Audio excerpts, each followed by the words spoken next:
did it. I did it. I can eat it. I'm gonna wreck it. I'm more or less going to destroy it. I'm gonna wreck it. I'm ready to turn my fan on. You may hear my fan get off my back. It's hot. Currently, I don't have it on, but, you know, we'll see how things go. Can you hear me? I'm ready to turn my fan on. You may hear my fan get off my back. It's hot. Currently, I don't have it on, but... Okay. I heard us But both. I could at any moment put it on. It'd be a whole thing for me. I'd have to, like, lean forward, and it would just be difficult. You're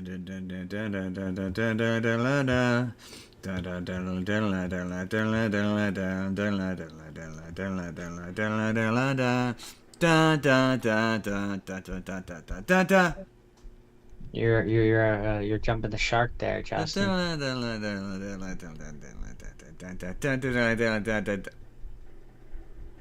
This episode is brought to you by the Spur of the Moment podcast. This fan is making a lot of rumbling noises. I don't like it. I don't hear I don't like the anything. noises that it's making. In 3, 2, 1. This podcast is brought to you by the Arte Media Pantheon. Please head to artemedia.org to see all kinds of podcasts from our great friends.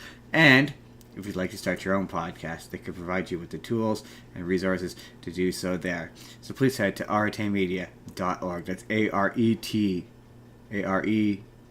media.org.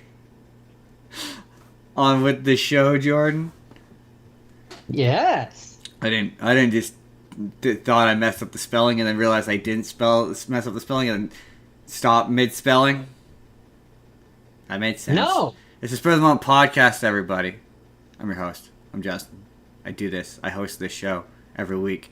And I am joined by Jordan, who is at least 2 children in a trench coat at all times. He's a Scooby-Doo style sandwich where you have to open your jaw a comedic amount to actually eat it. He's incomparable, Jordan. He cannot be compared. I am also here. He cannot be compared to other sandwiches. And he won't be. Except for that time I compared him to a sandwich. He's like a... On today's show, we're going to talk about the movie news. We got trailers. We got Violent Night 2. We got the weirdly sinister Chris Hansen trailer. We got... I'm sure there's other trailers. We're going to talk about Wizards of Waverly Place. We're going to talk about all sorts. And then later, me and Jordan, we wanted to watch Avatar. So I created an episode where I could watch Avatar. And then I wanted to watch King of the Hill. And so I put that in there. And then I also wanted to watch Stewart Save the Universe. So I put that in there. And then I put in a bunch of other stuff that I couldn't think of a reason otherwise to watch it. That's this week. And to start off, Jordan, the news. The news, Jordan. The internet. Lately, Jordan, the internet has been like... you know what? I usually start with trailers, but we're gonna start with what I'm gonna call updates that we were weeks ahead of this. Why is the internet now catching up to this? Starting with, they came out and they said, I guess. All right. A bunch of people were acting surprised that they said that Jim Carrey is making a Jetsons movie, and I went. We talked about this weeks ago. Yeah, we did, and it was. Why is everyone pretending this is? It was a bad idea then too. Haley sent me a thing, and I went, "Yeah, no, we talked about this weeks ago. It was quite a successful short where we went, yeah, this seems like a bad idea, and he seems like the incorrect person for this character." But who knows? I guess maybe if you do it like it's a parody of the Jetsons. Not another one of those. Having watched the Brady Bunch movie recently, I'm like, maybe then you could maybe do something like that. You point out the inherent weirdness of the fact that they have a talking dog. I don't know, but yeah, it's like We already talked about this. We already talked about how it was weird. Why is the internet pretending this is not weird? Or that this is all new news? You guys are behind. We're ahead. Speaking of being ahead of No, things, we're not ahead. We're like right on time, and they're like months behind. Jordan, we were weeks and months ahead of this.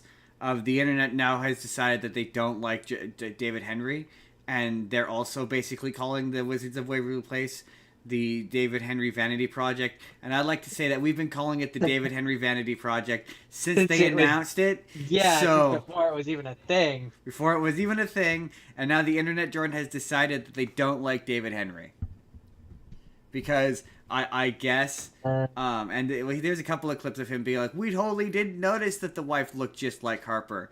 Really you didn't notice. And apparently I don't know what that's in reference to, but yeah, sure. the wife on the new Wizards looks like I haven't seen the new Wizards. I don't know what the wife. You've seen clips of it. No, I genuinely haven't. Oh, Other than like that first trailer. well then. The lady who plays Harper, she's come out and said that when asked about it, David Henry was like, no, it's about a new family. It wouldn't make sense for your character to be there, even though the new family is his family. And a lot of the people who, like, you would think would want to come back were all told that there was no room for them in this, and that they couldn't come back for any of it. Apparently, they asked the guy who plays Max has come out and been like, they asked him like to be in like one episode, and he was basically like, what's the point? I mean, at least they asked him. So Jordan, it's once again, it's the David Henry Vanity Project. I mean, it always came across that way. Sure, and it's just kind of funny that Jordan, the internet, is catching up to us on that. Like, it kind of just feels like Alex was in it because he knew he had to have her. Well, apparently he told the chick who plays Harper, Jennifer Stone, he told her that, Selena's only going to be in it sporadically, which was code for like 3 episodes. And it's exactly what we said it was going to be. It's just really funny that they attempted to promote it any other way. I think just all these people who were like maybe kids when that first show came out and were maybe expecting more of this, but we were like, yeah, no, Selena's going to be in it like the pilot. Get ready to see her in the pilot and then the season finale. And you said, no, there'll be one in the middle there. And we were right. We were very right. We were so right. The shit writes itself. It didn't even have the courage to kill her off. Like, it would have been a much better ending if they killed her off. At least that would have been bold. At least I would have respected you. I would have respected you killing her off. I saw that about something where it was like, I wish they had killed this character off. I would have hated it, and at least I would have respected you for it. Yeah, weird. Very strange. Trailers, Jordan. Tell me, when you hear these following words, we've already talked about this before, but we're going to ask the question again, is this sad?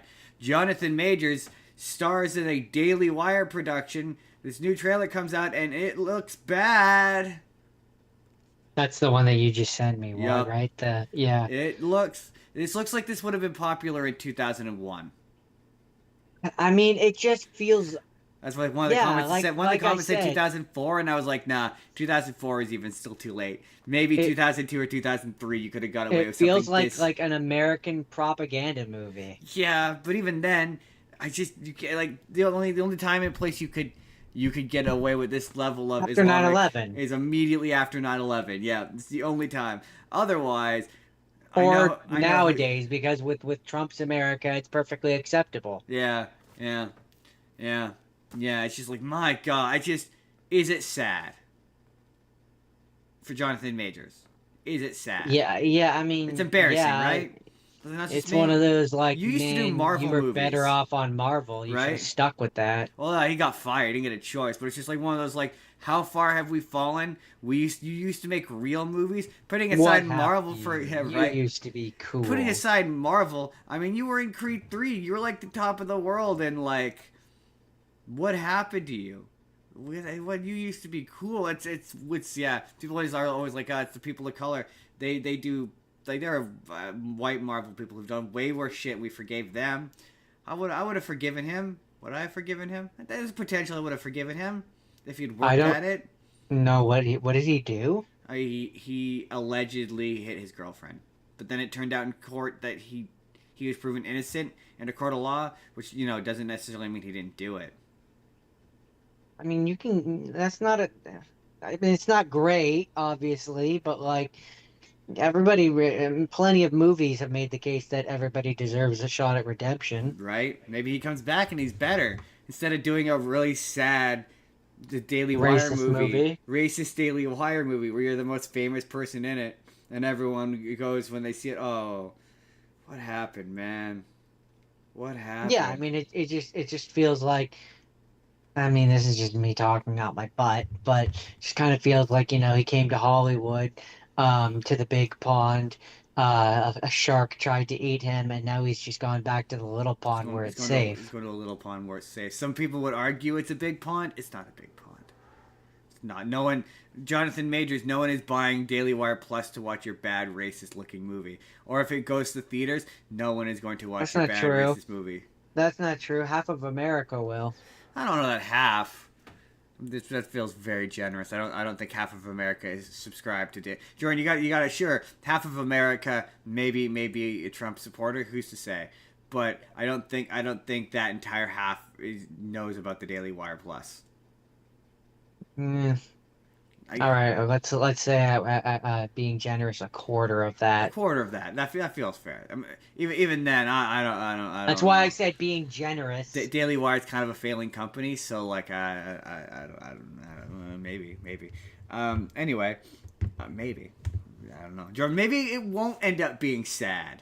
We could be wrong. It could wind up with massive mainstream success. I can't. I'm sorry. I mean, even if it did, it would still be bad. So it still looks bad. It looks It like a still bad looks movie. It looks bad yeah. and embarrassing. He should be embarrassed. In like fact, just ignoring. he the feels like, to content be of fair, it. It's just like a lot of the scenes in that. I was like, this feels like it's like a really bad parody. from 2002, right? 2003, Yeah. 2002. Well, someone somewhere in said this that would have been range. really popular in 2004. I still think 2004 is too late, but 2003 feels like this would have been popular right as they're going into Iraq or Afghanistan. It feels like that's the chance for this to be successful and popular. But like, yeah, to be fair, he feels like he's embarrassed. He comes across like he's sufficiently embarrassed by the fact that he's in this. Like, at least that's what the performance is giving, utter embarrassment. Jordan, is this more or less embarrassing than the? Oh no, I didn't. And I did send you the trailer for Ebenezer, right? No, I didn't end up sending it to you. No, I you forgot. didn't. It's sort of like that, but with racism. That's the level of embarrassing this is. But with racism. Am I wrong? I have no idea. I didn't watch the Ebenezer trailer, but Just based yeah, on description. probably. Yeah, it's fair. Jordan, things that look good. Santa Claus Does a Die Hard 2. Ooh, looks fun. What's that? It sounded like somebody upstairs dropped something on the floor and it rolled. Very loudly. It looks fun. The Yeah, bit where it Mrs. looks Claus comes in is definitely the ending of the movie. Probably. I like the Almost first definitely. one. I like the first one enough that I'd go watch this in theaters. I like David Harbour enough that I would go watch this in theaters. Right? For me at this point, he's been in enough things. I love him as Red Guardian. Right? He's the Right? best part. He's one of the best parts of Stranger Things. He's probably the best part of Stranger He's Things. probably You're the gonna best try to part say of it's the Stranger kids, and Things. you're wrong. It's not. It's David Harbour. And I can't think of a third thing that he's been in that I can think of off the top of my head. But I'm sure he's good in that too. But he's probably good in that too because I've enjoyed. And so, yeah, man, the first one of these was fun. I want to see. This looks fun. Yeah, I'm down for fun. I want to see David Harbour kill MGF. You don't know who that is. Jake does. That's a professional wrestling reference. One of the thugs is the professional wrestler MGF. Yeah, And maybe like in another one we get like Krampus That'd be pretty fun. I did say I want to see. I wanted or this one like to have the. anti-Santa. Maybe there's an I anti-Santa. mean, that'd be fun. I also kind of want one where the Easter Bunny shows up and he has to team up with the Easter Bunny. And it just becomes Yeah. R-rated. That Legend of the Guardians movie. Yeah, that'd be awesome. That'd be fucking sick. It's a really it's a world where you can do a lot with and have a lot of fun with, and like it can be stupid and silly and it works. And it And totally like works. take advantage of that. Right? I want there to be Well, let's just like keep it loose. Let's just have fun with it, you know? in the pantheon of like, you know, the movies that have way too many movies. This one needs to have at least 5. At least 5. At least 5. At least 5. At least 5. Jordan. Am I wrong? You're not wrong. Five shows and a TV show. 5 movies and a TV show? Sure. 5 seasons and a TV show. I don't Yeah. know. I don't know about a TV show, but definitely 5 movies. 5 seasons of a television show. Jordan. Speaking of things that I'm like, what? Why does that trailer for the To Catch a Predator movie look weird and sinister? It looks so sinister. I believe the words that I used were that it feels like you know how like they have the Blood and Honey, which is like the horror version of Winnie the Pooh. This feels like the horror movie version of Chris Hansen. Like, there's no way Chris Hansen watched that Or trailer like and if they felt made good like about a- himself afterwards. Like if they made like a villain. weird parody of a weird parody horror movie of like Fred Rogers, Mr. Rogers, and they did a horror movie. It feels like the movie like that. I wouldn't go as far as to say that, but it definitely. That's for me. It feels like a horror movie. I just don't know that Chris Hansen is really all that similar to Mr. Rogers in terms of his wholesomeness. I just mean like you're taking like a person who's real and not like a horror movie villain and turning them into a horror movie villain. Yeah. This version of Chris Hansen absolutely feels like he would take you out back and fucking slit your throat. He absolutely is. It is so absurdly sinister. He seems weird and I'm like, I know that To Catch a Predator, we talked about it, was kind of vaguely sinister, but this is overtly sinister. It's very like they've got the kid who plays Jimmy Olsen, and they're dressing him up like a 12-year-old, and I'm like, it feels like he's about to get molested. I mean, I guess he technically is, but it just had. It just feels like the tag on like back in the 80s, you would have your Chris movie Hansen's where you'd a have. bad guy. It feels like back in the 80s where you'd have your movie and you'd have your tagline like you know, Back to the Future, like Out of Time, like that's the whatever. Yeah. And for this one, like it feels like it should be like Chris Hansen, to catch a predator, you have to become a predator. You must become a predator. Like it's funny because I saw a bunch of people like make videos about this being like, it's gonna show that, you know, Dateline, everyone saw Dateline as being black and white. There's the predators and then there's the To Catch a Predator, and in order to catch predators you must become a predator. And like there's a lot of information about how like this show didn't really help stop predators. A bunch of them got away with it, and they managed to get off scot-free and reoffended and all sorts of stuff. But I'm like, this doesn't look at all black and white. This looks very black, like in the sense that it makes To Catch a Predator look really sleazy and sinister. And I'm not saying they weren't, but it's a weird tone. It's a weird tone. Also, when he said have a seat, well, why don't you have a seat? I was like, he said the thing. Mm-hmm. What are you doing here? Why are you here? Why don't you have a seat, Jordan? Why don't you have a seat? No. Why don't you have a seat? No. Why don't you go ahead and have a seat there, Jordan? No. Why don't you go ahead no, we're not doing this. No. You have a seat now. No. But I do actually, I don't know in theaters, but when that bad boy hits digital, I do actually want to see it because it looks. Yeah, that looks like one that you watch on streaming, like God intended. Right, like God intended. Jordan. Andrew Garfield has revealed that he would be open to returning for a third solo Spider-Man film, but under one condition. What do you think that condition is?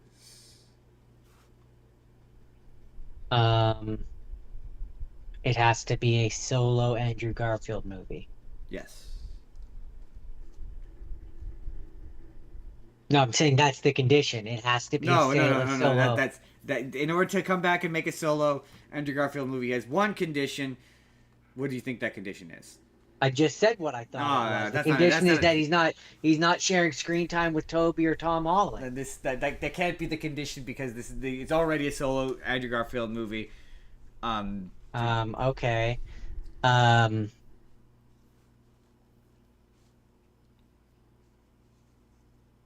He wants to fight Venom. All right. That's pretty close. It says, I don't know. He says, quote, I don't know. I really don't know. I would need it to be very, very odd. I would need it to be very strange. And I would need it to be completely unconventional and almost, I wouldn't say boring, but would want it to be completely unexpected. Like a genre of Spider-Man that you've never seen before. So Yeah, I don't know how he radioactive would do that. sperm, Jordan. He got married to MJ and he gave her a radioactive cancer No, let's not do that. with his sperm. So okay, so I mean, you know how often we talk about this website, Joe? We talk about clickbait and how it's very clickbaity and how some of these articles are clickbaity.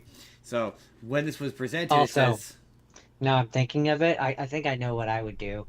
Is I would have it be like where we're seeing him in his universe. It's the current time, and he's being hunted by the police because he doesn't pull his punches anymore. But they already set that up. that would be pretty sick. I'd be down for that. So the headline for this article is Lindsay Lohan's Parent Trap twins make a surprise return nearly 30 years later. And you're like, oh, what for? That's interesting. I mean, she's been pretty open to bringing characters back. I wonder why, what way she's brought this character back. And then it says she's brought this character back for a commercial. And you're like, oh, okay. I mean, I guess it's like a Super Bowl commercial. So then I started to send it to you, and then I watched it, and it was a commercial for a Reese's brand Oreo sandwich. It's a collaboration between Reese's Peanut Butter Cups and Oreo. And for this ad, it's her helping this other famous comedian who has been digitally put in as two different people. And she was like, I have personal experience with twins. And then it goes to the commercial, and I'm like, I don't really see the connection to Parent Trap here. And then it gets to the end of the commercial, and another Lindsay Lohan shows up, and now she has darker hair, not like it's still mostly blonde, but it's kind of a darker brunette. And she's like, oh, I'm here, no relation, and she has an American accent, like she doesn't have a British accent. So it's like this isn't the characters from the Parent Trap at all. This is just two Lindsay Lohans, and there really isn't a connection to the Parent Trap apart from the fact that she's identical twins in this commercial. And one's British and one is No, American. that's the thing is they're not. They're both American in the commercial. One of them's not British. She's like darker hair, which wasn't a thing. Then she's just supposed to be a clone. She's just supposed to. Well, no, she's supposed to be just a random person who they just happen to look alike. What? You said that it was cloning her. No, it's twins. They're supposed to be twins. And okay. I apologize. I think I might have to go I might have to dip out for 30 seconds and go deal with something real quick. Jordan, entertain the people for 2 minutes while I come right back. For 2 minutes. To talk about something. I will be right back. Just hold on. Okay.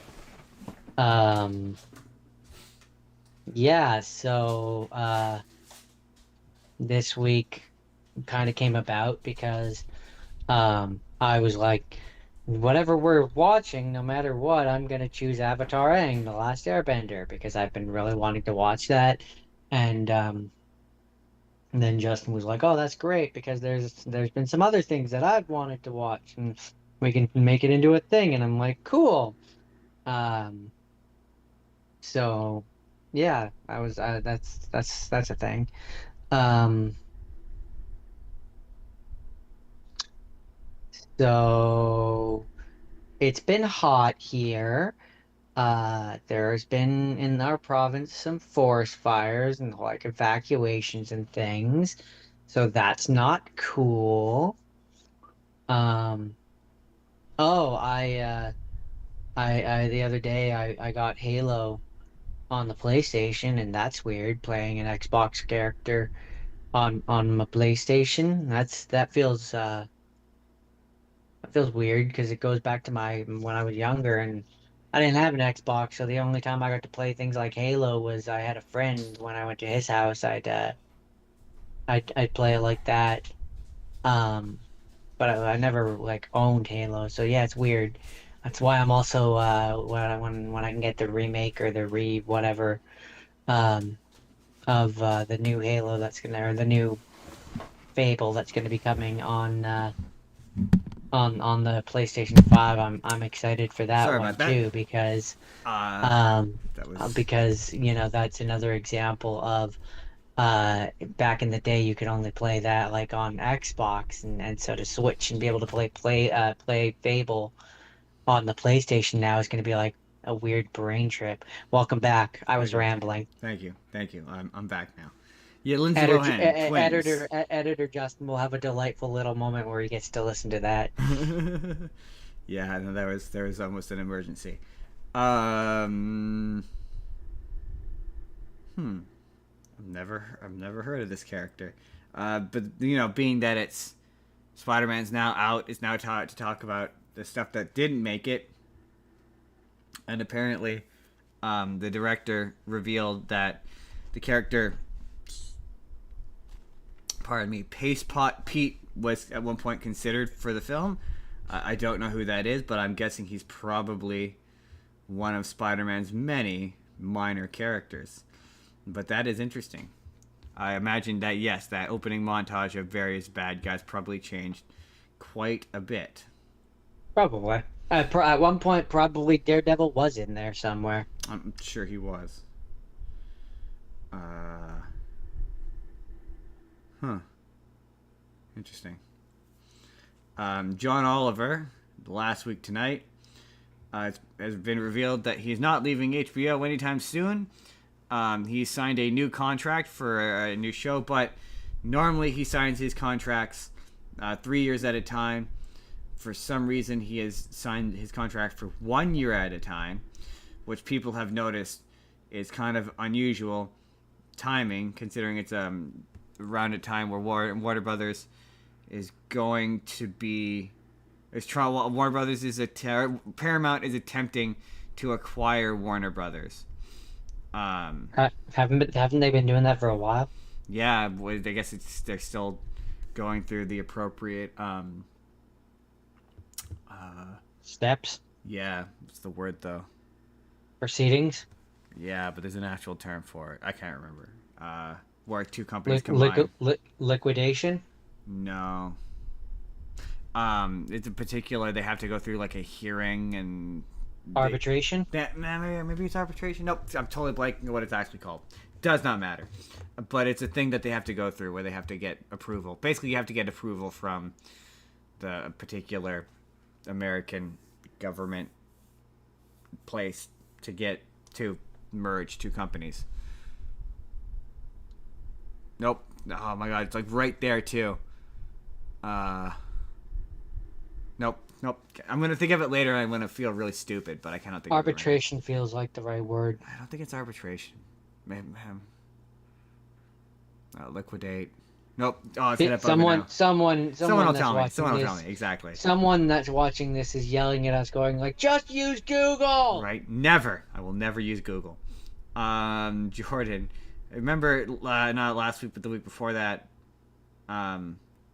we talked about the movie Spring Breakers, and I said it was very bad, bad movie. Well, coincidentally, Jordan, They're making a second. apparently they're talking about making a second one somehow. Oh my god! Which I don't really understand how they're gonna make a second one. I don't. It ends with them robbing and killing a bunch of people. I guess they could go on another spring break, I suppose. Or maybe it's about a different group. Perhaps. Okay, I guess it could be a different group. And then Like you Jordan turn this into an anthology where each one is about a different group of spring breakers. meeting different gross drug dealer guys who aren't James Franco. Hey, maybe if it wasn't James Franco and it was another trio of barely questionable legal girls with another guy who were no, Jordan, they were all 21, I assume. They're all legal age. But maybe if it was other Disney stars. But no, one of the girls who was in the first one is like, yeah, they're talking about making a sequel. And I'm like, why? That movie's bad. Jordan, how is it? Yes. We're at the end of the news, and I feel like, did I accidentally delete one? No, I didn't. I guess it has been 30 minutes. It just feels like this news has gone by very quick this week, and we're at 30 minutes, and I'm almost done. I've got one more story that doesn't involve the Big Bang Theory. I mean, that's not necessarily a bad thing. It is not. Apparently, Jordan, legendary actor who has sadly passed away of, I think, cancer, Sam Neill of the Jurassic Park fame, Dr. Alan Grant himself. Apparently, his very last movie is going to be The Legend of Zelda, and apparently, I don't know if it's true, but apparently they've confirmed who Ganondorf is going to be, and I'm not going to bother telling you who it is because you've never heard of him. If it is indeed who it is, but it's an unknown guy, which, like, I'm kind of okay with that. I'm okay with everyone involved in this being relatively unknown, but unless this says he's obviously playing Zelda's dad, right? No way. The king. No, I'm thinking of someone else. Because I was like, it depends on what version they're going with. He could be Link's uncle. I was like, you get famous, and then I was like, no, that's the guy who plays Elrond. Oh, what's his name? Shit. Oh. He's the guy who that's Hugo Weaving. I'm like, you get guy who played famous elf guy to play famous elf guy, and I'm like, no, that's a different guy. Yeah, he could be Link's uncle, depending on what. It seems like it's going to be more based off of, from what I understand, it's going to be more based off of Breath of the Wild, which just kind of makes sense considering that's the most cinematic Zelda game in existence. That version does have a king too. So. Yeah, right. Exactly. I mean, the only other game that would be worth doing would be Ocarina of Time. Ocarina of Time would make for a sick movie, as much as that. But as much as that story does have enough like details where you could, and those characters are like, pardon the expression, 3-dimensional enough that you can make a story out of that. Yeah. The only one that you would have to really change is Link. You just make him a little more vocal. Yeah, pretty much. Yeah, but, I don't know. That's where I say you make him like he is in Breath of the Wild, where like he does talk. He just you don't hear him talk. That's kind of like, what they're going for. It looks like they're gonna do, and there's no. I mean, it just makes sense because then they can do the. You can make it soft spoken. Yeah, they can do the big machines as the set piece. I'm sure. Yeah. The big action set piece. I don't know how I feel about this Legend of Zelda movie. I really don't. I won't know how to feel about it until I see it. The reason why you would want to base it off of Breath of the Wild as well and do like a Calamity Ganon type thing. Nice, big, easy to kill monster at the end of the movie that's not like a person that they have to worry about. I mean, but then you can still leave that end credit scene where he reforms as the person. I mean, you just have him turn into pig Ganon. He turns into a pig. I stand by what I said. A big CGI pig. No, it sounds like they're doing Ganondorf. It'll be interesting to see. I imagine it'll probably be an amalgamation of differing ideas. Probably. There's no way they won't include some Ocarina of Time stuff in there, like the Temple of Time and time travel and all. To be fair, the Temple of Time has been in like pretty much every version of Zelda, so pretty well, yeah. I mean, or they could go left field and it could be an adaptation of A Link to the Past. Could be. Who's to say? Jordan, that's it. That is. It's one of those things where, like, until it comes out, I'm kind of. I know. I don't love that it's in live action. No, I'm reserving judgment until I see it, but off of basic description, it doesn't sound good, Jordan. Yeah. Sounds boring. Yeah, right? Okay. I have 2 more stories, Jordan, but we'll save them. We'll save them for the first thing that we do. Jordan, today's show. Jordan, hit me with that news theme, Jack. I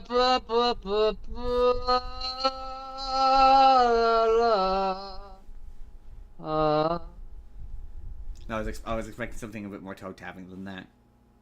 No, that was the end of the news. You gotta have that soft jazz to lead you out. Today's show, as always, is brought to you by. We're supporting them. The people at Wild Education. They were meant to be in Penticton, Summerland, but because of the wildfires, they're currently collecting funds to go towards helping up Peachland. If some of you don't know, our province has been declared a state of emergency because of the wildfires. So if you can help them help people in the wildfires, and you can support the animals by supporting them. They also, I believe, are still selling rats. I know that they were looking for funds to help out their bird friend. Just generally, they need the help and the support. So you can click the link in the description below and go help them out for us. That would be swell. And if you want to help us out, if you are a content creator like myself and you need you need help making videos and deciding which videos are the best videos to go on the internet in terms of short form content, because short form content is the way to, it's basically the net that brings in people to your little fishing boat. You can click the link in the description and go sign up with Vizard, and Vizard will use their proprietary AI technology to help you not only figure out what clips are the best to post, but it helps you edit. And there's all sorts of options where you can take what they've given you and you can fiddle with it and change it to whatever you want. And they are really helpful, and they have helped this channel grow exponentially. That is Vizard.ai. Please click the link in the description down below to use our link to help us and yourself be the best internet content creator that you can be. Do it. Do it now. Do it now. No. No. No. Do it now. On today's show, we had stuff we wanted to watch. So I just said, fuck it, let's watch it. Starting with, Jordan, we both started with, we're going to share 3 things this week, folks. 3 things. Next few weeks, they're going to be kind of like a mini vacation for me and Jordan, where we're going to do less stuff. So starting off with Jordan. I started off with this, and Jordan started off with this, so it only makes sense to start off with this. The full thing's not out yet, so this is kind of a review in progress. I cannot fully judge the thing until it is all the way out. But we watched the first 3 episodes of Stuart Saves the Universe. Oh, we're starting with Stuart. Okay. Yes, Stuart Fails to Save the Universe. It's a show on HBO Max, and more than once while watching it, I went, "What the fuck is this? What is this? This is so weird. This is so absurdly weird." Number one, it's on HBO Max, so it is weird and violent for some reason. There's a lot of curse words. So if you're like a fan of The Big Bang Theory, just automatically and flat out, you will be put off by this. I'm just gonna stop you. If you're a fan of The Big Bang Theory, you will probably not like this a ton.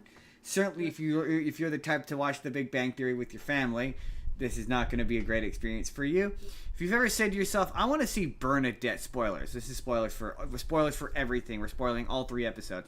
But if you ever watched The Big Bang Theory and said, "I want Bernadette to be an evil demon who stomps on people like they're gum on a sidewalk and squeezes them and smushes them like they're meat," this is the show for you. I will say that didn't feel out of character for Bernadette to be an evil demon. I was like, this doesn't feel out of character for her. George, My turn. George, you there? Okay. Sorry. I'm trying to not do that thing where I try to talk over you. I understand. I understand. So You seem lost by what I was saying. No, I have alternate funny enough about a show with alternate universes. I have alternate perspectives. Um, to me, this episode. I mean, I see your perspective, but to me, this show. I mean, it definitely feels like a more mature version of this, but it feels like the equivalent of like, the episodes on the sitcoms, on any sitcoms, not just this one, where like they're allowed to do the weird thing, Yeah, it's funny. A thing you like could have like said like was like with the with Boy Meets World, for example, like the episode where they do like they're not Corey, Matthew, Corey, Sean, Topanga, like they're not them, but like they're in the 1940s and they're like sure. the alternate version of them. So hold on. I see the comparison, but there's a This but. show feels like this show feels like someone in the boardroom was like, what if we took that but just made it into the other, like into an entire show, and then one random guy in the corner was like, yeah, let's put it on HBO so we can swear a lot and have it be really violent. Honestly, a better comparison. I do see your comparison. I think a better comparison would have been The Simpsons Treehouse of Horror, especially the earlier ones, where That's another great comparison. that Yeah. show gives you a bad false impression. I mean, it did for my mother, who wouldn't let me watch The Simpsons because she thought it was weird and violent. When most episodes of The Simpsons is Fairly PG tame. PG rated, yeah. And the early, especially there's the one where the Simpsons get turned inside out and they're like, it's all gory and violent. Like Yeah, the Boy Meets that's World, actually a perfect explanation. the Boy Meets World one is like, it's not really a good comparison because that still maintains the general tone of Boy Meets World. This is like tonally so far Well, that's where I different said and that removed from. to be fair, I did say at the beginning I was like, but like ramped up to like 11, I right? see. Like where I'm like it in terms of like with the comparison I'm making with Boy Meets World is more like the story aspects Yeah, of it. yeah. No, yeah. The Whereas story is the it's not. tone, the tone and everything you're talking about. No, yeah, the Simpsons Treehouse of Horror episode comparison is that's absolutely Yeah, apt. like I It's like just.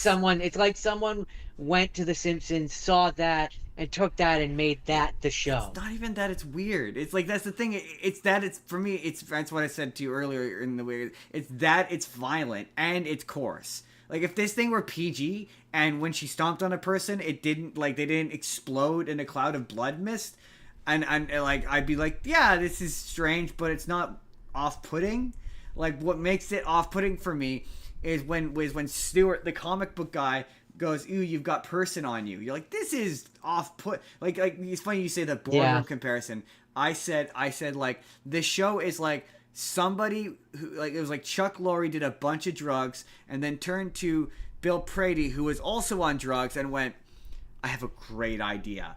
Hear me. I will say this. I respect this show. Like this all sounds like I don't. I love this show. This show's great. I'm Like having a great time I'm with having this a show. great time. It's really funny. Like This it's like I'm exactly the person who they made this show right, for. exactly. Who So is this for? It's for me. And it's bolder with the multiverse than Marvel has ever been. It is the most bold multiverse show I've seen because it's not afraid to do variants. Out the gate, it's like, here's everything you want out of a show like this. Here is alternate universe Raj, and he's fucking wild, and yeah, he gets, yeah, like he's wild and he's crazy and and he's completely different. And the same thing in the and second episode. Spoiler alert: Penny shows up, and she's right. completely different. It's like she's. And Sorry, And go so, on. like, what I really like about this show is I do believe that this show, maybe not in the first season, but like if they get a second season, will have it be like where he does finally find Sheldon, and it's the Sheldon from Young Sheldon. That would be funny. Yeah, Like, they do take a crack I at the fact believe that this show would do that, is what I'm saying. of Whereas, the like, two of them, whereas the like, one I would believe would come back. Yeah. For sure. whereas like the I'm just saying like in terms of like what I believe, how far I believe it would go, whereas like as opposed to like the What If show, for example, any of the coolest ideas that you and I could ever have thought of would never have happened on Yeah, that show. this show has right? more wild This ideas than I show- would have ever. I would have they, never they got thought. Penny, Right.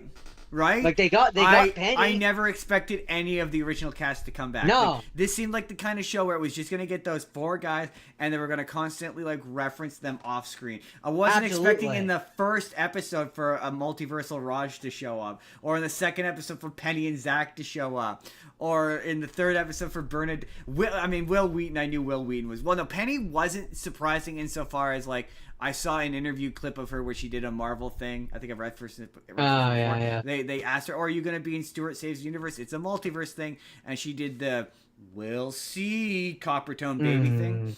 And then there's an interview clip I saw of I've referenced it before of a woman being like, "So tell me about Stuart Saves the Universe." So like.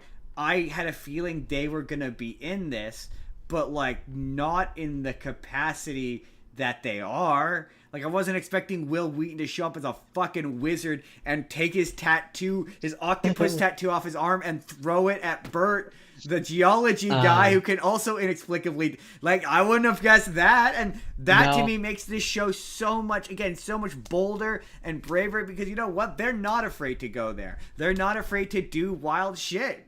Like, that's crazy. I'm a little bummed out that the opening is AI. Like, I'm a little bummed out by that, but... How do you mean? It's made with generative AI. Like the opening credits, you mean? Yeah. That bums me out a little bit, because I like those opening credits. I think they're funny. I'm like, oh, that's a little bit... I kind of wish you hadn't just said that. I know. But it's an important thing to mention. I won't be surprised if in one of the coming episodes, if we do get Leonard and they'll finally find Leonard and Sheldon. They're gonna be in the finale. And they're gonna be in the finale, and they're gonna be regular Leonard. They're gonna be the only ones who are normal. That's where my theory differs. I think they're gonna be swapped. I think Sheldon is gonna be like Leonard, and Leonard is gonna be like Sheldon. That would funny. But no, I definitely think. There's an interesting crack about how he can't be in. He's not here. He's on Broadway in reference to Sheldon. I think we will see all of having the amount of characters that have come back to this at this point. It would be very strange if they couldn't get Jim Parsons and. I certainly think they're going to get Leonard. If they don't get Sheldon, what they might do to skirt past that is have it be where they meet Amy. Amy, yeah. And she's like, sorry, he's busy right now. He's on Broadway. I think they all will. I think in the coming episodes. I think he will. I think he will come back. There's only 9, but I think we're gonna see a Sheldon. We're gonna see a Leonard. We're gonna see a. Or conversely, we'll see the young Sheldon version. We're gonna see a Howard. We're gonna see all of them too. I guarantee you, some young Sheldon people will pop up. We'll probably see a Howard. We're definitely gonna see a Howard. We're probably gonna see a. It depends on how they want to do it. If they want to set up a season 2, what they could do. No, but I'm just saying, if they wanted to, what they could do, this is one way you could do it, is you have it be where throughout the entire season, and it also depends on how many episodes it is, but you go through to the different places they're trying to find him.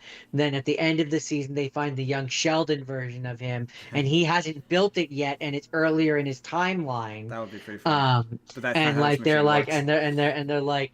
They're like, like maybe you can help us, and then they end up finding in season 2 they find the real. Sheldon. No. You will Sheldon, Leonard, Howard, and all the core cast. You're gonna see a version of them. I would be shocked if you don't see a version of them by the end of the season. At least one variant of them in some universe. You will see. Probably in the next one, a Howard will show up. But I'm saying they won't be the Sheldon and Leonard that they need. It won't be the real one. Oh no, it will. Saying. This will be a closed either loop. way. This will be a closed loop of a season. Yeah, no, it will end with them fixing everything. There's no way they're setting up for a second season. I don't know. This show's too expensive, and it doesn't have the confidence for that. This has miniseries written on, and just Warner Brothers is shit. There's no way they're gonna keep a show like this around. Unless this is wildly successful, which it won't be. I didn't say there would be a second season. I said that's what they could do if they set up for one. Oh yeah, no, I don't think this is going to be a closed loop. It will resolve everything by right. But I'm still also right. They could do that. They could, but I wouldn't. I would not hold your breath. No, I wouldn't do that. I wouldn't do it either. I would have it be where it was a closed loop thing. I'm pretty sure there's 9 episodes. I want to say. Probably. That sounds pretty standard nowadays. But yeah, no, it's when I'm having a good time. When he shows up at the beginning and he says a curse word, I was like, wow. And then when he blows Yeah, see, up that didn't get me. That didn't get me in the same way because I just don't have the same nostalgia for these characters. when he blows the guy up into paste, and you're like, what the fuck is this? Like, this is so weird. This is so weird. It's so weird. I don't know. I can see how others would think it is. I don't understand. Like, how did they get this? There's a bunch of people who you're like, I don't understand how you got this past these people. Like, I don't understand how you got away with making this. Like, this feels rebellious because it's the Big Bang Theory. It's a really sanitized milquetoast franchise, and you're like, but what if one of the lead characters smushed a guy like he was an ant? What if he? Oh, anyway, so the two last news stories I had for this, and then we'll move on to the next thing, is Will Wheaton breaks silence on spoilers, shocking death, and Stewart fails to save the universe, which is just a funny sentence when you're like, Will Wheaton speaks on shocking death, and he's obviously referencing his own character's death when Bert blows him up, which is very, very funny, really quite funny. And then the other article is after Penny and oh yeah, that was another thing that irritated me is YouTube, because I watched movie trailers for this.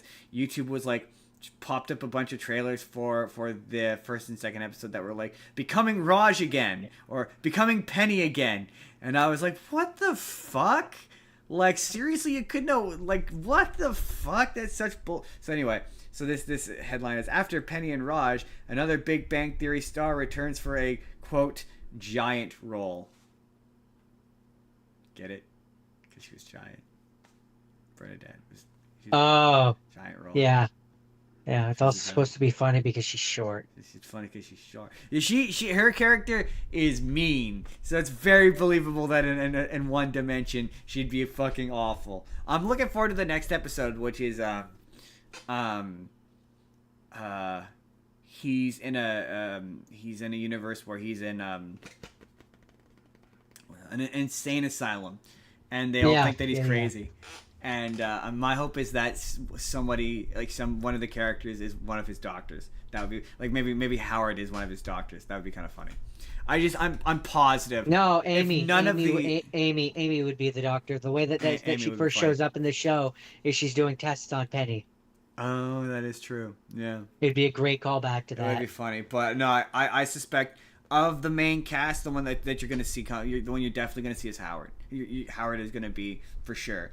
Howard, maybe Amy, maybe Leonard.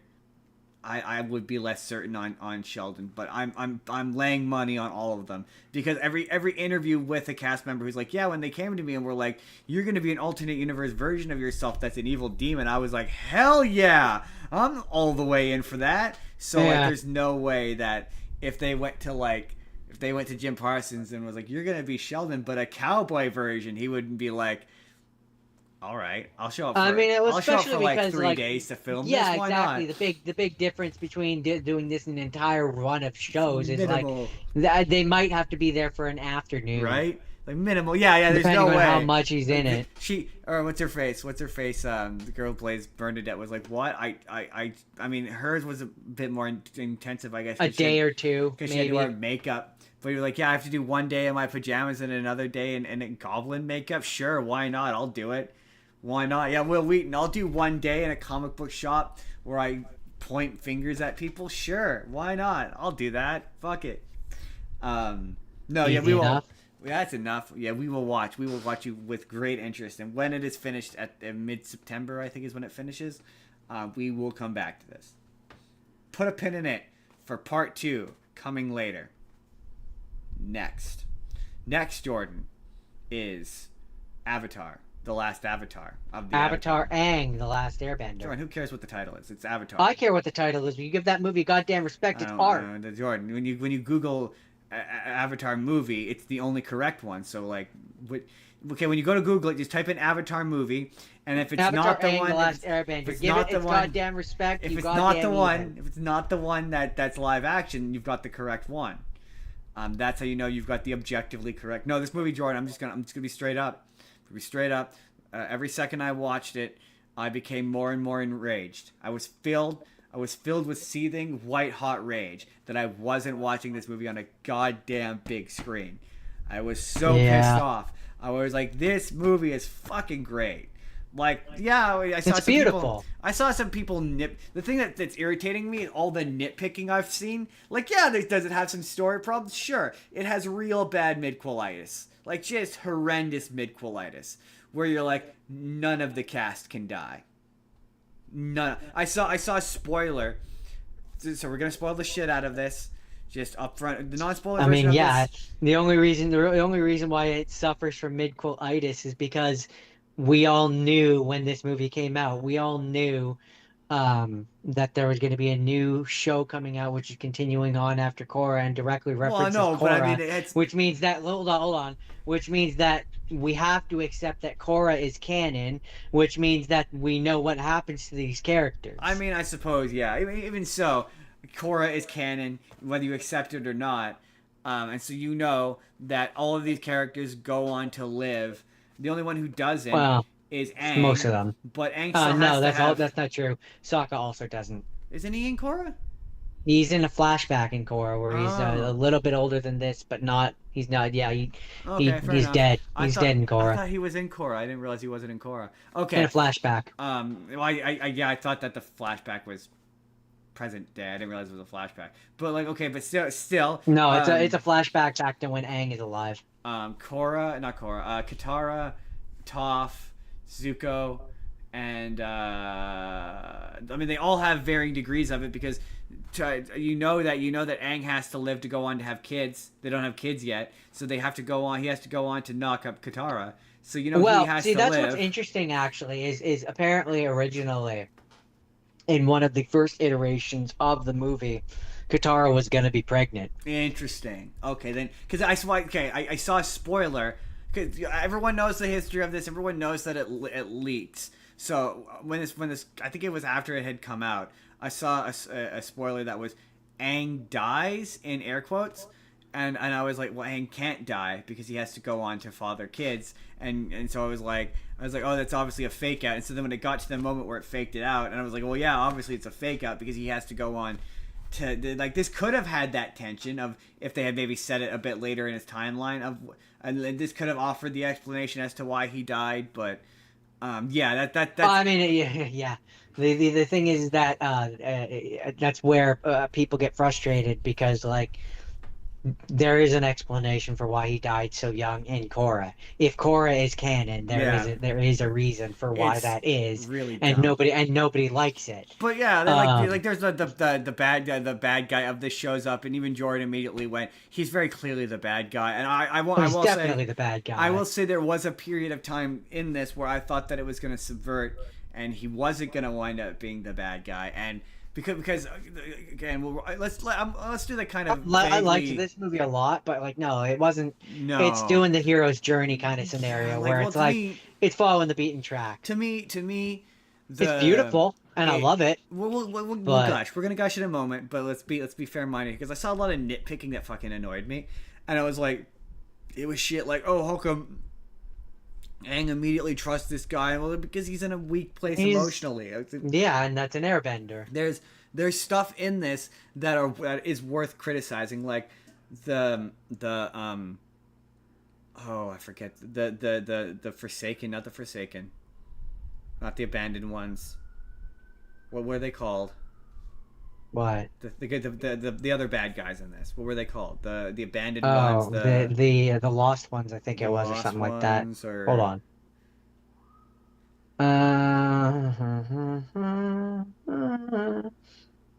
They were the Denied. The Denied.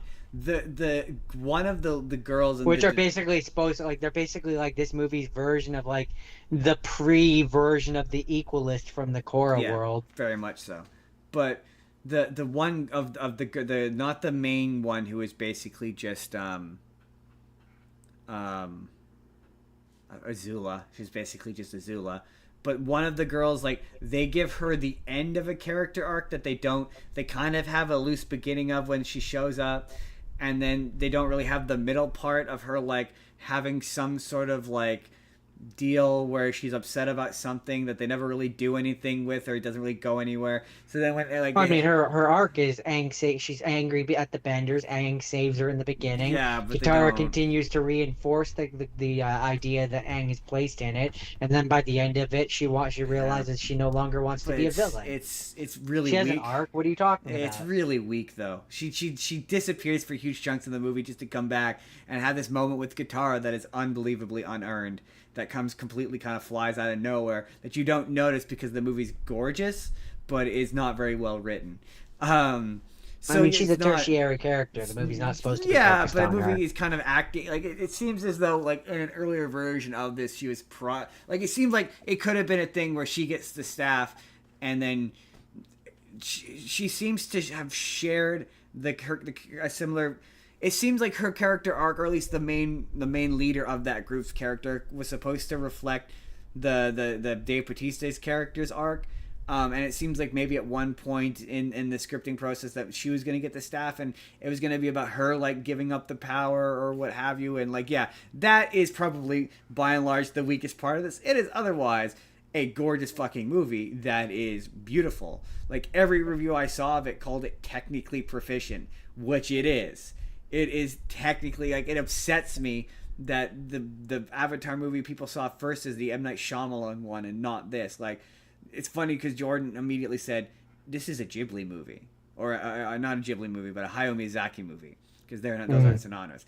And yes, there's several moments in this. Like, Dave Bautista thinks that he's in a Miyazaki movie. Like, that's the kind of weird wooden performance. Not wooden, but like, that's kind of like the weird line delivery he's giving. It's like he thinks he's in Taika Waititi shows up as a cat spirit thing. That's definitely from like a Totoro movie. Like at least that's what it feels like. I also enjoyed how canonically one of the avatars is in defeat.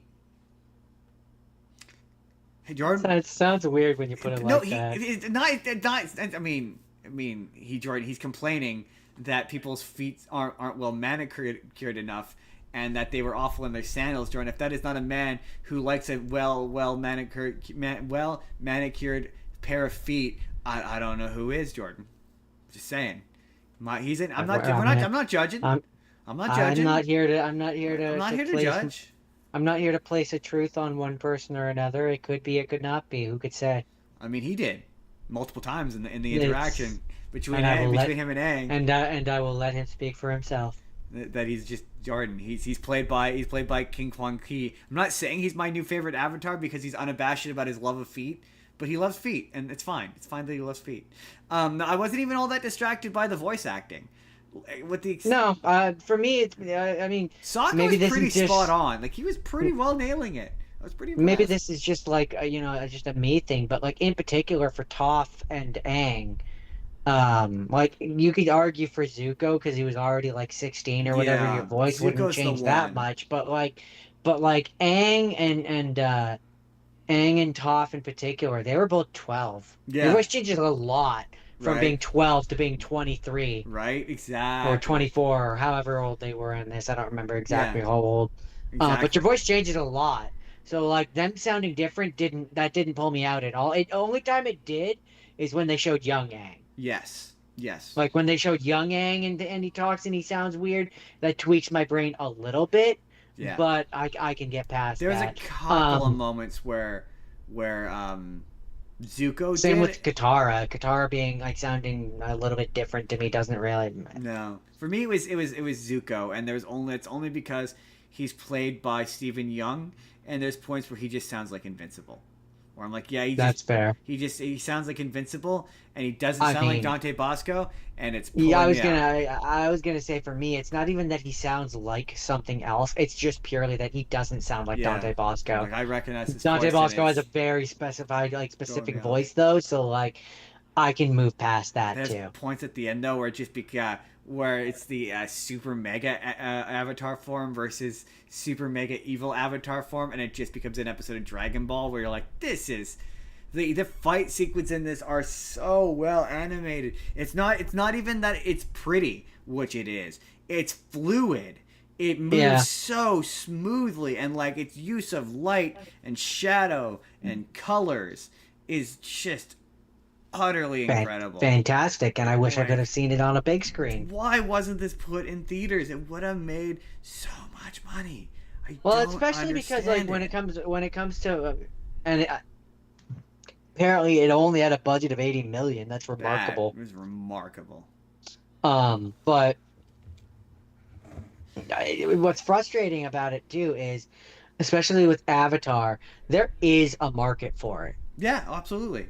But there's no question in this instance. Like, I could see how sometimes there might be a question of it, but like when it comes to Avatar, no, there is absolutely a market for it. So the fact that they did not want to put it in theaters is just... When we talk about like Blank the movie, disgusting. This is a better version of Blank. This is the high budgeted version of the TV show that you should be receiving when you... This is when you're like, the movie needs to raise the stakes to a point where it's like you couldn't do this on TV. That's what this is. And like this is also the example of like the way that it's doing the thing that brings it to the next level is in terms of like what's been on TV. We haven't gotten to see this aged versions of these characters, right? I mean, that's why it works as a movie is because we're seeing a scenario that we've been wanting to see, right? Yeah. We get to see the characters at a point in their timeline where all we've really seen is like flashbacks in the Korra show, but it's like, no, I wanted a movie of this, and I wanted to watch it on the big screen. They all get moments to be cool. It's funny because absolutely we were making fun they do. of Sokka. Even Sokka. There's a bit where they're like, I really like the opening, and this you can watch this having never watched an episode of the show. It will absolutely teach you everything you need to know about the show multiple times. Yeah, there's a big long opening monologue Aang does where he recaps the events of the show that he then does again when he meets Dave Bautista. He does it at least 2 more times, but there's a bit where it's like a fire, wind, air, or fire, wind, earth, water, and it's the different characters doing it, and then it's like, and Sokka is also there, and I was like, that's not fair. Sokka actually gets to do cool shit in this movie. They all do. They all get a moment to be cool in this. If you're a fan of some of the girl characters, I wouldn't hold your breath though. I just love I love every time that Toph does something cool and she's like, I'm still the world's greatest earthbender. I mean, she does some cool shit in this with her. Yeah. It is also cool getting to see her. You see the parts where she's teaching. Yeah. Those are references to characters that are in the comics. Yeah. Where like she has a metal bending school. Yep. But like that's what I'm saying when I'm like, but it's just most importantly the thing that I really enjoyed about this is, and I'm not even just talking about the M. Night Shyamalan one, but like the live action show as well, where the characters are in character. Right. Like they feel like the characters, it's and not they're in all, character. It's not all like Aang super isn't serious. all doom and gloom and serious. Like he has moments of levity. Yes, where they all do. They all have moments of levity, and there's moments where it goes from being serious and Sokka cracks a joke. It's like Sokka's a goof, right? Like his relationship with the kids where they don't think he's cool. Like that's Sokka in a nutshell. Sokka. Yeah. Like the best comparison I can give is that I learned about via social. Anyway, is so there's a scene in the original basically where Zuko is on his own or whatever, and he has to make this choice about whether he's willing to steal from a pregnant woman or not. In the cartoon, he doesn't. And that shows his moral strength that even like in the hardest of times for him, he has honor. Yeah. In the live action version, he just steals it, apparently. Dumb. Like complete character assassination. Dumb. So like it's nice to see like in this version where like the Avatar gang, like Zuko gets to have a moment where like he cares. Yeah. Right? Like I enjoy the fact that he was like he was like, yeah, I gotta go deal with this. You guys go gather the team. And I will say in terms of criticisms, it's the tad little, hey, Avatar Sonnen. It was kind of neat to see some of the other avatars as he went through the cycle. That was pretty cool. But I like the bit where he's like, hey, how about, leave a note next time. Next time you're like, hey, I've left a big super criminal Do not disturb. trapped in a ball of energy up on a mountain who nearly caused the end of the world. Don't break him out. Like leave it. Yeah, he's like, you could like inscribe it in the wall beside it, so anybody who comes doesn't try to break him out. Teachers you could have told. Maybe like leave it a note in your little mind palace thing where there's just like the rows and rows of avatars that came after you. Maybe like leave a note for like I don't know, one of them, maybe.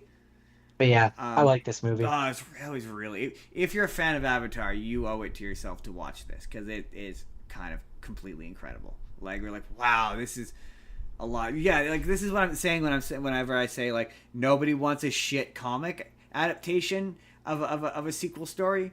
Like no, I don't want to read the shitty Zuko comic where he looks for his mother. Nobody wants to read that. I don't care how many times Donkey Bosco says it's a surprisingly good read. Nobody wants that. I'm not gonna say that nobody wants it, but like. Because clearly, there are people that would, but like they prefer this. Yes, I prefer this. I will settle for that, but but I want this. If you prefer, nobody wants that. They will. Nobody settle wants that. Yeah, exactly. And they don't want to admit just that. Nobody wants just that. People want that as a supplemental thing that they get. As well as this. See, I push back on that idea because I'm like, if I went to, okay, notwithstanding, because I know the option you choose, but if I went to anyone else and went, hear me out, okay, this is a beloved cartoon that you enjoy. What if we made it into a full animated series, complete with animation and the characters spoke and talked and had a voice? Or what if we did none of that? And we put it on paper with word bubbles. No one's picking on paper with word bubbles, is what I'm saying. Right, but what I'm saying, Justin, is not or, and. We take this, we make it into a full show, and you get a comic. I sure, but like that's a consolation prize at best. But my point is, it's not. Again, in that instance, it's not a consolation prize because you're still getting the thing. So, like in this instance, you get the movie. But you also get at that point it's supplemental material. It's not like a thing that you're getting hoisted upon you. Currently in the current timeline, what we had up until this point, Korra notwithstanding, but what we got up until this point was the consolation prize. That was the consolation prize. Yeah. All you got was the comic. I guess my point is in a world where you can have like we can go back 4 or 5 like when this was originally conceived, and you go back in time and you get this and then you also get comics. That's not a consolation prize. My point is nobody wants point. Comics though. That's my point. Nobody wants them. Like nobody is like Nobody wants just comics. No. I don't know. Like nobody. I guess nobody wants a comic. If I must reword, nobody wants a comic book sequel to a thing. Nobody wants their thing to be resolved via nobody wants that. That's where I say supplemental material. I haven't that. Not replacing material. I don't know. I've never seen the appeal. I'm not saying I want that, but I'm saying if you're gonna have them in comics, I want that to be the secondary thing that's not important to the main thing, which is the real show. I've never seen a comic book like that where I'm like, yeah, this doesn't feel like it's glorified fan fiction. Like I'm never. But also that to be fair though, for me it depends because like. There's obviously certain exceptions where I do prefer it, but like for the most part, like with Sonic, for example, I think there's way more comics than there are shows, and the comics are usually better. That's a valid point. Yeah, I guess what I'm thinking of, what I'm talking about is like I'm talking about like if I went to you and I went, Jor, what do you want? Actual season 4 of Final Space or a shit comic? You're gonna say actual season 4 that's what I mean when I'm I am, yes. There's nobody who's like, no, but you know what? Actually, I want the comic instead. But like, if they gave us actual season 4 and then like also released another comic, I'd be cool with being a comic. It's a waste of paper. For me, that's a waste of paper, ink, and talent. And that's because you're a snob. Comic books are comic. If you're gonna have a comic book, then have it be a comic book. Like create a comic book. I don't know. I Well, just that's what I'm saying. That's why I'm saying it's a Yeah. supplemental thing. You can have a story that takes place. It's like it'd be the equivalent of like we have the Simpsorama comic book or whatever.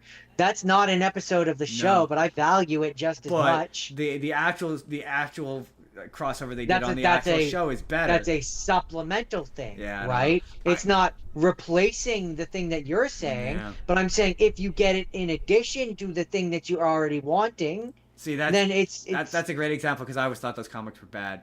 Like just like even as a kid, I never thought they were very good. I thought that you spent money on them, so you couldn't well, yeah, have thought because they it were looked that like The bad. Simpsons, but like it always didn't feel right. None of the like there's lots of times in those comics where characters don't talk the way they do on the show. They just doesn't it just doesn't sound or feel right. It feels like fan fiction. Yeah, you're a snob. Nah, like to me, it's different than when you have an actual character that begins its life as a comic book character. It's different. To be fair, it doesn't always. Sometimes it doesn't. Sometimes a character that is in a comic doesn't work in real life either. Like Marmaduke is a great example of a character that didn't work in live action, right? Like there's just certain times where it's like, Yeah, yeah, but there's a difference between it not working and you just not liking it. It does work in comic book form. You just don't like it. I will For say, Avatar, I'm talking about. I don't know about the final one. Yeah, I didn't read that, but Mm, for the Avatar ones, I've taken those stories into my being, and I liked them. I don't know. I refuse to believe that if you could cancel that No, out I would and have want. it I not would prefer. exist I and would. rather I watch it animated, personally would rather have it animated. But like to me, it's the equivalent of like that's my point. that's the equivalent of like when they have the DC animated movies where they're just taking a comic book run and turning it into a movie. Like you can, it works both Yeah, but ways. those movies never end up being as good as the comics that they're based on. They're always worse than the comics they're based on. They're never as good as the comics they're based on. So that works just as well. Where like when you do those straight adaptations, they always wind up being because it doesn't feel like the same writing, and this is the same thing. Like I just you cannot convince me that any person's like, you know what, I'd rather read this thing as a comic book. That nobody wants them, they settle for them, and they've deluded themselves into Right, thinking but that again, they want them. That's my we point. we keep getting away from what I've been saying, which is where I'm like, yeah, I get what you're saying, but I'm saying having a comic book run or a comic book version of the thing, which also exists on top of what you're asking for, where is the harm in that? Oh, I never said there wasn't any harm. I said nobody wants it. That's not true. That's empirically not true because they I keep doing it. yeah, they do it because they want to make money. But no, the audience, no audience member wants it. Wants a. I think you're gonna get pushback on that. Well, no, I will get a pushback on it because people have lied to themselves and convinced themselves that they do. Nobody wants a comic book based on a beloved. Like nobody wants the Darkwing Duck comic book. They want the Darkwing Duck cartoon show, and they've convinced No, I don't think that's themselves. true because the comic book came first. Darkwing Duck? No, Darkwing Duck and comic book didn't come first. Darkwing Duck the show came first. Maybe I'm thinking of Scrooge. Scrooge the comic book came first, but you notice he didn't become popular until he was well, at least mainstreamly popular until it became an animated show. But still, that's not what I'm talking about, though. It's not what I'm talking about. I'm talking about taking a show that started off as an animated thing and releasing a comic book version of it. Nobody wants that. Like they may think that they I think do. you're gonna get pushback on that. Well, yes, I will because people are lied to themselves and convinced themselves that they want that. But no, nobody wants to read. No, the I think you're comic just. book. I just think you're a snob. No, nobody Like, wants quite to. honestly. If I went to a person who was a fan of Avatar and said, "What would you prefer? Would you prefer to read the story on pen and on a piece of paper of how Zuko found his mother, or would you like the guys who made the series to come back and do a special where they animate it?" Right, but They're again, gonna pick that's the not animated that's special not what every I'm single saying, time. though, But Justin. that's what I'm saying. What I'm saying is that yes, in a world where that got made, right, where that got made into the season 4 of the show, the argument is not do you want that instead of that. The argument is do you want that, and then let's say you're going on a place like to a place Yeah, where you don't have access you're to a making TV complete- show. you're Do making you also want a comic Yeah, book? but you're making a completely different argument than I am. Yes, I am. What I'm saying is nobody wants it I'm to saying exist. you can have both. Why? Why have both? I just told you why. All right. You're in a situation where you can't watch the fucking television and you can have a quiet book. You're at your grandparents' house, for example. I guess I could read a lesser quality version of the thing I could watch on TV. Sure. Okay, we need to move on. You're being willfully. Well, I'm not. You are. You're making an argument that I'm not making. You're just being a snob. I'm not. You're making an argument. You are. You're making an argument You're that I'm just not being making. a snob. I'm saying that nobody wants that. You're saying nobody wants a comic book version of a show that exists. No, they don't. That's not true. They think they do. That's just. They think they do. Willfully not true, they don't. Justin. They think that's not true. They think they do. They think that they want it because they think that they want more. You're just a snob. I'm not a snob. You are. I'm not a snob. You are. It's the truth. It's the truth. It's not the truth.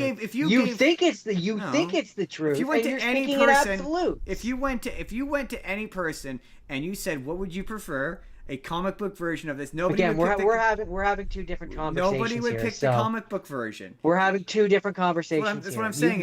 You're fucking ignoring what I'm saying. I'm not ignoring what you're saying. I'm ignoring what you're saying. You're not. I'm not ignoring what you're saying. We're gonna move on. You are. I'm not ignoring what you're saying. You are. I'm saying that. I'm saying in a world where you can't where you can have both. You can have both, Why? Justin. What's the point? Because if you're in a situation where you can't watch TV, you can still enjoy the thing that you like. It's still a lesser quality version of it. No, it's not. Just because you don't like books, Justin. It has nothing to do with liking books. Just because you don't like comics. You want to see the thing that I've watched for 50 episodes. Right, and you can do that. Why would I want to read a shitty quality, and there are times where you can't do that, and in the times where you can't do that, you can still fucking listen to a thing. It's the equivalent of having the speakeasy versions of the audiobook versions of the fucking Doctor Who, where I can still engage with an episode while I can't watch an episode. Again, nobody. That's another great example. Nobody said, you know what I want. That's clearly not true, Justin. Or these things wouldn't exist. They exist because of money, but no. We need to move on because you're genuinely starting to piss me off. Well, just let me finish this point. No, Justin, you're just so wrong. But I'm not wrong. You're so wrong. I'm not wrong. You are. I'm not wrong. At the end of the day, there's absolutely a world for both of these things. I'm not saying just because you don't fucking engage with one of them more than the other. That's not what I'm saying at all. I'm saying nobody wants it. Nobody wants it. That's clearly not true. Whether or not these things exist. Yeah, but again, if you had the option. So there's an audience. No. There's a difference between choosing it and settling for it. Like, sure, people have settled for a world where all you get is Matt Smith and David Tennant doing an audiobook where they barely put in the effort. Yeah, we need to move on. You're pissing me off. Hold on. Yes, absolutely. There's a world where people are going to watch that, but they've settled for it. They don't want that. They want a version of this where Tom Baker puts on the costume and David Tennant puts on the costume and they film a live action thing. Nobody wants a Doctor Who audio drama where these characters team up. They want them to do it on screen, but they settle for the version where they do that. It's the audience come in and destroy him. That's the same thing. It's the same thing with the comic books. Nobody wants the version of the Zuko story where he finds his mother on paper form where they have to read it and fill out the voices. They want Dante Bosco to come back and record audio for it. They want the team from Avatar to they settle for the comic book version of it. They don't want that. Nobody wants that. They want the fulfillment of the story to come in the medium that it originally started off with. Nobody chooses it. That's my point. That's what I'm saying. Is whether we're having two different conversations. Whether or not its existence is something that people will settle for is not what I'm saying. It's like nobody wants it.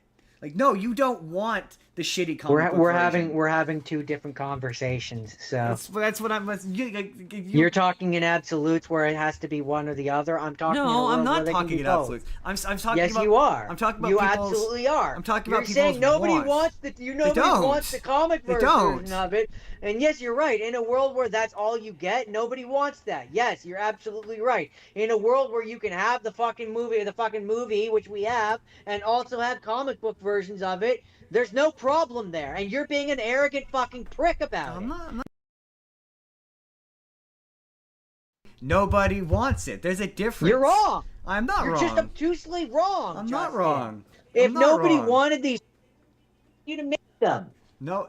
Again, the best example is you think if people had the option to see Final Space like as an actual show? Do you think that they would want that?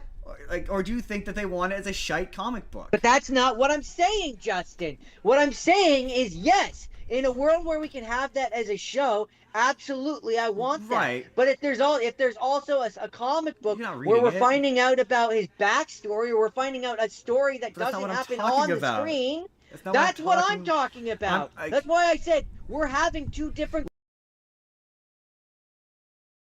So the one in let's the world move on, man. in the world where they like, let's say they did Final Space. Let's move on. Hold on. When they in the world where they do like the Final Space. Okay. Well, no, I'm going to talk about this in the world you're talking about, where we do both, right? Let's say we have the Final Space comic book. That's the final season. They released that, and then months later they put out an actual season of television. Nobody's reading the comic book. That's my point. That's not true. Why? Why would you when the actual version of it exists? Why would you? Because maybe you're somewhere where you can't watch it, and then you can engage with it in a different way, Justin. Then I'll wait till I can watch it. Yeah, that's you. Some people don't want to do that. Some people prefer. That's why, even though there have been books about a thing, for example, like there's the Animorph books. They were books. They're written books. But someone fucking went and turned them into fucking manga versions. Or in the reverse of it, for the longest time, I think I still have it on my shelf. No, it's not, But Justin. It's different. It's not. It's just a different interpretation of the media. But it's not. In a world where it's both? Yes, it is. Yes, it is. I feel just... It's the equivalent of fucking... You took Harry Potter and put it on the movie screen. It's not different. It's not the same thing.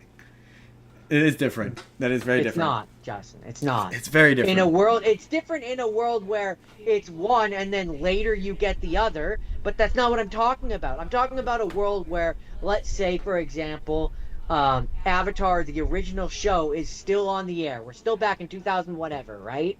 Right? Yeah. Are you with me? Yeah. What I'm talking about is, at the same time, while it's on, they also release a side adventure comic book where it takes place in the world at the same time, and it's just one that we didn't see on screen. Yeah, I've never. This is me being That's you being a snob. They never, like, when I was a kid. Those did exist, and they were almost exclusively not very good. They almost exclusively. Yeah, 'cause you're a snob. No, because it wasn't the people writing the show, so the characters always felt like they were out of character, or it felt like they. Yeah, it felt you're a snob. It felt like fan fiction because this wasn't the people who wrote the show. So the character, like, to me, a great example of it, like in the reverse, is like that reboot comic that was going to be based on the movie, or that the movie was going to be based on it, where like you had Turbo say stuff like "Am I lagging?" Like there's certain things where like it's like whenever I read a Power Rangers comic, like I think Power Rangers comics are disproportionately not very good because they miss the whole point of Power Rangers. A, the design tends to not look very good, and B, that you can't do, like, half the appeal of Power Rangers is that it's live action. But the same thing with Super Sentai, where no, I refuse to believe there's a world where people wouldn't rather see a high budgeted live action version of the Lord Dracula comic. Like, here's what I'm gonna say, Justin. Yeah, that's your opinion. You're welcome to your opinion, but clearly, Justin, there's an audience for it because they keep making. There's a lot of comic books for Power Rangers, Justin, and there's a lot of people that like them. I think just because you arrogantly think that your fucking opinion is higher than all. I don't think that. I just. You could not convince me that if I went. That's great. That's great that you feel that way. If I went to any Power Rangers fan, and I said, "What would you prefer?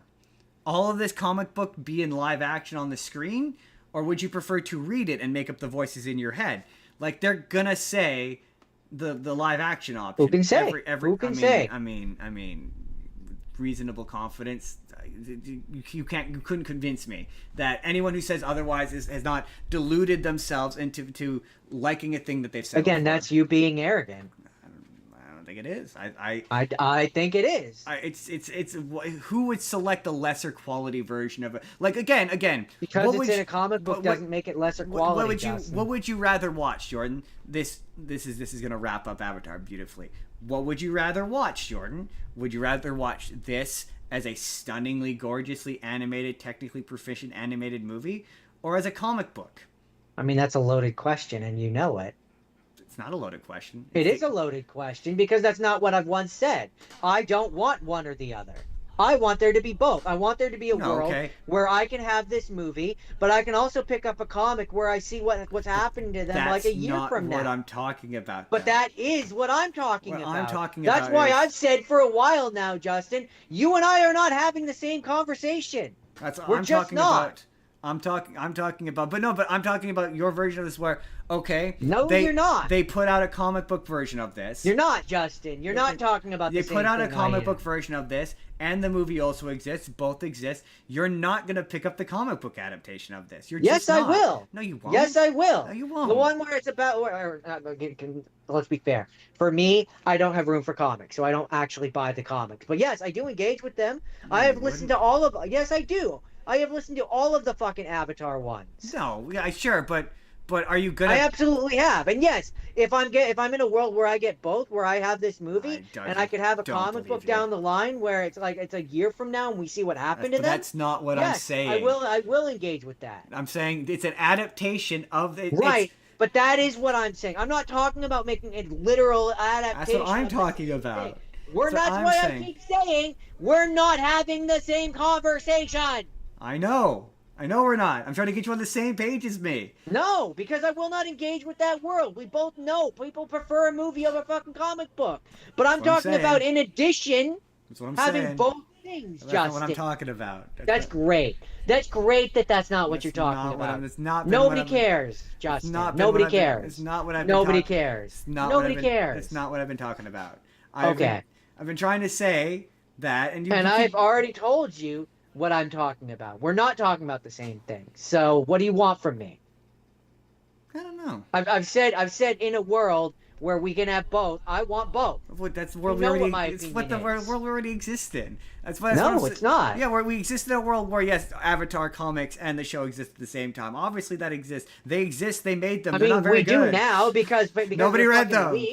My point, though, Justin, with this movie is that no, we weren't going to. They wanted to fucking delete this. No, but they made a bunch of Avatar comics that are sequels to the show. Nobody read them. They're not very good. A lot of people like them, Justin. It's got a very small. Because you don't. It's because you don't. No, a lot of people don't know that they exist. That's my point. The problem. They're not very popular. If you prefer, they're not popular. They're not popular. Like nobody read them. Like that's what I'm saying. Is nobody reads these. Okay. So let's move on. Nobody reads. We get what you're saying. You've said it over and over again. Yeah. We get it. That's what I'm saying. Is this? I got wildly away from the point, which is to say that this is what that should be. This should be the sequel. Like that. Make a movie. Make a movie. Make a mini series. That is an actual proper sequel. Don't make shit comic books that nobody's gonna read. Is my point. Stop that. No, they are. Yes. Nobody read them. They're not shit, Justin. Nobody read them. Just because you don't like a thing doesn't instantly make it shit. I like those comics. So shut up. Nobody read them. I did. Okay, but I'm saying in terms of the mass. So just because you didn't read them, how do you know they're shit? Did you read them? If they weren't shit, they would be more popular. Did you read them? It has nothing to do with anything. Yes, it does. Did you read them? No, because they're not very popular. popular. Did you go and look at the art? Did you go and look at the time that people spent to make them? No then interest. Don't be a fucking prick. No interest. You can say things in a way that's not a fucking asshole way to say it. No interest. Nobody read them. What do you want from me? It's not my fault nobody read them. Again, that doesn't instantly make them shit. If they weren't shit, people would have read them. We need to move on, man. That's what I'm saying. You're pissing me off. If you prefer that, they weren't very popular, and the audience who... Yeah, that's what I'm saying, Justin. Is there is a better way of saying things which elevates you and make you seem like less of an asshole. Okay. Maybe you should try doing that. Okay. The audience who watches the show... It wasn't well received. You could say it like that. Bad. That's very good. That's a polite way of saying it. Lesser quality. It's shit. It's shit. Just how would you feel if fucking you were the person that worked on it and you said like that? Someone said to you that's shit. Well, it wouldn't make you feel very good, would it? I feel pretty good with my millions of dollars. Every day, the thing that you put onto this earth is shit. You're shit, Justin. That's not what I said. You're getting weirdly defensive. That is what you said. I said it wasn't very good. No. And then I was hyperbolic. Said it was shit. Well, yes, I was being hyperbolic. You used the word shit. I was being hyperbolic for the purposes of comedy. It is not Wasn't very funny. If you prefer, it's not very good. Nobody liked it. The audience didn't care for it, and not half true. of them, nobody read them. Nobody read them. They were not successful. Make it shit. If they were at all successful or good, then they would have done something with them. They would have adapted them into something. They would have done something with them. Well, I mean, clearly not when fucking Paramount wants to fucking squash them. They had this fucking gorgeous, brilliant movie that they didn't even want to put in theater. It's better than the comics that nobody read. That doesn't mean that the comic book stories were shit. That doesn't mean that the art was shit. Really specifically That means that the people that were making it were not allowed to make something better. Really specifically the one that's about Zuko's mom is not very good. Nobody read it. Like nobody cared enough about the mystery. That doesn't mean that it's shit. But nobody cared enough about that story that it's shit, because instead of making it into a season of television that it should have been, instead of making it into its proper thing, which was a piece of animation, it was a comic book that was bubbles and artwork that was made to look like the cartoon. But no, that is shit. That's instead of spending the money. Okay, we need to move on. If you want to be like the people who make Avatar are shit for not making it into a thing that people actually want to consume, sure. But the thing itself is bad. Your arrogance is you're really starting to get under my skin. It's not being arrogant. It is arrogance. It is arrogance. It's not being arrogant. It's not at all. It's not at all. You don't like comic books, Justin. It has nothing to do with not liking comic books. Yes, it does. I love comic books. All you've done is fucking denigrate them. Well, no, I've denigrated this specific franchise's comic books because nobody wants to read Avatar comic books. No, you have very much put forth the idea that absolutely not. That's how you're interpreting media which moves is superior to movie, and that media that doesn't. If it's in comic book form, it's inferior. No, not at all. I said sometimes. Some people want to see the thing that the medium that is originally in. Yeah, sure, but just because it's in comic book form doesn't make it lesser quality version of the thing. It doesn't make it shit. It's just like how you can make a shit adaptation of a comic book that's not very good, that I would say is shit. It's a lesser quality version of a thing that people want. No, it's not. But it is. It's just by default. It's not the thing. Because it's in fucking comic book form doesn't make it inferior. It's inferior because it's a stationary piece of media. Yeah, that's your arrogance, Justin. That's not an arrogance. I mean, it's my opinion. And no, it is. You said that when it came down to it, you would much rather watch the story of Zuko's mother in animation. So no, of course I would. That's my point. My point is you wouldn't choose. But just because it's in comic book doesn't mean that it's not shit. What I'm saying. That is what you said. I'm saying you would pick one over the. No, I said it's shit because it's not very good. You're wrong. Okay, really? You would whole-chestedly recommend I read the comic in which Zuko finds his mother with your whole chest. Say that you're a fan. If you're a fan of the show, yes, I would, because it's a payoff to a thing that they set up that you never got to otherwise finish. Well, again, who cares? It's in a comic book that nobody read. That's my point. That's your arrogance. But it's not an arrogance. It's a fact. It is. Nobody read that comic book. You even said to yourself, anybody you went to probably wouldn't have even heard of it. But they have heard of this movie. That's what I'm saying. Right. Is this movie is a better version of that my comic point book is that the only reason why people have heard of this movie is because it got leaked, because there was all that drama around it. Otherwise, this would not have been heard of, Justin. It would have by Avatar fans. I completely disagree. But it wouldn't have been heard of. See, and that's the thing. That's the thing that's interesting. And then I promise we will move on. Avatar fans and the reason why the comic books bitches about this movie is because people don't hear about comic books. It's a very set margin of people that read comic books, right? So but there's a big difference between a Marvel comic. The animated movies or shows, they're definitely more prevalent because they're more popular. Because they're more they're on television, so they're easier to fucking get. If you want to go read a comic book, you have to go and get the comic book. I would be you want to watch television and watch animation, that's on your television and it's in your own. You don't know. You got to talk. I was just gonna say, I would say this of any animated show. You don't have to go anywhere for animation. So yes, that's why it's more prevalent. It's more prevalent, so it's going to be more popular. That doesn't mean it's better. Better is such a strong, final, Animation is No, always better. no, you're not. Animation I'm is sorry, always better. but you're wrong. But also, like, there are it's- just times where a comic book is better. but it's The Injustice comic book is better. no, but that's not the same thing. It is the same thing, but that's in reverse. not the same thing. That's a very false equivalence. Like to me, No, it's not. No, here's how I would put it. To me, not exceptionally I don't like well. to call it shit. It's not very just good, such Jordan. that's not. It's I'm not sorry, very, it's but not no. very good. Like If to it me, was- to me, if it was- to me, if it it's was like the animated and equivalent put of into going. the show. If it was animated and put into the show and it was like another season, you wouldn't be saying No, it's because shit. it would be better. It would be good. It would be Like- in its proper, but the- but- correct but- form.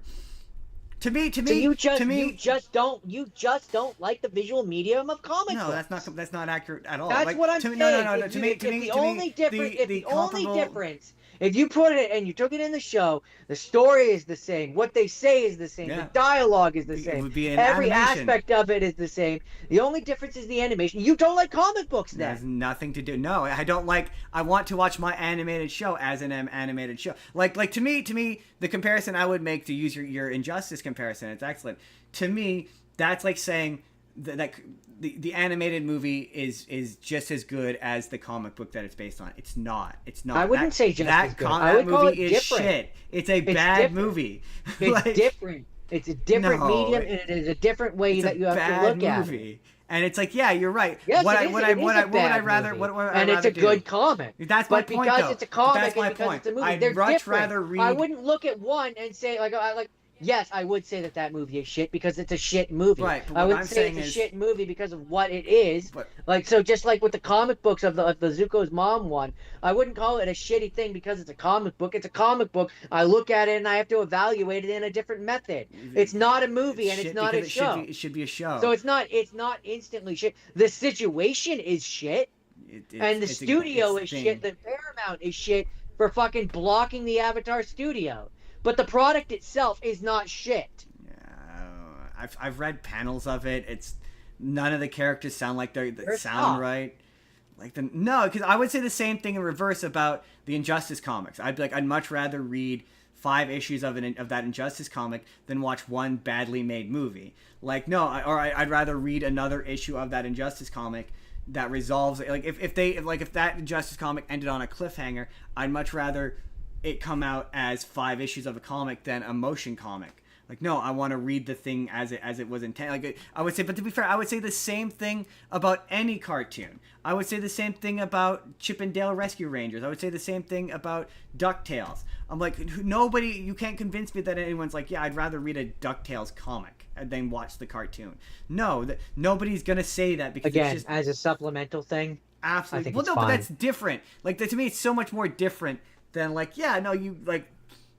It depends. Like, yeah, there's times where, no, I'd rather read a Superman comic book. Or I'd rather read Spider-Man as a comic book. Absolutely.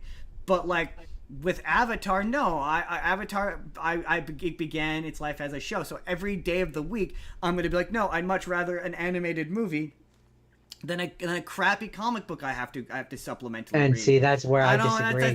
That's not... where I'm like, I would rather have the movie, but if I also get a comic book which has a supplemental story where this was a thing that we didn't see on the screen, that's cool too. Yeah, but a sequel is not supplemental. That's my point. That's not what I said. No, but that's what I'm saying is I don't want the Again, sequel we're to be a having comic book. we're having 2 different conversations again, Justin. Let's this- move on. I want the sequel to be. Let's I want yeah, the that's sequel to great. be- Let's but it would move be on. like if you made like episode 9, and if you were making Star Wars, and like episode 9 was a comic book, you'd be like, no, I'd much rather episode 9 be a movie. Yeah, but that's not what I'm talking about. So yeah, well, let's move you're on. talking about like the Knights of the Old Republic or like those guys, and like that's where I'm like, yeah, there being a I'm comic talking of a character about you've never heard of or will episode never... 9 comes out, or episode let's do what I know. I'm saying episode 3 comes out and episode 4 comes out, and maybe we get an adventure in between 3 and 4 that we not see. The same thing.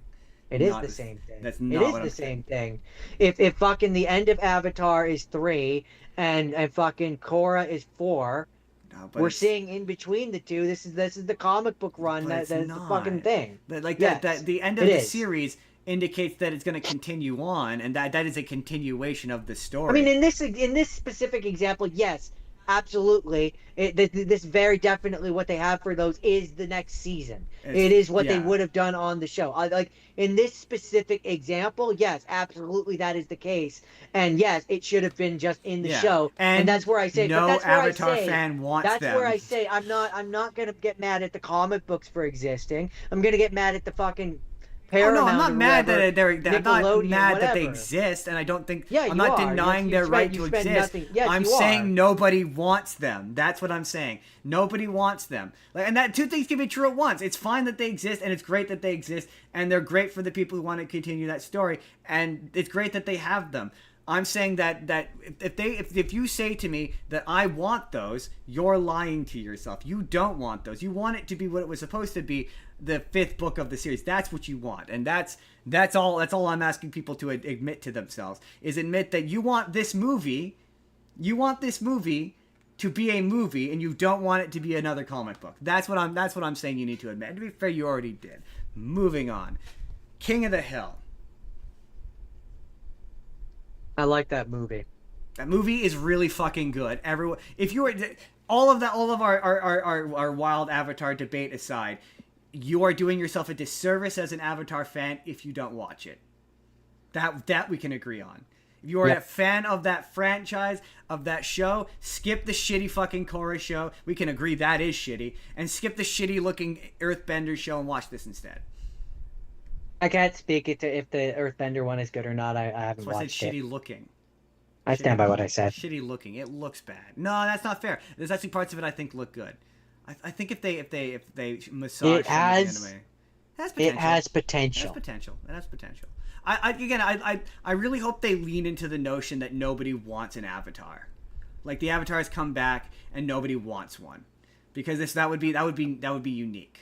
That would be a unique I'm kind of hoping that they do a thing where I've already said this before, where each of the twins has one of the two spirits. One has Rava, one has the evil Vaatu. That would be kind of fun. And like the one that you think has Rava and who is acting like a good person ends up having the Vaatu, the evil spirit, and the one who seems like they're acting like the evil one, and this is the red herring, like they seem like they're acting like they're the bad naughty one or something like that, and they actually have the light spirit in them. I think that'd be a fun inversion. I do think it would be fun. I also think it would be kind of fun if they split the good spirit and like each of them, half of them got half of the cycle. No, that doesn't work. That'd be kind of fun. So like half of them gets like one of them gets the earthbending, the other one gets water, and then they have to learn to use their avatar state together. They're not the avatar at that point. That'd be kind of a fun inversion of it.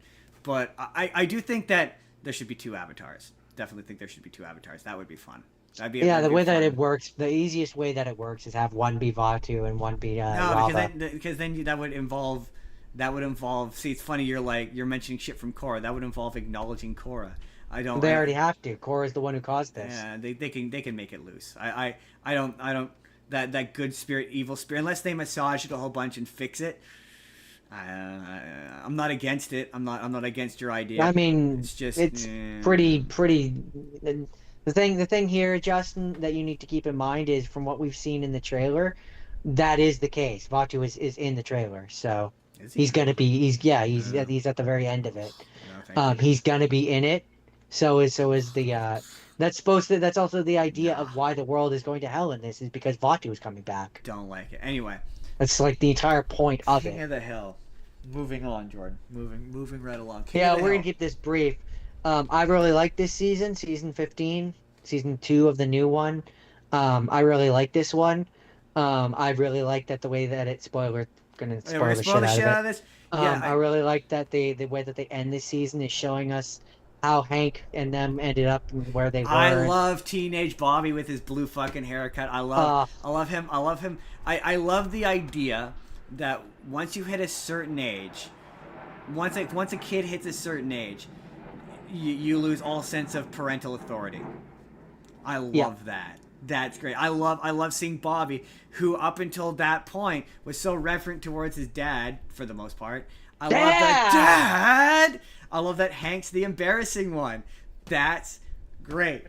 But he's also still embarrassed by Bobby, which is great. I love it. I think that's great. I still continue to love adult Bobby continues to be the fucking standout. He's great. I love how he is constantly and consistently the most reasonable one. Like, Yeah. and like even As he's and this was the thing that I realized too. Um, as he's gotten older, he's they really show, and I'm sorry, mom, dad, but they really managed to articulate and show that like he's an adult who has to like manage his parents now. yes, like it really does, because nobody, I joke about this constantly, but your parents don't prepare you for that moment where you're an adult and they're also an adult. Like And you have to, like, you have to regulate navigate that their relationship, yeah, feelings. where you're not quite friends, but they're not quite like an authority figure anymore, but like they still kind Yeah. of have to act like it. Like, yeah, And you kind of have to treat them like they are, but you don't but really. you don't But, like, really. Yeah, this show does a really great job of representing that. Yes, of having same that with moment where Connie you're like, too. yes, absolutely, yeah. Same with Connie. Connie, I liked her so much more than I thought. She I was was way going better to. in this Way season. better. Like I like how even they have an adult relationship. Like I like how even when they get into a fight, he steps back and he goes, "Wait, maybe I did something wrong." And then he they immediately talk solves about the it. problem, too. Right, exactly, and they resolve it, and it's like, oh, there isn't like a drama of are they gonna break up as a result? No, we're adults. Yeah. We're gonna have an adult conversation Or, about this. Yeah, I really or- like that. That was really good. Or like another thing that I really liked about their dynamic and relationship is how like they set up a scenario where like in the original King of the Hill they were like 12 or 13 or whatever, and like it would have led to a scenario where there would have been different kind of hijinks that come as a result of Right, it, right? exactly. Whereas like in this one, so like there's the part where it's Connie's birthday and Con's like wants to be like the good dad or whatever, and Bobby's like I'll help you kind of thing. And like in the original, it would have led to Connie being mad at Bobby because Bobby would have like been left holding the bag, Right. right? So like in this one, and like he would have not known what to do. But in this one, because he's a competent adult, he gives her dad the stone that he was gonna give her, Right. and then does like the song in the restaurant, and she's like, "Ah," and like she knows because they're adults, right? Right. She knows that he actually Right. bought it and is like, "I love you so much more for this," kind of thing. I love Con and Bill. Speaking of Con, I love Con and Bill. I love their relationship. I love how that's building. I like the fact that he's moved in with Bill in this season, and I like that him and Bill are becoming friends, like genuinely friends. I love how much he likes. Like, I like the episode where Dale thinks he's turning him into a dog. He's like, "No, I wanted you to be okay when I left."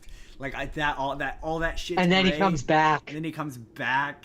Like all that shit's great. Like there were. It's not like IGN gave this a 10 out of 10. I don't know that it's a 10 out of 10. It's a 9 out of 10 because for me there's a couple of really cringy conservative probably 9. jokes. 9 would be very very solid.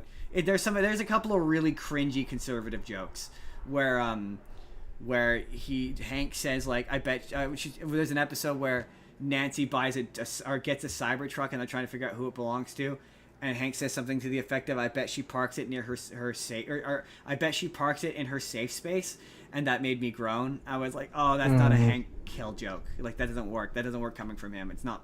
Yeah, but it also kind of does because he's from Texas. It does. But it doesn't. He it was doesn't. always weird. I Like, get why weird, you would there's a say few that. There's a few things that he was always like very weird about, and so for him to have over time developed into those kind of doesn't he really. wasn't that in the One of last them season? was his truck.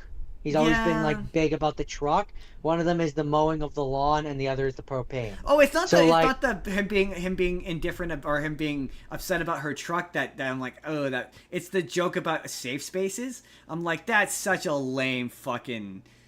Like, I'm surprised you Yeah, didn't say I identify as a truck. Like, it's that hacky. It's just a really I hacky get conservative what joke. you're saying, but because it's from because it's from Texas, it I mean, doesn't seem out you of could place to probably me. make the joke that it's like a conservative dad joke, I guess, at this point. But it was like this show was smarter than that in the last season, and it's one of two moments where it made me groan. Like there's another moment where they try to do a trans joke and it's not funny, but it ends up working. Like they do a bit where they have a chicken that turns into a rooster, which is a thing that can happen in nature. Apparently, I learned. I was like when I was watching that episode, I was like, wait, is that a thing that can happen? And I googled it, and it is. It is a thing that can happen. Yeah, they had the kids were like, we don't want you telling our kids that boys can turn into girls. And I'm like, at least Hank, what Hank says in response to it felt like a normal person response to somebody saying that, where he's like, I'm not saying that can happen. It's just, this is what's happened. He's like, this is I'm not saying that humans can do this. I'm saying this is a chicken that can do that. I'm like, okay, no, that is believable. That is a believable stance for him to take in this situation. But yeah, him cracking a joke about a safe space, neutrality. Like, yeah, that doesn't. It was corny. The other episode, I love old Hank's approach to shit. How it's different, like how his approach to situations. Like my favorite episode in this season. I don't know. There's so many. There's none quite as bangy as him bonding with GH. There were way more bangers, I think, in the last season. But the one where him and Bobby go to the comic book convention, and he ends up watching the whole show or all the movies or whatever of the thing that's definitely supposed to be Star Wars, and he makes the axe or whatever. There's a really. I would have said it was part Star Wars, part Star Trek. I mean, yes, it's a combination of the two. But I'd say it's probably also borrowing a lot from Dune as well. But Star Wars, anyway. I did think there was a missed opportunity when Hank was really into the movie or whatever. I think there was a missed opportunity to have Bob be like, that man ain't right. I think that would have been funny. I still think you should have said that man is right. That man is right. And he's my daddy. I love that the season ends with him in charge of Strickland Propane. That he owns 51% of it, and he's now the manager. I'm really hoping that becomes a plot point in the next season of him having to deal with owning a business now and being in charge. Like, it's different when Lady Propane, when your love is now the thing that you know what I mean. Like his interactions with it are different now that he's the boss. It's different. So I'm really interested to see how that. And yeah, some of the voice, I'm still not a lover of Khan. It comes and goes for me. Dale, there's episodes where it's better than others, but the thing that made it easier for me to get over how much I didn't care for his voice was he gets a lot of the better episodes. I really like the one where it's he's teaching Hank about AI. That was really funny. It was less jarring for me with Dale this season because they weren't trying to have it both ways. They didn't have the old guy and the new guy. That is true. It's entirely the new guy, so it allows you to get used to it. Kind of get used to it. And you're right. It's just because at points it doesn't sound natural. It sounds like he's putting on a voice at times, and then the other times, like when he screams, when he yells as Dale, he's like, ah, he does that. Pit. Oh yeah, I also love that Bobby gets his own. Wah. That's great. That was awesome. I love that. Him and Hank and Caesar. Hank and Caesar that's a great relationship. I love that. Hank gets a little dog that he becomes best friends with. That they initially think is 2 years old. Peggy gets a dog, and he's Hank's dog. Like any dog purchased by an older couple, the husband is reluctant to get the dog at first, and then it becomes his dog. That is his dog. What else? Was there anything else about this season that I really liked? I'm not gonna lie. It's hard. Like, I'm enjoying this more than the original series because it's more mature. It's allowed to be, not even just in its language. Yes, they get to say some curse words, but in terms of its interactions with the world, it is a more mature show. The characters are interacting with the world more maturely. But does this work without the existence of there's so many moments in this that work so well because you have that history with the characters. So like when he's got a similar line in this season, but one of my favorite lines in the first season is when Bobby's like, my dad's love was my mom, me, and then propane, and then some days I barely eked out propane. That's funny, because you know what his childhood was like. We grew up with him. We grew up seeing his child. Or like he says something similar to Connie this season when he's like, when I was 13 years old, I would have done this. And you're like, you remember him when he's 13. I definitely, I think you need that original show. Yeah, without that hit. But would you feel that if you watch that show now, as opposed to, would you still have that like level of like, I love adult Bobby because I remember kid Bobby. Would you still have that if you watched the original show now? I don't know that you would. I don't know. I haven't watched the original King of the Hill in years, so Yeah, but like again, I just don't think it's a 10. stupid air show. I just don't think it's a 10 out of 10 show. I really don't. But it's I mean, I don't think anything ever No, at is it any 10 out of point 10? is 10 out of 10. Yeah, So that's not a fair statement for me. I know what you mean.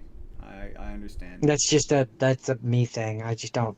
I don't believe in 10s out of 10. I'm very excited. Like I'm really hoping that you're right. I really wish that they would separate this though from the original show. Don't call it season 15. It's cumbersome.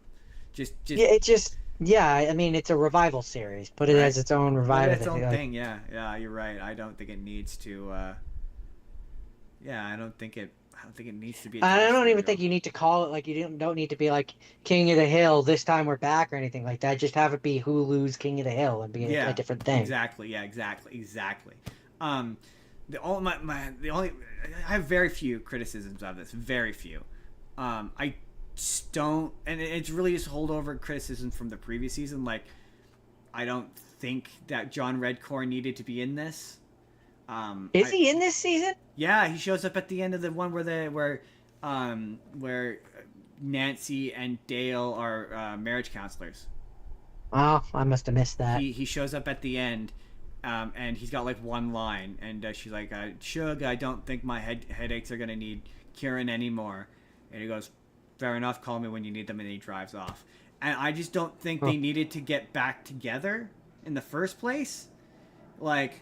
Didn't she in the original show? They already kind of cut that off. I think. She broke up with him, and then they had an episode where she almost goes back with him, and then she decides not to. So her being back with him at the beginning of this revival doesn't make any sense, and it's one of the things I didn't like about that first season.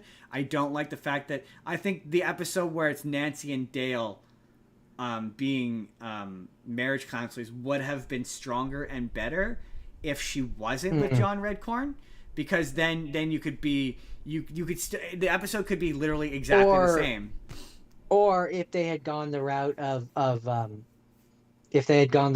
throughout the revival, they never mentioned John Redcorn, right? And then we find out in that episode that like this entire time she has been with him. Then it would have been more of a gut punch at least, where it would have been, but I still wouldn't have liked it. It would have bothered me. It would have bothered me more had they done that. Because I think. Well, it's not that it doesn't make sense. It absolutely makes sense. She's weak. No, she's weak and she's a cheater. No, but the original part of series did such a good job of being like, if they hadn't done an episode in the original series where she almost went back with him, I'd be like, sure.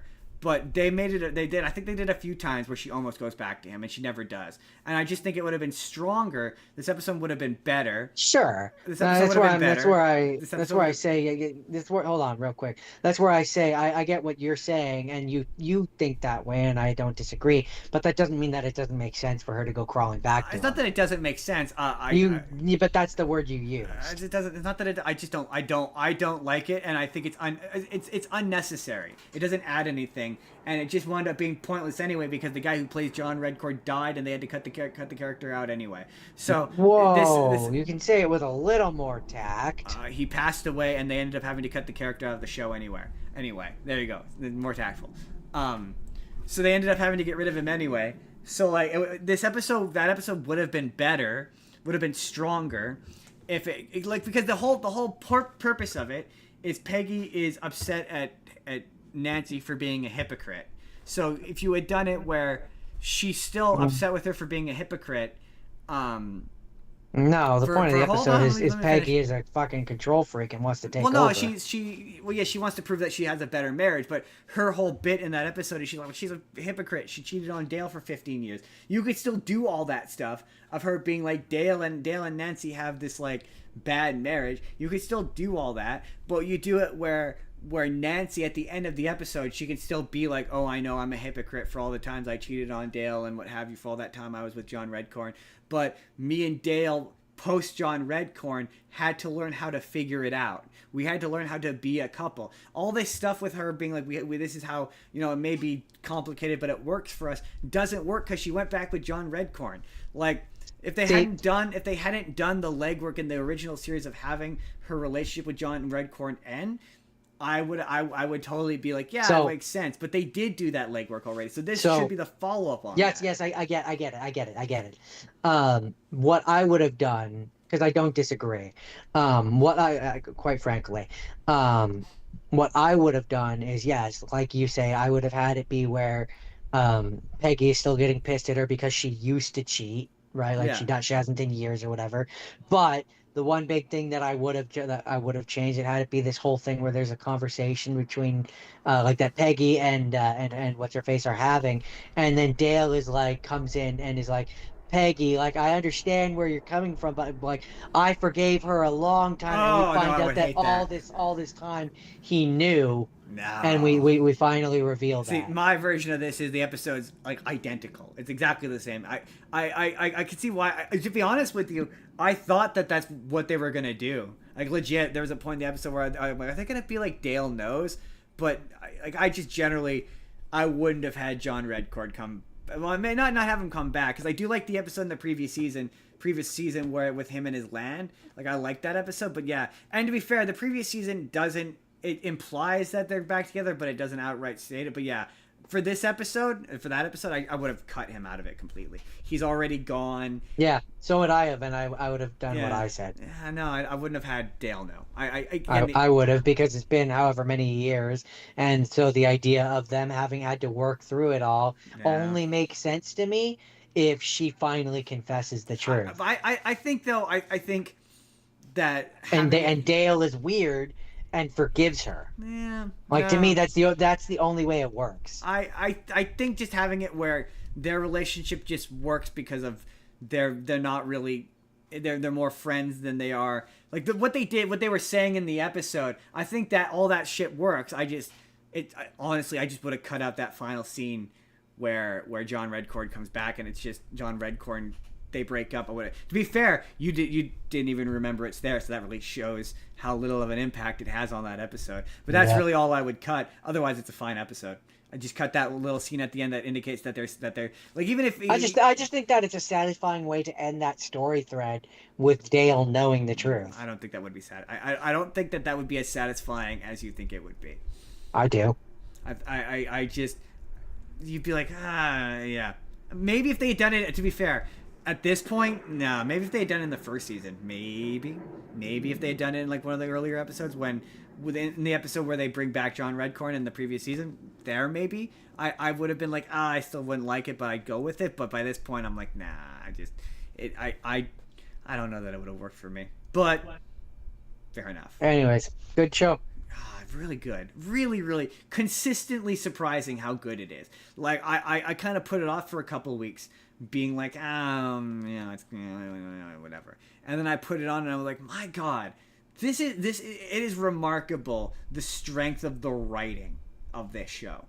Like the strength of the writing is consistently impressive. Where you're like, wow, this raises the bar on all of those other shows by like a lot.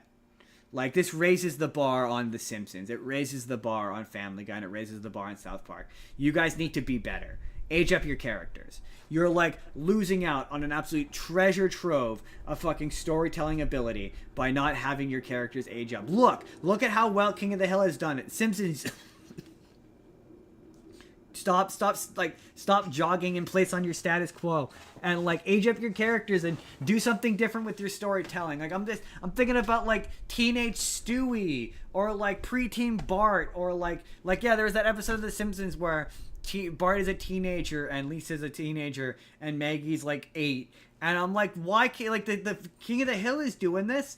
Like it's, instead of doing these weird one-off bad specials that you're doing on Disney Plus, do a miniseries where it's like 5 episodes of The Simpsons and it's what if they were older. Like do more than one episode. Like this is like call it Disney's The Simpsons. Like you said, like Hulu's King of the Hill, and like do a miniseries where you see the same thing with Family Guy. Do like a Hulu special because they like. All these shows don't want to do full seasons anymore. They all want to do these, like, Family Guy announced Family Guy announced they're doing a Halloween special. Do like a couple of specials where it's them in the future. Like clearly this show is a massive success. That's what people want.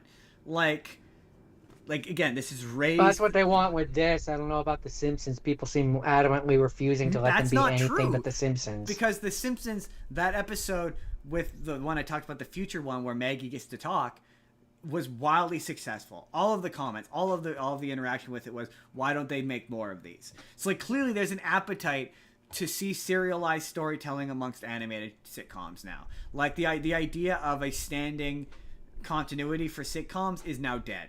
So like maybe these other animated series need to catch up with the times.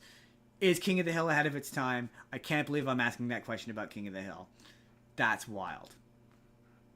Jordan, I think I agree. I think Jordan, how should we do this? I think you can go first. For your okay. So that was 3 of our rapid fires. My 4th rapid fire is called Eagle Eye. Came out in 2008. It has. Have you seen iRobot? Because this is not that. I mean, it kind of is. It's not. There's no robots. No, but it's the evil bad thing is the I same. mean, it's an AI. It's an AI that controls all of the machines. But it's not. But it doesn't have robots. I mean, it's pretty. It's also not in the future. It's like modern day. Oh, that's fair. I mean, isn't it like the near future? It's really. No, it's like modern day.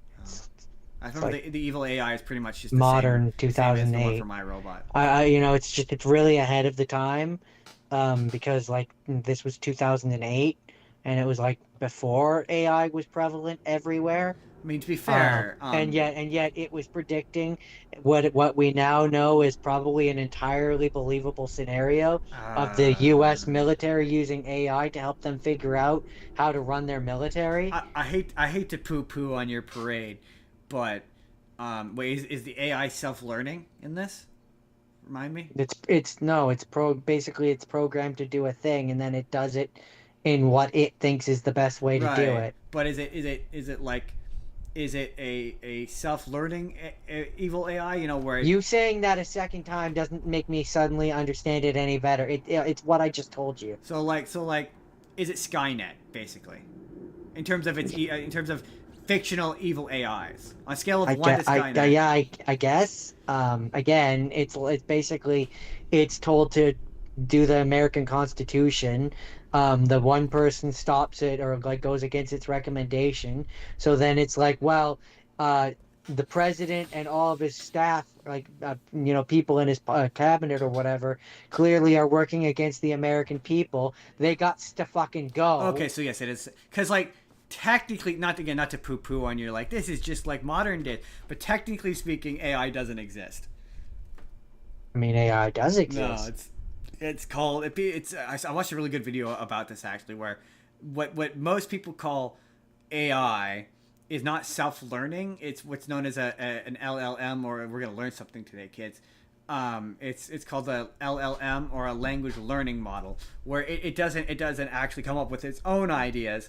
It just regurgitates ideas back to you. So if you're like, the program and this is algorithmically based and it's just doing things based on an algorithm, then no, it's not self-learning. But if the AI has its own personality and it decides that all humans are bad, then it is self-learning. That's fictional. That doesn't exist. I mean, it doesn't exist to the public. I would say it doesn't exist, period. You can't say that. You don't know what technology fucking Pentagon is using. They always have the best. I suppose they could be using highly advanced AI technology, but Jordan, I put it to you this way. I'm just saying that like when I'm looking at science fiction movies, I'm arguing just mostly for the fun of this. Yeah. When I'm looking at science fiction movies, right? Yeah. Like this isn't a Transformers. It's in the realm of a thing. I'm mostly just having fun. I know. Yeah. You're right. This movie is very much about the notion of honestly, the movie. I think it was Deja. Yeah, I think it was Deja Vu, where it's like, or even Transformers, where they're all in like a room using like facial recognition technology on cameras. Yeah, that shit is happening. Like that shit is real. Like the idea that there's a AI So, like, program. I'm just Yeah. saying. I'm just saying the So, it like- being so, like, when I self-recognizing say- and determining is not real. Yeah, when I say like this is like a thing that could happen, like obviously no, not like the Skynet portion of No, it yes, but necessarily. the But like the surveillance notion, part of it, yes. the notion that the U.S. whatever military whoever Yeah. might be using AI in some capacity in their organization is incredibly This is believable. around the time that Dark Knight did that bit with the facial recognition cameras or whatever. This is the same shit. That yes, they eventually did make that technology into a thing, and yes, it like there. I watched a whole piece about it where like the cops can like access street cameras or like they can access security your home, like your door camera or whatever. Yeah, they can now yeah. access it without a warrant. That's creepy. I know. So like no, this where it's like yeah, there's the military and they can access all the street cameras to like track Shia LaBeouf. No, you're right. It is absolutely fucking believable. It was believable in 2008. Well, that's not true. Yeah. It was kind of conspiratorial in 2008, but like yeah, no, it's a thing they do and they do it comfortably now Absolutely it is. without your consent, whether or not you want them to or not. So for those who have not seen this movie, basically Shia LaBeouf is recruited or activated to go and to follow these orders by what we're only hearing is like a woman's voice on like Yes, phones and we stuff like don't that. think it's a We person. don't know who she is, and then we find out over the course of the movie that it's a robot. It's an AI. Yes. And the robot, he has a twin who looks exactly like him, who is part of this shadowy government organization. Right. His twin blocks her basically Gladys's her, where he's like, locks her behind like a voice command, and then like gets himself killed so that the voice command can never be removed.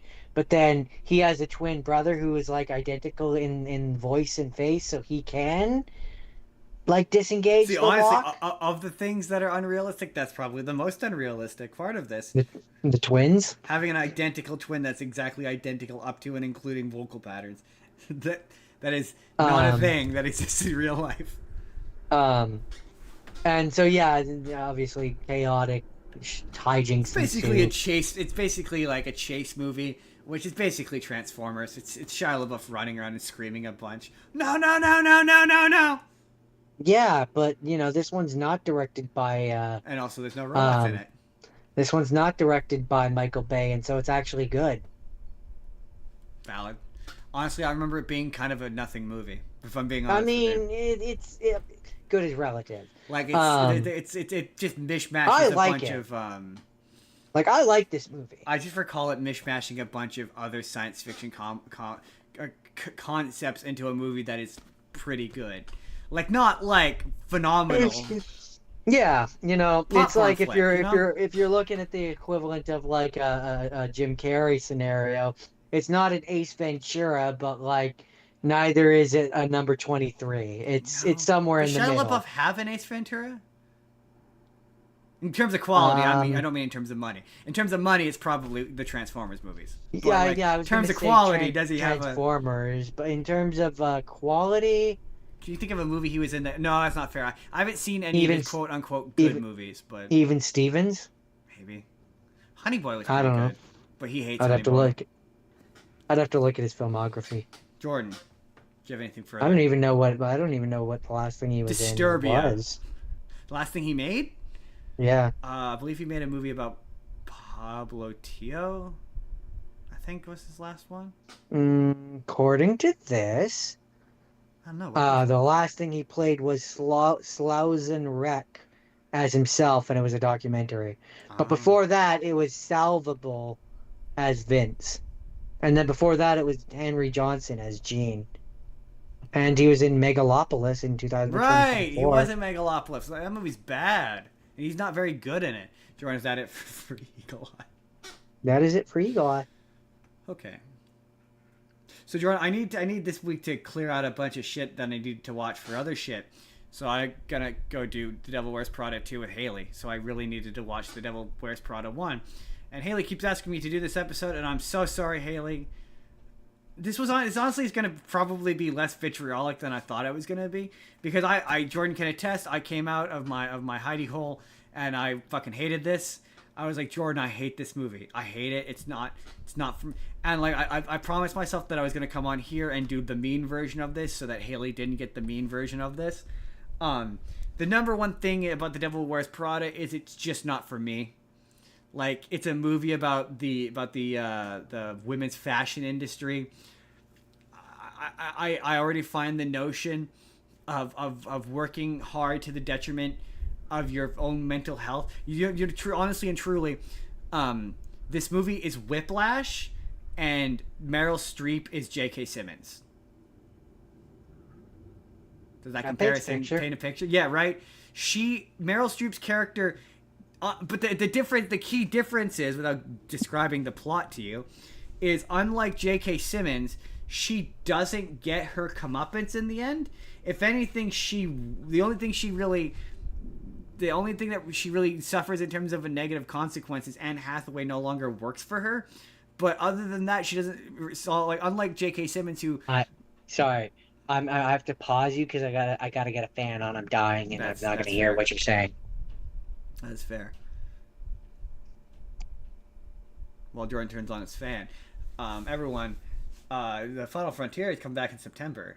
Subscribe to them, and we may or may not in the coming weeks have big announcements to make, big exciting announcements that we're not fully ready to make yet. But we're like 90% of the way to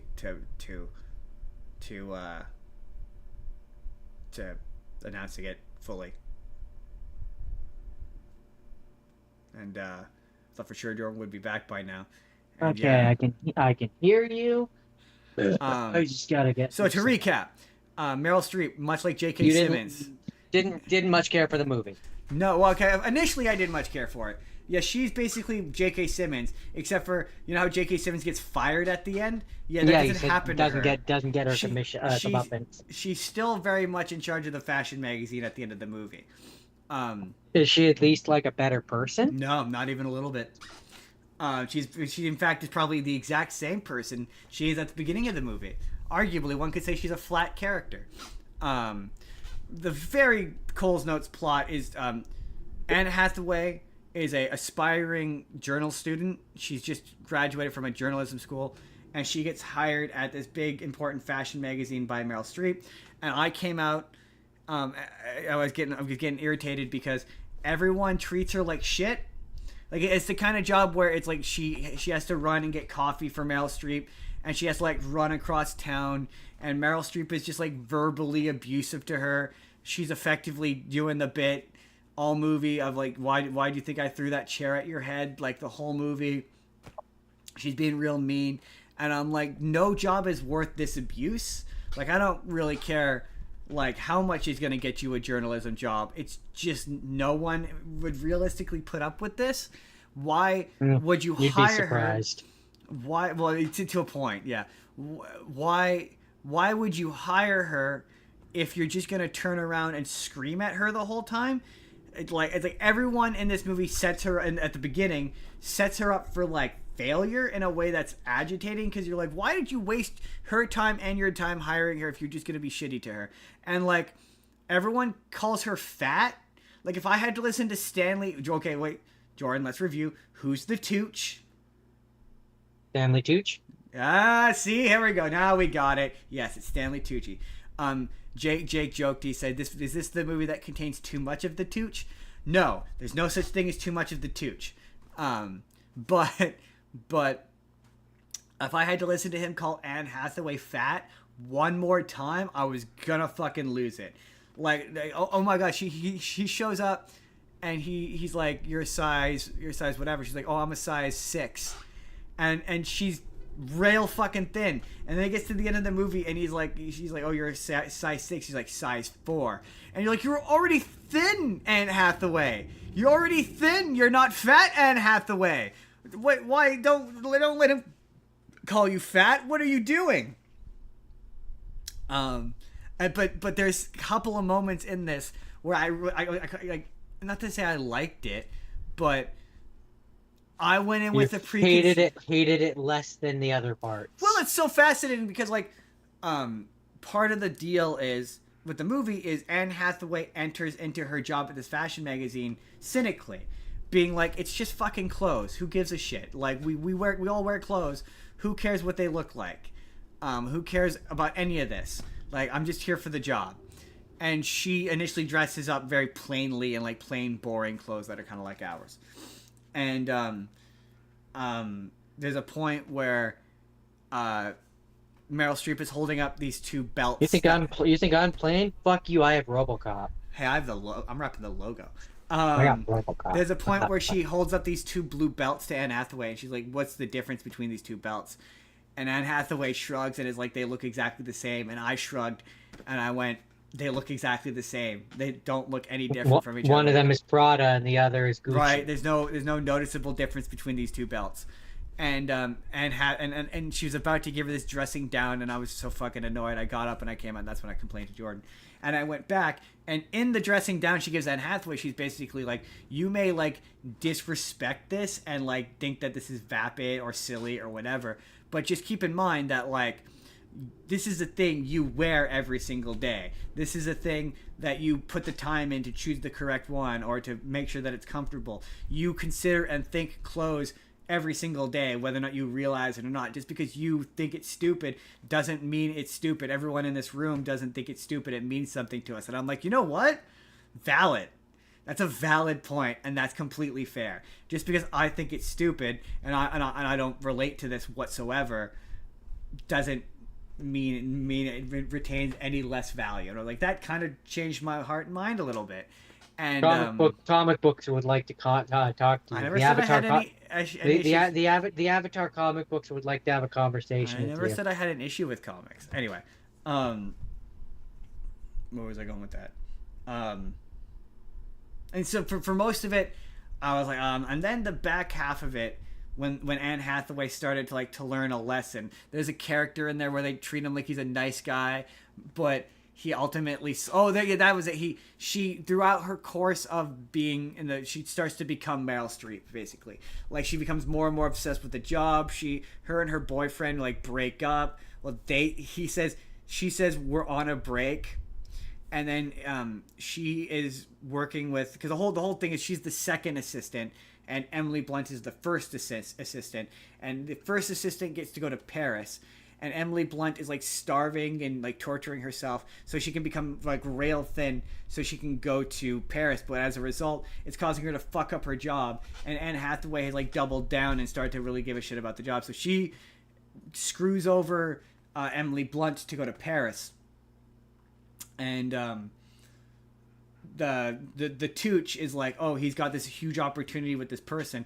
And it ends with, it looks like Meryl Streep's going to get replaced by this other fashion person, and it ends with she screws over Stanley Tucci and gives the job that Stanley Tucci thought he was going to get to somebody else, to the French chick, and he's like devastated, and goes on a murder spree and kills Hathaway her. Goes to Meryl Streep and is basically like, you're the bad guy, basically, and Meryl Streep's like, you did the same thing to Emily Blunt. And she's like, no, I didn't. I did it because I had to. And she's like, you think we all don't have to? Like, that's how you make it in this cutthroat business, is you fuck other people over. And she eventually goes back to the boyfriend, and they get back together in the end or whatever. And I'm like, oh, we're just not going to talk about the fact that she slept with the blonde-haired guy. And then it goes on, and they're hugging and they're kissing, and the movie's wrapping up. And I'm like, no, seriously, we're not going to talk about the fact that she technically cheated on him?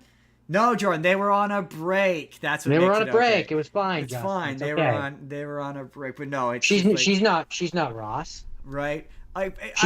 She's Rachel, which means that she's in the right. Right, she's in the right. No, she's in this situation, George. She's Ross.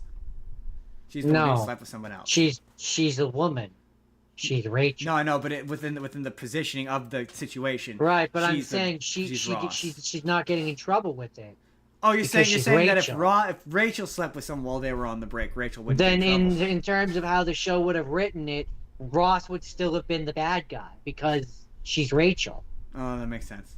No, see, this movie it makes her seem like she's in the wrong for what she's doing, but it makes you think that her and the guy are gonna get together, the handsome blonde guy are gonna get together, and then he gets screwed over in the process of the Stanley Tucci getting screwed over, and then they never talk about the fact that she slept with him ever. The movie never addresses it. Anyway, that all having been said, I'm going to go on Haley's podcast and talk about the second one. I'm going to have to watch the second one.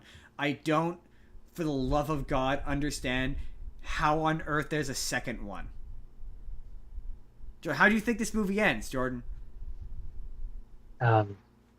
She learns how to be good at her job and is then like set up to be the boss for the next one. Oh, interesting. That's an interesting no, Jordan. She realizes that the job is turning her into the person that she doesn't want to be, and she quits. And then the movie ends with she's walking down the street, and Meryl Streep is driving off for lunch, and she sees her, and they don't say anything. They just exchange a look, and Meryl Streep just smiles. And there's like when I hear there's a sequel, my cliche brain is like the movie's called The Devil Wears Prada. She's the boss now, right? Yeah, so yeah. My thing is like the second one. So even if it's like not at the same I can see why you would say that. Yeah. Then in the second one, she will probably have started her own firm or whatever. Now Anne Hathaway is the Meryl Streep, and now she's the Meryl Streep, and she's the Devil that Wears Prada. I think I've seen one trailer for it, and it meant nothing to me because I hadn't seen the first movie. But yeah, I have no clue. Having no clue. Reference for any of it. And like just going off of my Hollywood cliches, like movie making cliches. Technically, you do have frame of reference. I just spent 10 minutes telling you about it. No, but I get what you're saying. Prior to other than what you've said here, which is not a great frame of reference. No, I skipped through most of the plot of it because most of the plot is just her. That's a Hollywood cliche for a reason. This movie in a nutshell, Jordan, is a bad dad movie. Don't judge me. No, I didn't tell you the plot because the plot is it's basically a bad dad movie. You know where they prioritize the job and like it even is so much a bad dad movie that there's literally a scene where it's her boyfriend's birthday and she chooses to work instead of going to the boyfriend's birthday, and she comes home and he's sitting there waiting for her to be picked up from baseball. You know, it's the bit from Liar Liar where she's a bad mom. Yeah. This is a bad dad movie and she's the bad dad. Yes. Like where she doesn't show up to the she's the mom who's too concerned with her work, and so she doesn't make the kids lunch. It's more masculine. It's treated as being more masculine than that. But no, it's more equivalent to because a bad mom movie is different than a bad dad movie. This is Liar Liar, and there's literally a scene where he doesn't show up to Max's birthday party. Like that's what this movie is in a nutshell. So like she has to have that realization that she's pushed it too far. And yes, you're right. The logical conclusion is the next one is she becomes a Meryl Streep. That's the only thing I can think of that the next one's possibly about, because unless she's not in it and it's just like completely recasting things or something. I read about it because it was like the reason why you have Meryl Streep come back and you have a new Anne Hathaway character. I know that Meryl Streep, Anne Hathaway, and Stanley Tucci are in it. And when I was reading about it, it said that none of them wanted to make it because they didn't see a reason to, and yeah, I don't either. It doesn't set up for a sequel or leave the characters in any position. It's a pretty closed story. So the only other thing I could think of is you have Anne Hathaway she's now either working independently or like she started her own thing, and now her and Meryl Streep are rivals. Ooh, that also is that is also as about cliche as it could possibly be. But I don't want to say that I thought this was bad because it's just not. It's all relative. I'm not the target demographic for this. This is not. I'm not the audience that would enjoy it. I was surprised by how much I didn't hate it as much as I was sure I was going to. Which is that a compliment? Indeed. I don't know if that's a compliment. I don't know if that's praise. But again, for the first 30 minutes, I fucking hated it. I hated it. I hated every second of it, and I'm like, but then a good movie's themes will be universal, and like we've all been there where we've prioritized a job too much. We've all been there. That life is about learning to create balance, and that's what this movie's about. And that is relatable. Her going to Paris and being part of a fashion show is not relatable to me. I don't care about fashion, but there are elements of it that I did. It sounds see. like this, which I did for this show. Just sounds like that the one where it's like Camila Mendes is working for the fashion people or whatever, and then Yeah, pretty much. like it just sounds like that. Pretty much. Yeah, that movie. In fact, it would not surprise me if that was a knockoff of this, because this came first. You know, you remember the one I'm talking about, I absolutely right? remember the one you're talking about. Yeah, that would not surprise me if that was a knockoff of this. Because yeah, as I'm this came listening to first. you to describe it, it's just that's what this sounds like. Well, I mean, to be fair, again, a lot of these themes are universal, right? So Yeah. it's always going to have an air of familiarity. But yes, I imagine it's probably very similar to that. Anyway, that is The Devil Wears Prada. So my last rapid fire, What? How did that happen? we Sorry. did 3 together, and then I did 1, and then this is the There's second one one. left? Wow, those This is first my three. last. Yeah, this is no, my you're last right. rapid fire. You're right. There's one more. It just feels like we're at the end of the rapid fires already. Because we only did 2 of our own. Yeah, I guess that's true. Yeah. The other 3 we did together. Yes Day came out in 2021. Is it all related to Yes Man? Because when I saw it on your list, that was my No. first thought. No, it's not. It's not about got saying just- yes to things. It's got, well, I mean, it kind of is, but not in that way. So basically, Jennifer Garner, Edgar Ramirez, Jenna Ortega is one of the daughters, and then there's 2 other kids. And basically the concept, I mean, it is kind of like Yes Man, where basically the concept is Did you not think of that comparison the until I kids. said it? No, I didn't. That's fine. Where basically the parents I'm surprised make you a didn't. bet. The parents agree to do what it's based on. Apparently, it's based on a kid's book. Oh, interesting. But the parents agree to do because they're before they had kids, they were like the exciting people who like did everything and were fun and like We used to be did cool. things basically. And then since they become parents, because they're parents, they have to say no to everything, right?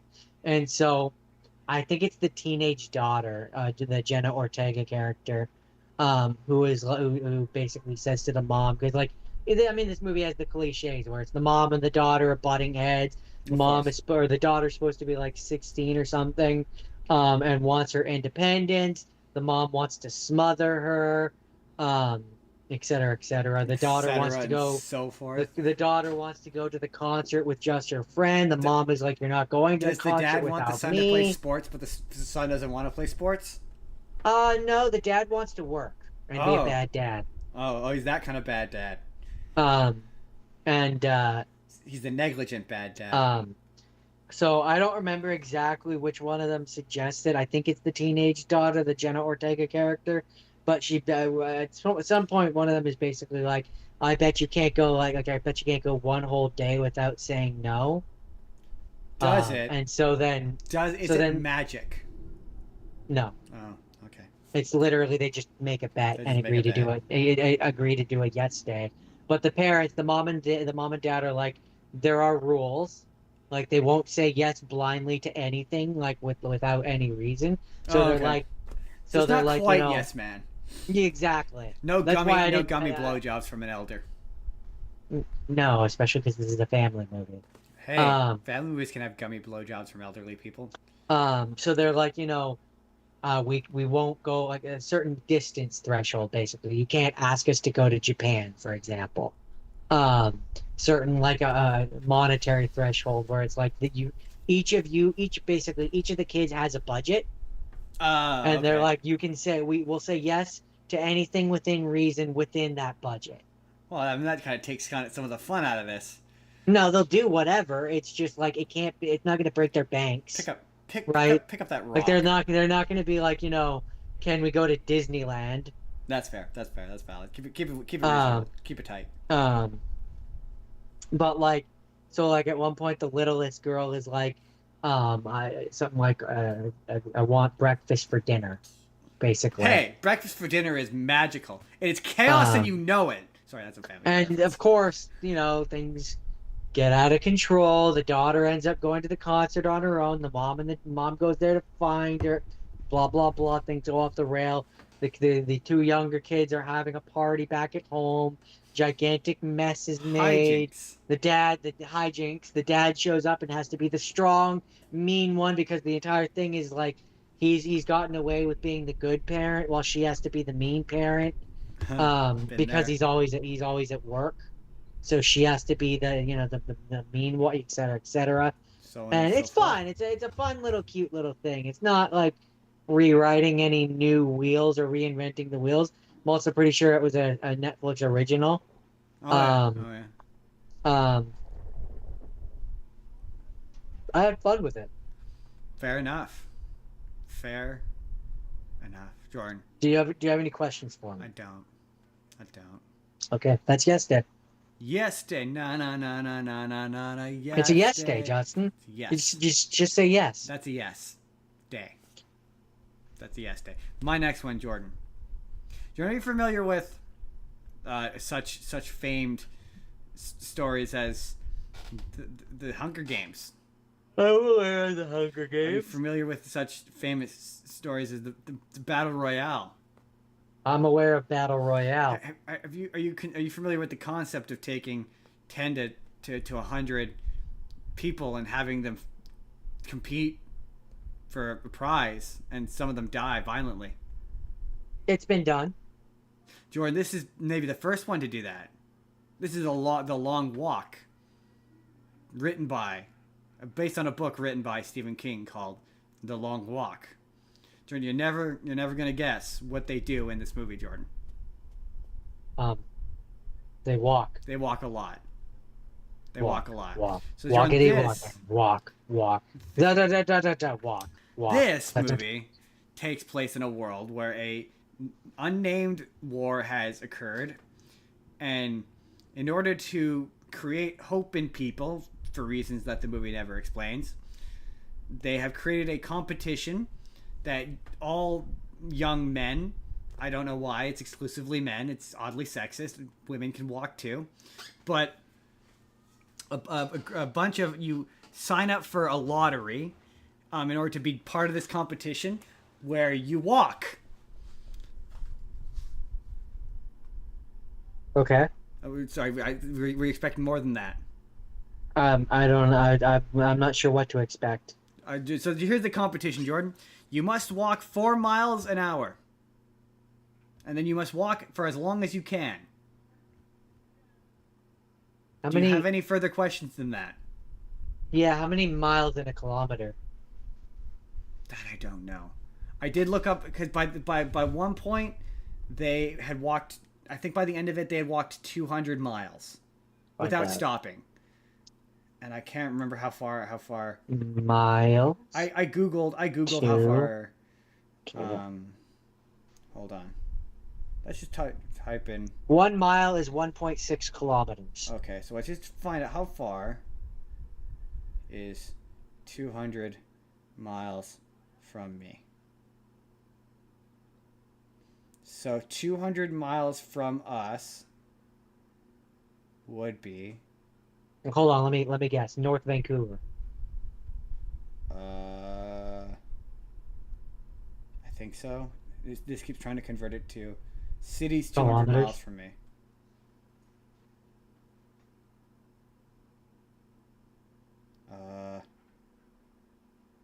Sycamoose. That's kilometers. I don't want kilometers. Kilometers is good enough. Hold on. Give me them in. Give me the kilometers. What is 200 miles? I'm estimating it. It's more specific than that, but it was about 200 miles. What is 200 miles in kilometers? That is 321 kilometers. 322 kilometers if we round up. 321 kilometers. What says 322 if we round up. Yeah, 322 if we round up. Which that has to be at least North Vancouver. Is it North Vancouver? Hold on. How far? What city is 322 kilometers away from me? Away from my location. According to this, in America, it's Olympia, Washington, south Port Orchard, Washington south, or Port Angley south. Oh no, even further than that. Uh, oh wait, hold Well, on. let's do east. What is 322 kilometers east? Sorry. What is the furthest? Soyuz. If you walked for 322 kilometers, you'd get to Soyuz. So I don't know how long that is in driving. All I know is that according to this, Abbotsford to North Vancouver is 72 kilometers. Okay. So how far is the Soyuz by car? Hold on. Maps.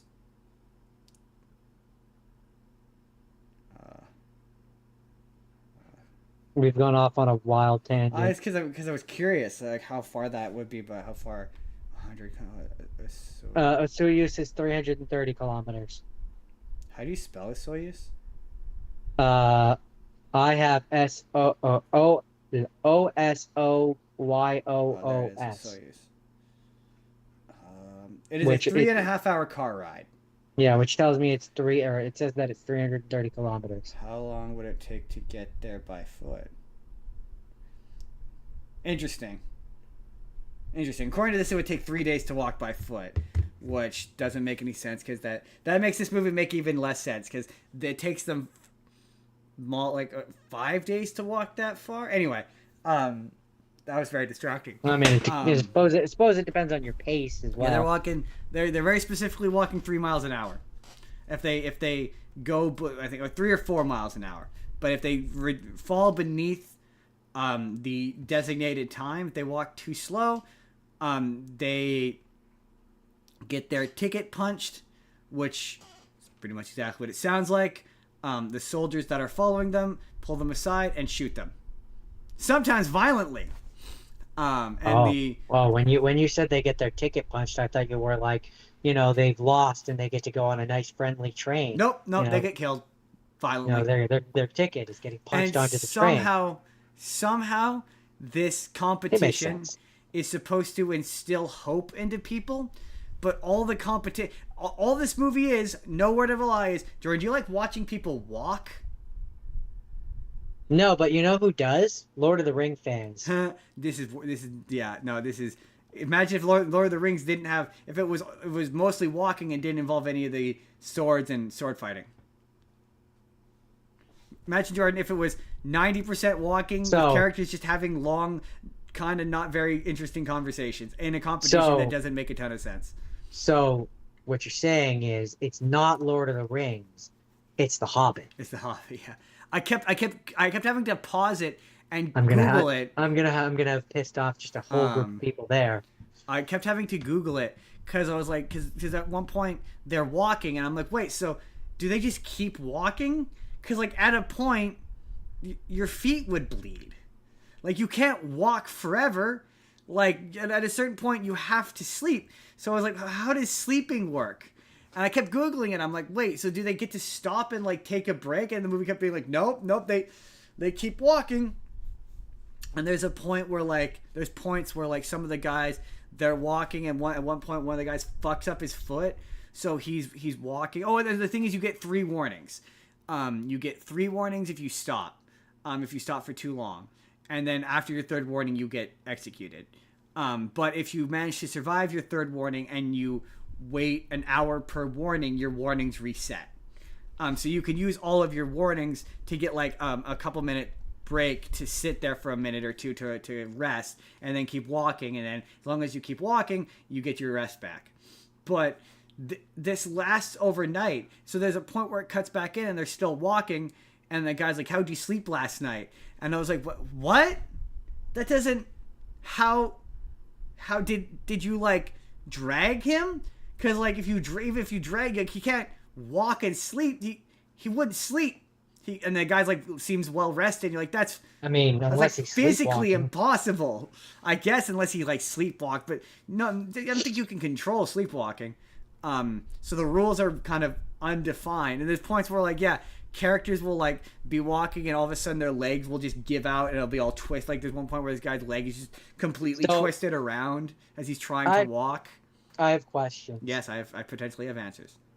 So okay, Maybe you said this and I missed it. That happens sometimes. Is there like a sensor in their feet? No, there's just there's a bunch of soldiers that are so a major character. You're gonna get it. So this world is supposedly like a dictatorship.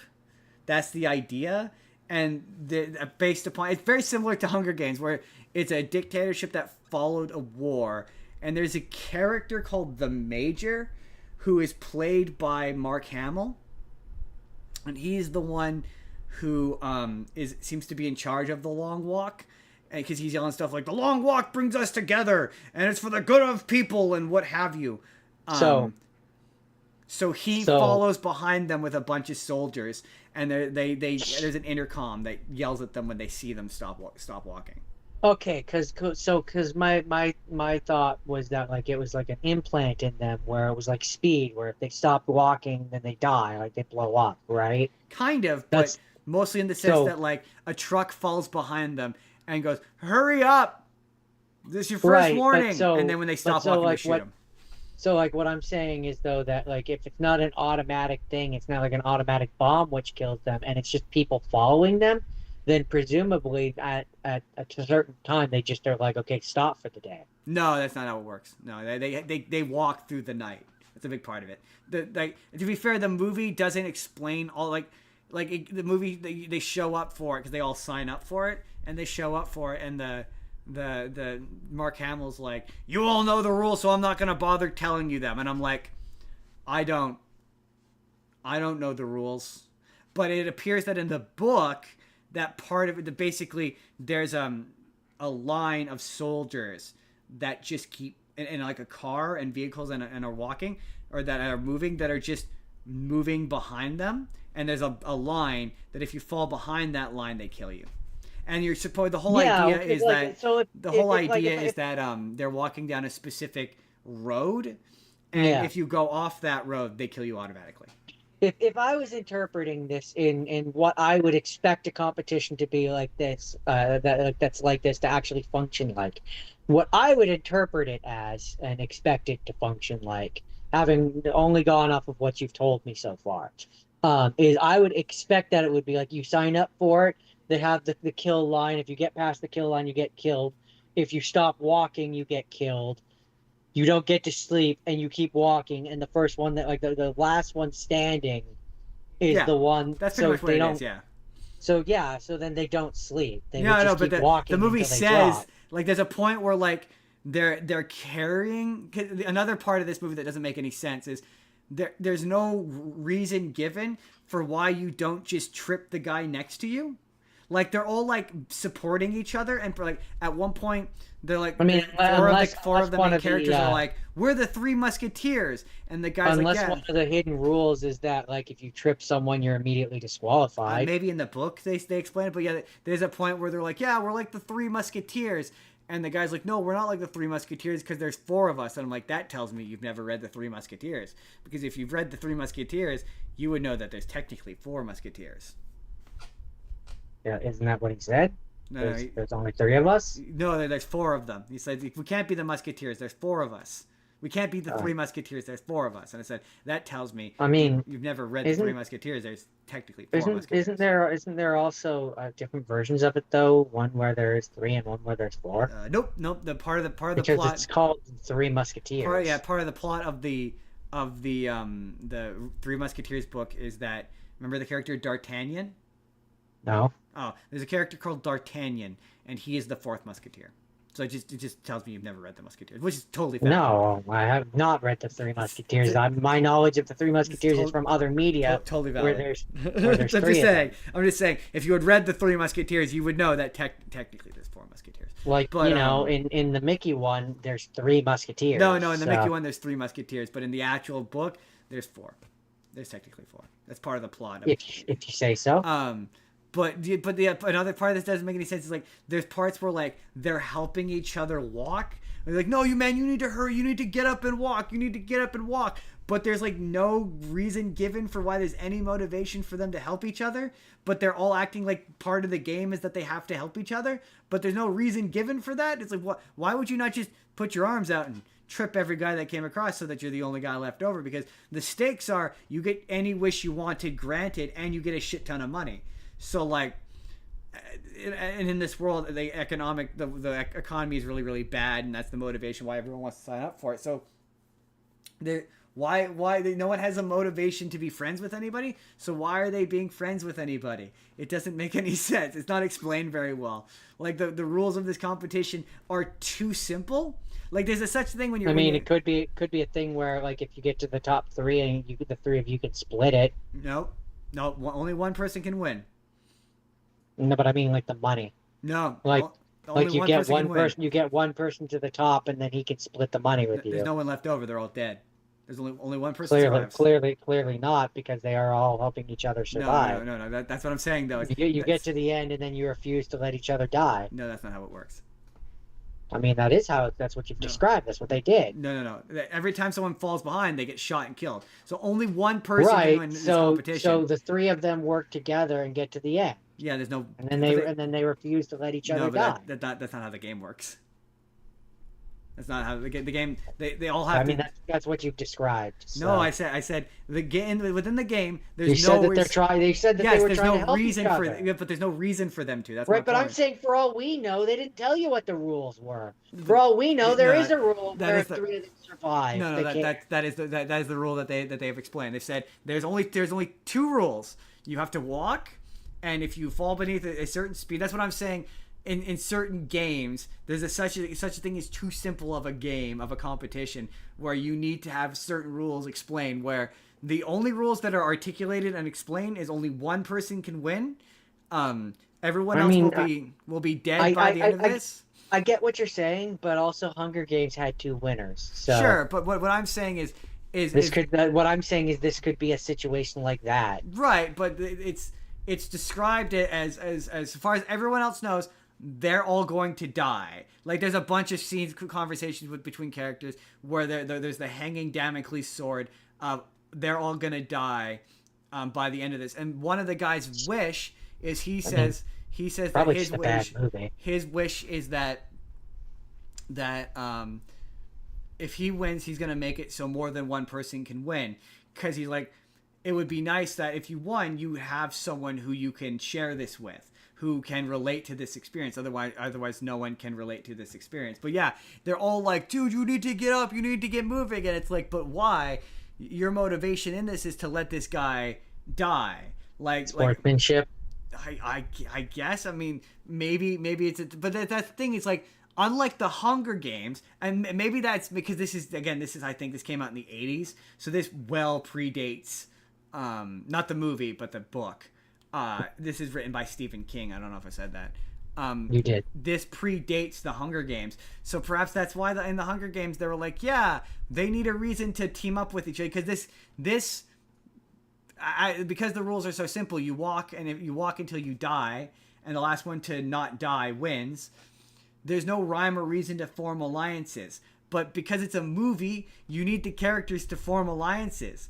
So like, there's no like, oh, if the people, because the whole thing is this is televised. There's no line given to like, oh, if you make the people on the TV like you, they give you shit. Because then at that point, there's incentivization to make this an entertaining thing to watch. But within the context of this competition, this thing is supposed to be uplifting and like inspiring. They like Mark Hamill's character characterizes it as being an inspiring thing that families gather around, and like they keep walking. There's a point where like they're walking and they walk past people who are spectating and watching, and I'm like, the Hunger Games, I get that is at least an entertaining thing to watch to a point. Like within the universe, the gladiatorial, right? Where it's people fighting each other. There's an element of this which has an entertainment, but like, would you turn on a reality show where people walk until a soldier shoots them in the head? If there's traps and stuff. No, there's not. It's not. They just walk. I don't know. I mean, I'm sure back in the day, a lot of people watched the Terry Fox run. I suppose that's true. Like, I guess it's a thing where you have to remember that, yeah, this predates reality television. It predates, like, watching people die on television like that. So, like, I guess maybe there'd be an element of, like, suspense as to who's gonna live, but in terms of entertainment value, I'm like, this isn't. So much of this movie is just characters. Jordan, do you like characters walking? Do you like watching characters walk? You already asked me this, and I've already said I'm not a huge Lord of the Rings fan. Because that's no, but at least Lord of the Rings is sandwiches it with, quasi. It's not all walking, Jordan. This is all walking. It's walking, and then it's more walking, and then it's walking some more, and then they stop walking, and then. I mean, I think a lot of the problems you're talking about would, and this is where Battle Royale learned from this, where and Hunger Games as well. It's different. No, this specific problem. It's different when you're forced to be in the competition. If you've signed up for the competition, yeah, why would you want to help your competitors? That's the thing is they've all signed up for it. If you're forced to be in it, so like in Battle Royale, the guy and the girl and like a lot of them team up together because like they all want to survive, right? Exactly. Like they're forced to be in this and they don't want to kill each other. Right. They're not like willing participate except for the crazy psycho ones, right? And also like but like what you're describing is just a straight competition that they've signed up for, so why would I want to help you? Right. Like Battle Royale and also Hunger Games, but Battle Royale, there's an incentive to like, okay, well maybe if I team up with this person, we'll get to the end and I only have to physically beat one we guy. Can refuse to kill each other. And this isn't a skill-based competition. Well, I mean, it is. It's like they say at the beginning, like, oh, the heavier guys don't last as long. But like within the competition itself, there's no benefit to helping anybody. Just like there's no real benefit to harming anybody either. Like, I mean, there is absolutely a benefit to harming people in that instance. You want to be the last one standing, and you all agreed. You all agreed to sign up to it, for it, right? So, like at that point, you knew it. To me, it's the equivalent of like if we're looking at wrestling, for example, right? It's the difference between. It's the difference between I've kidnapped you and you have to survive in a ring with a professional UFC fighter for 10 minutes or you die. There's a difference between that right? and I signed up for this. There's a difference between that and you signed all the waivers. You agreed to be on this. You knew there was going to be a professional guy in there who wanted to bash your face in. Right. And you said that was okay. And you're acting surprised. When he beats the shit out of you. A big part of this movie is every time someone gets shot, they all act horrified by it. But you're like, but you knew what this was. This is a famous competition that you do once a year. It's not you like all this knew is a what brand you signed new, up for. It's not like this is a brand new. They've tricked you into signing up for Death Race, right? And you're trying to survive Death Race, right? And like the competition itself just isn't very visually like again. Huge chunks of the movie are just like them walking at a glacial pace, having. That's clearly why other versions of this. Like Death Race, were like, let's use cars. And cars why do we have cool. an element of a competition to this where they're actually fighting each other? Or like they're racing in a car thing, or they have swords. What if we gave them swords? This would be so much interesting. More interesting if they had swords. That's it, Jordan. That's the long walk. Okay. So Once Upon a Time. This is my first have seen. Once Upon a Time. On the internet, I'm sure you can find it if you go and look for it, maybe on our Facebook or something. Justin and I, we were a pair of team where we were. If you looked for us, and you spent money, and we felt like doing it, then you too could afford the J Team. Da da da da da da. I actually like this movie. I watched the A-Team. I don't remember what I said about it at the time, but I remember liking it. I mean, I enjoy this movie, but I also know next to nothing about the original. Yeah, I know. Apart from the fact that Mr. T's in it, that's it. That's all I know. That's kind of all I plays the Hannibal Buress character. That's all I know about it. I know that he loves it when a plan comes together. He loves it when a plan comes together. I otherwise don't have a lot of nostalgia for the original, so like. Well, I'm sure that this is not at all accurate to that. I mean, from what I can recall, it is one of the more. They definitely played it straight, is how I would put it. Like as opposed to like a Dukes of Hazzard or a Baywatch or a third example. A third example. As opposed to those where it's like. We're doing the show, but we're winking and we're nodding, and it's ironic.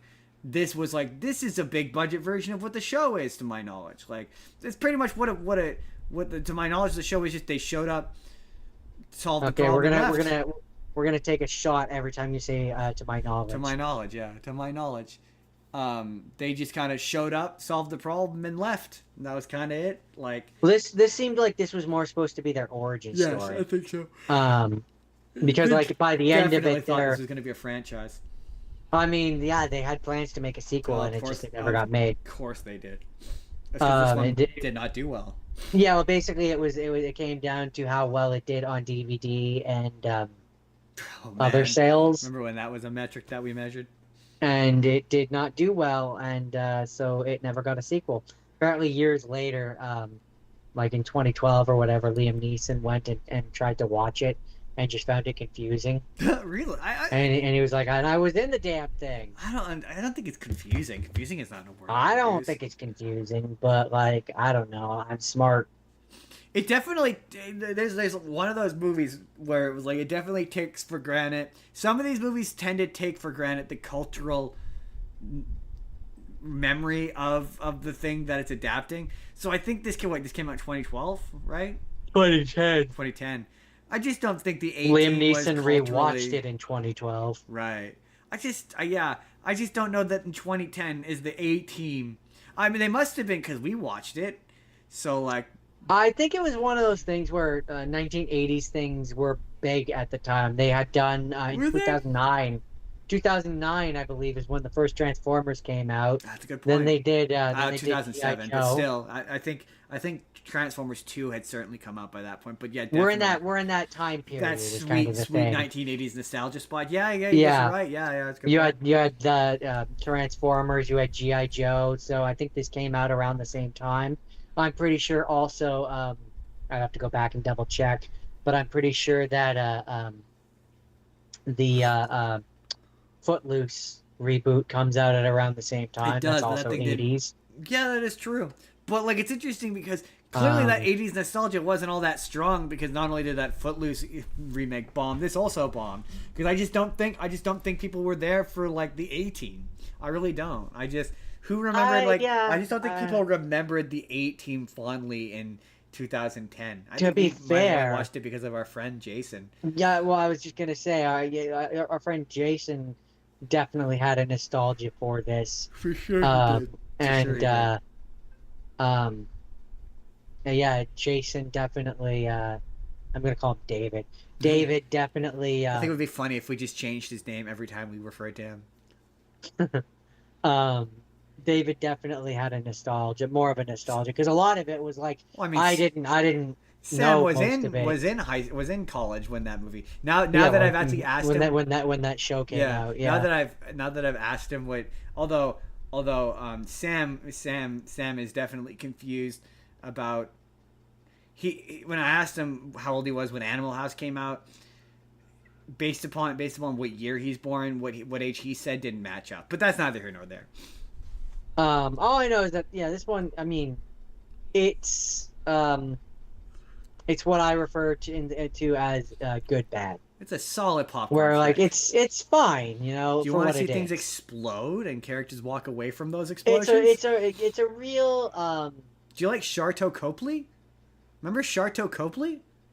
It's a real Expendables. It's a dad like a dad action movie. Yes, it is absolutely a dad action movie. Yes. Taken is another one I would have said.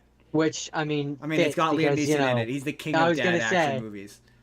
It had a budget of between 100 to 110 million, which is a lot. The only thing that was impressive about this was it was out of...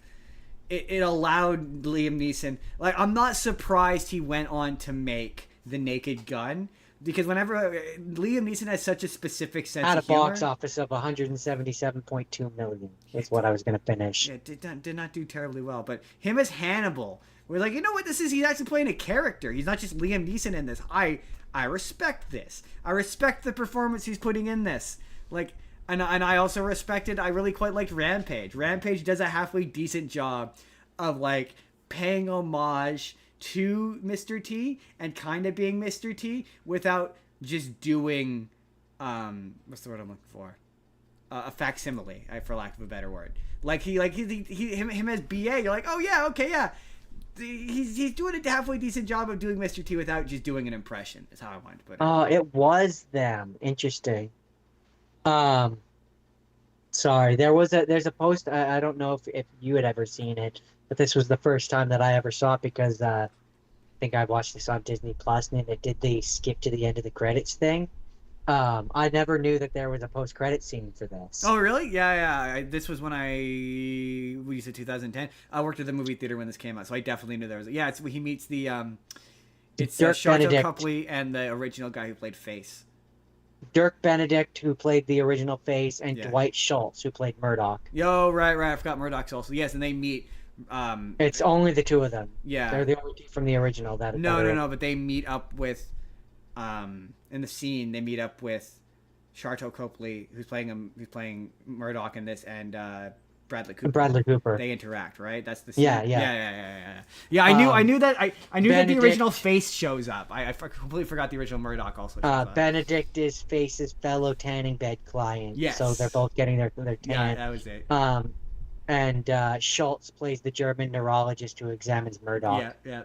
I was surprised. I'm pretty sure the guy who plays I forget his name. Shit. The character that Hannibal. I'm pretty sure he passed away. I don't think he's alive anymore. I'm surprised they didn't get Mr. T. Mr. T was the one I was surprised. I was disappointed. I remember the first time I watched it being disappointed he wasn't in it. In some capacity, at Right. least. Right? Or the van. Like The you original could've- van, I mean, you not the could've one had- they You could have wound had up a with. scene. You could have had a scene where this would have been a fun little thing. Where and you wouldn't even have had to get him to physically come in. You could have done like from the original show, like a voiceover or something, where like you know how he when like they have the time jump in the movie or whatever, and you have the Mr. T character. Yeah. And he's a pacifist now or whatever. You could have had the scene where he finally is willing to fight back again later on in the movie, where you have the actual voice of Mr. T being like, "Come on, fool, you got to do it, fool!" Like and like it's like an internal monologue where See, he's talking to himself. I think it would have been better if they had Mr. T come back and the person he had to punch to get over his confidence was Mr. T. I mean, that would be great, but Yes, the yeah, I punch, Mr. like this T. movie. I don't care what anyone says. I like this movie. Look, I'm never. That's funny. Like I don't care what anyone says. I've never met anyone who had a strongly negative opinion of this movie. It's mostly just one of those ones that most people. Starsky and Hutch. That's the other one. It's just in that line of like that they. Whenever I talk about, oh, I'm surprised they never attempted to remake this in the 2000s into a bad like remake. This is one of the ones I'm talking about. So, interesting thing, funny to tie this back in. There were prequel comics for this movie. Of course there were. They had a whole series of them. It was the A-Team War Stories, a prelude to the film. One shots focusing each on Hannibal, Face, course. BA, and Murdoch. Of course. And then there was actually a second series, the A-Team Shotgun Wedding, which is a tie-in to the film, which was an all-new adventure after they escaped. I think that, well, to be fair, the A-Team were huge. There's a lot of these where they just expect, oh, the A-Team did huge in the 80s, so people are going to be running out to pick up A-Team comics. I just don't think there's the audience for that. Anyway, Jordan. do you have anything That's further? A-Team. Da, da, da, da, da, da, da. If they have the time and they have the money and they feel like it, they will. You can pay them, and they will review your movie. Da, da, da, They are da, da, the J-Team. da, da, da. I'm stalling because There we go. Justin, future Um, Justin can cut that in there. I can certainly try. I might be able to. I don't know if that's on YouTube or not. If it's on Pretty sure it's YouTube, on it'll Facebook. be. Is it on Facebook? Ooh, Facebook is tougher. Getting shut off Facebook is tougher. I used to be able to You download should- directly off of Facebook, but Pretty sure. Yeah, I was gonna say. I'm pretty sure you can just download it. Last time, we'll see. We'll see if I can. If I can, I will. Just because it would be funny more Jordan. than anything. Jordan. Let me ask you this question, Jordan. Let me tell you. Did you just sit right there and hear a tale? Tale from about a faithful ship. Started from a tropic port aboard this tiny ship. The mate was a mighty sailing man. The skipper brave and sure. 5 passengers set sail that day Right. on a 3-hour tour. Got it. Okay. With I Gilligan, understand. the skipper too, the The millionaire, millionaire and his his wife, wife, the movie the star, movie star, and the rest. Professor and Marianne. No, Jordan. Season Here one. The season on one. Gilligan's Isle. It's just the rest. They don't get to be Professor and Marianne until season 2. Professor and Marianne. No, this is the return or the rescue from Gilligan's Island, which is a TV movie that is technically a sequel to the original show. So when I was watching this, it kind of occurred. People always give the streaming movie such shit, but prior to the streaming movie, the TV movie was very much a thing. And the TV movie was pretty much what the streaming movie was. It was movies you never asked for about stuff you never asked to see anything about. And what I didn't realize about... So the plot of this is that they've been stuck on Gilligan's Island for 15 years. And this came out 10 years after the original show stopped airing. Which, when you think about it, it's a 3-season sitcom. Most of these people have moved on. The fact that they all came back for a TV movie is kind of admirable when you think about it. You're like, they came back to these characters, and it's really funny because, like, you can tell it's been 10 years since they've done it because a lot of the movie is them trying to find the groove again. They're also, a number of them are, like, too old. So the Gilligan and Skipper relationship of Skipper yells at him, Gilligan, is now weird because now the Skipper is an even more elderly man and Gilligan is an old man who is wearing a wig, like a really bad wig. There's a point where he falls in the water and the wig is falling off and the wig doesn't remotely match. And I can say this comfortably because I watched like 3 episodes of the original show just for fun. And his hair, the wig he's wearing, doesn't remotely match the hair color he had on the show. In fact, it kind of reminded me of, you remember the episode where his hair falls out and Marianne and Ginger make him in Skipper wigs? Yeah. It looks like one of the wigs that they make him in that episode. It's just that bad. And the beginning of the movie is more or less just like a series of episodes just kind of strung together, but missing the canned laughter.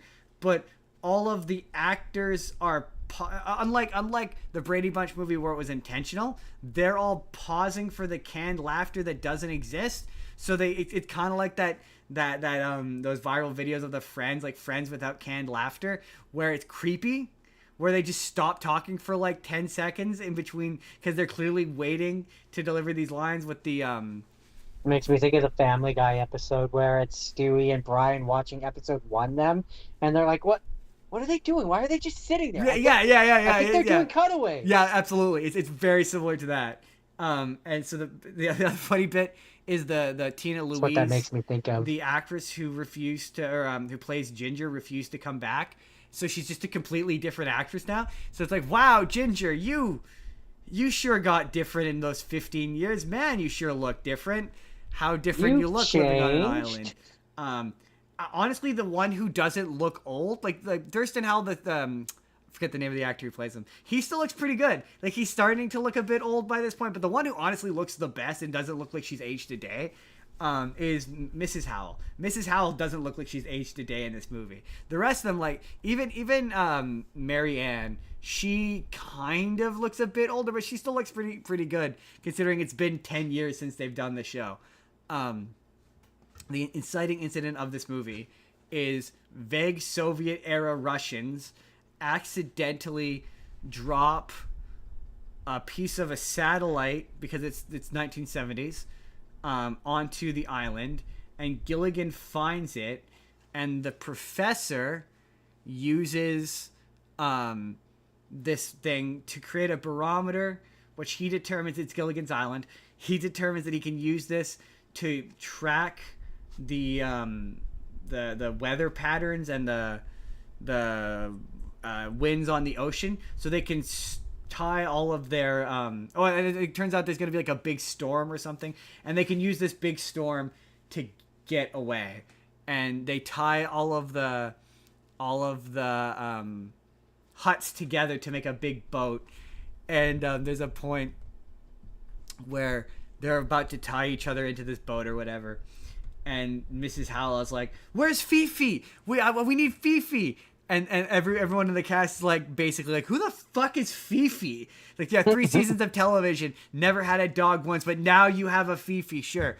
And Gilligan's like, I'll go get him, and he goes to leave, and the professor's like, no, stop, you'll never make it back in time. It's like, wow, it sure seems like the professor doesn't like Gilligan all that much. Why are you trying to murder Gilligan? He got over Gilligan's death pretty quickly there. No, stop. Come back. Our lives would be much easier without you around. Well, we tried. Stop. And there's just, this movie's so bizarre because when I was watching it, there was a series of dirty jokes and references that made me go, I don't remember this show being this dirty. Like, these are like kind of modern sitcom jokes. Like, this is odd. Like, there's a bit where they eventually they get rescued and they get brought into Hawaii, which I didn't realize they had left. The cruise left from Hawaii, but they wind up back in Hawaii. I didn't really think about it. I just knew that it was from this tropic. Well, it's funny because I watched the pilot of Gilligan's Island, and there was a bunch of stuff that, like, I've seen that episode so many times. I knew it. Like, I knew that the skipper obviously isn't his real name, but his name is Jonas Grimby. Like, that's the professor's name, or the skipper's name. No, and, I'm sorry. No, Justin. I can't remember what they say the professor's name is. But he's the skipper. What's funny is the subtitles call him Jonas on Amazon Prime, or on Tubi. Sorry, they call him Jonas. They don't call him the skipper. I thought that was interesting.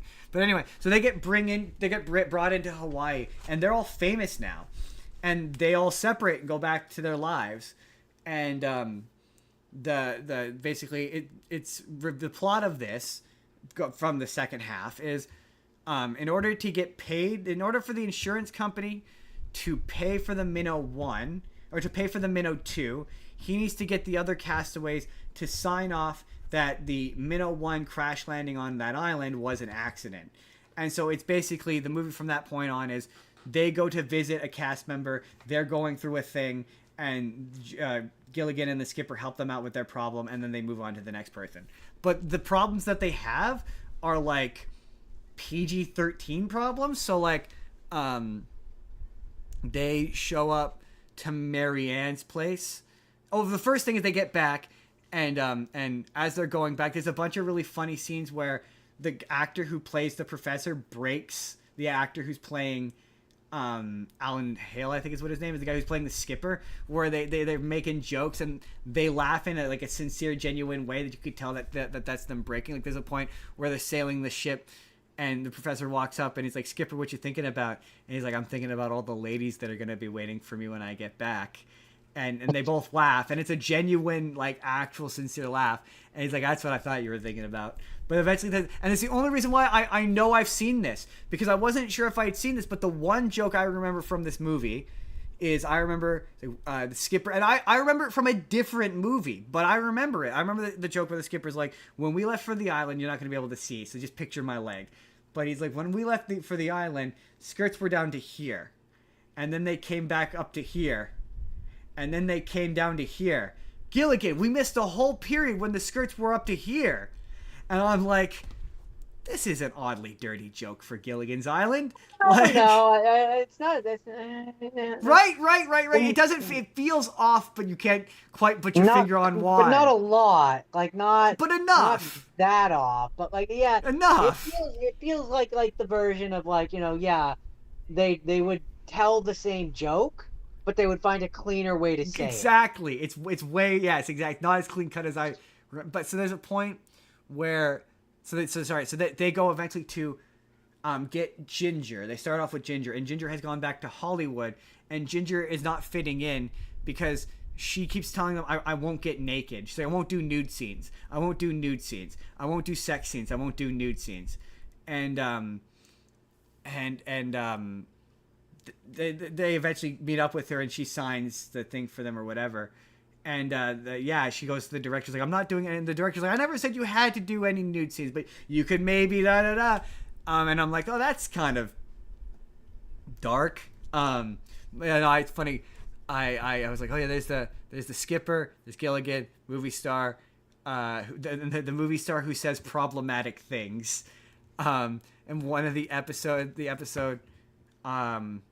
she's like, in several of the episodes, she's like, yeah, man, when I did that movie, when I did such and such movie, I had to worry about this thing, I had to fight off this thing, and it was mostly the producers, or she's like, it's like in one of the episodes where they get the hot water. And she's like, I'm finally going to be able to have a bath. It's just like my uncle said when he was making that movie about the Indians. No more red skin. Yeah. I was like, oh, like you're expecting like Thurston Howell or like the professor or like the skipper because they're like middle-aged men in the 1960s. You're expecting them to say the problematic shit. No, Jordan. She says a lot of questionable things where you're like, it sure sounds like you were taken advantage of, Ginger. Like these are concerning things that you're saying. These are concerning things. I mean, I was just the redskin part. I was like, that's. That's just one of the many concerning things she says, Jordan.